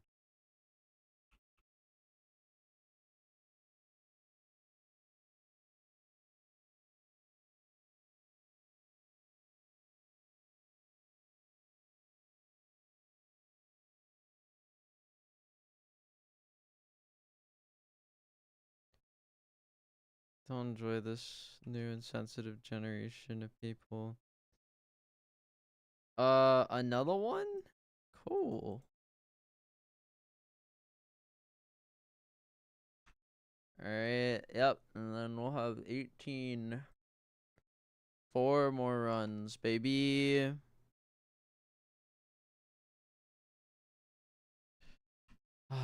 Four more runs. Do you think I can do 4 runs of this tomorrow? That's our tank. Is there anyone? Any tanks?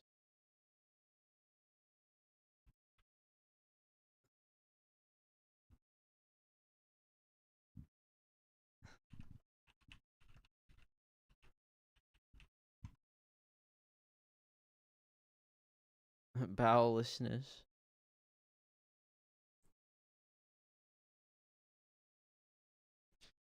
Alright.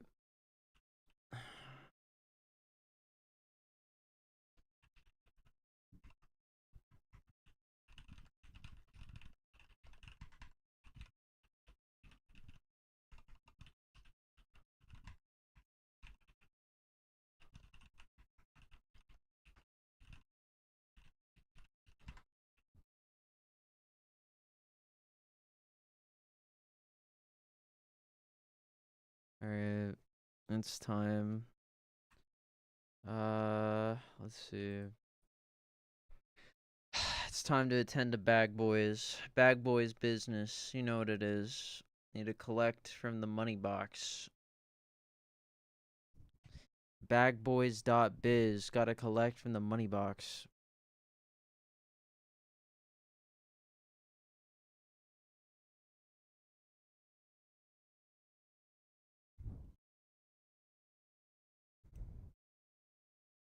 How much does bagboys.biz cost?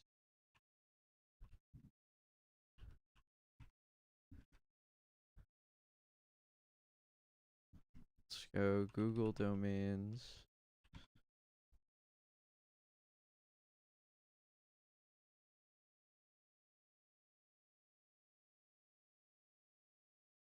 Uh-huh. So what? Okay. So Squarespace owns it. Okay. Uh, bagboys.biz.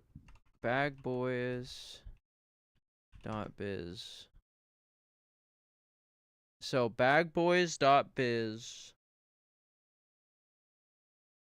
with an S is $30.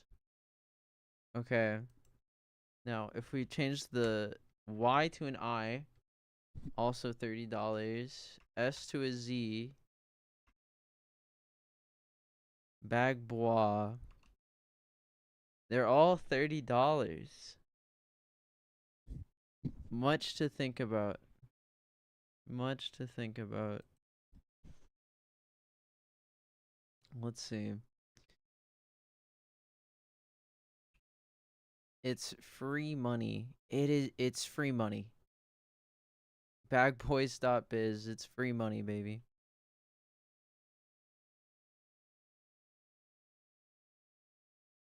We made some moves today. Some guy tried to cut the market down to 305. Not on my watch. Not when I can't get Bremel Mooncloth for less than $36.99. Oh yeah.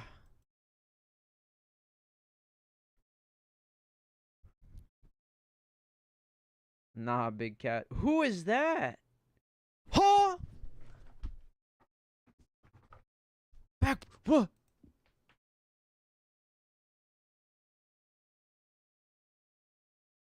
That's right. That's right. Bagboys.biz. Check us out online. Bagboys.biz. Bagboys.biz. Bagboys.biz. And you never do more than 4 bags at once. It's not tenable. Holy smokes. Bagboys.biz. What can I say? We need 16. Or no, we got 2 netherweb, right? So we need 14.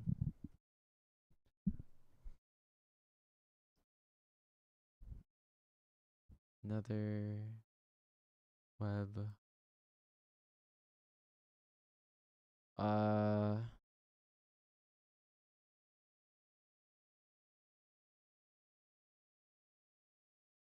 Stack of 4s right there.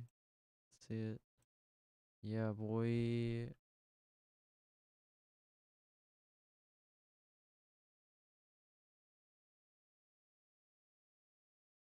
What's up, biz?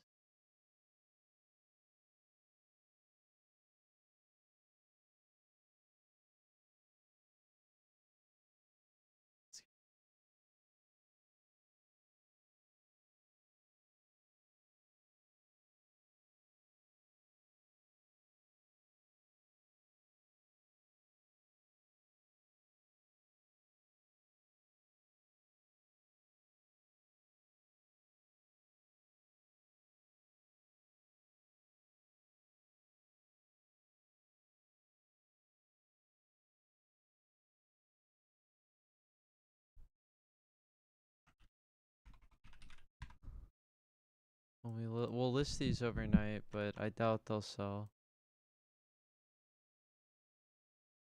It's a guy looking for a Hobbit guild. No, don't scan me, bro. Not like this. Don't scan me.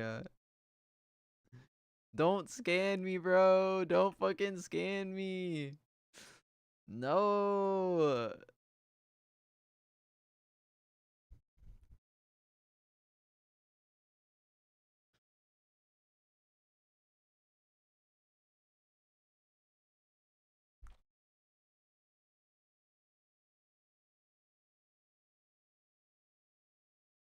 This.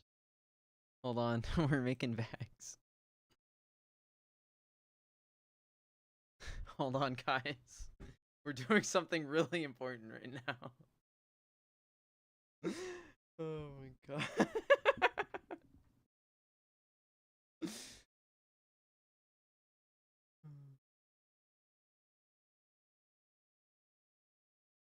Walk on Promise Road. Have you ever seen a ghost?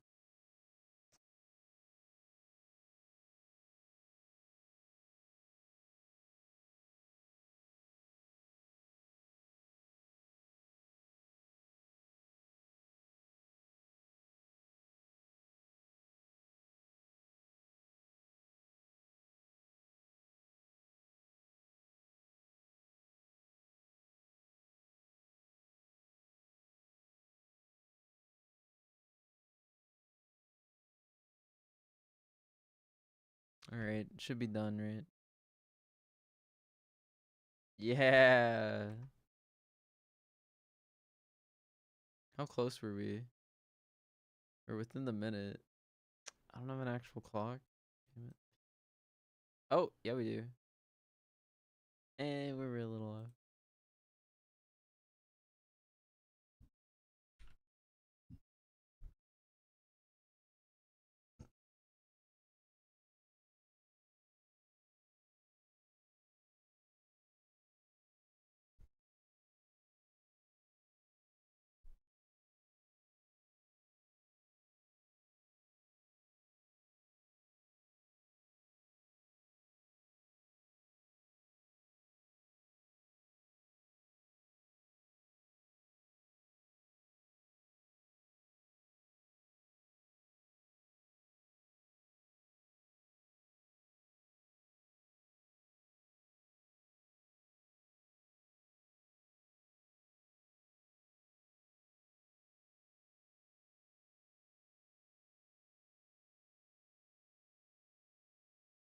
All right. 310 9999. Very nice. Okay. Let's go. That's it. That's the wow factor, and that's a 1 on my eye. Good night. Oh, impaired.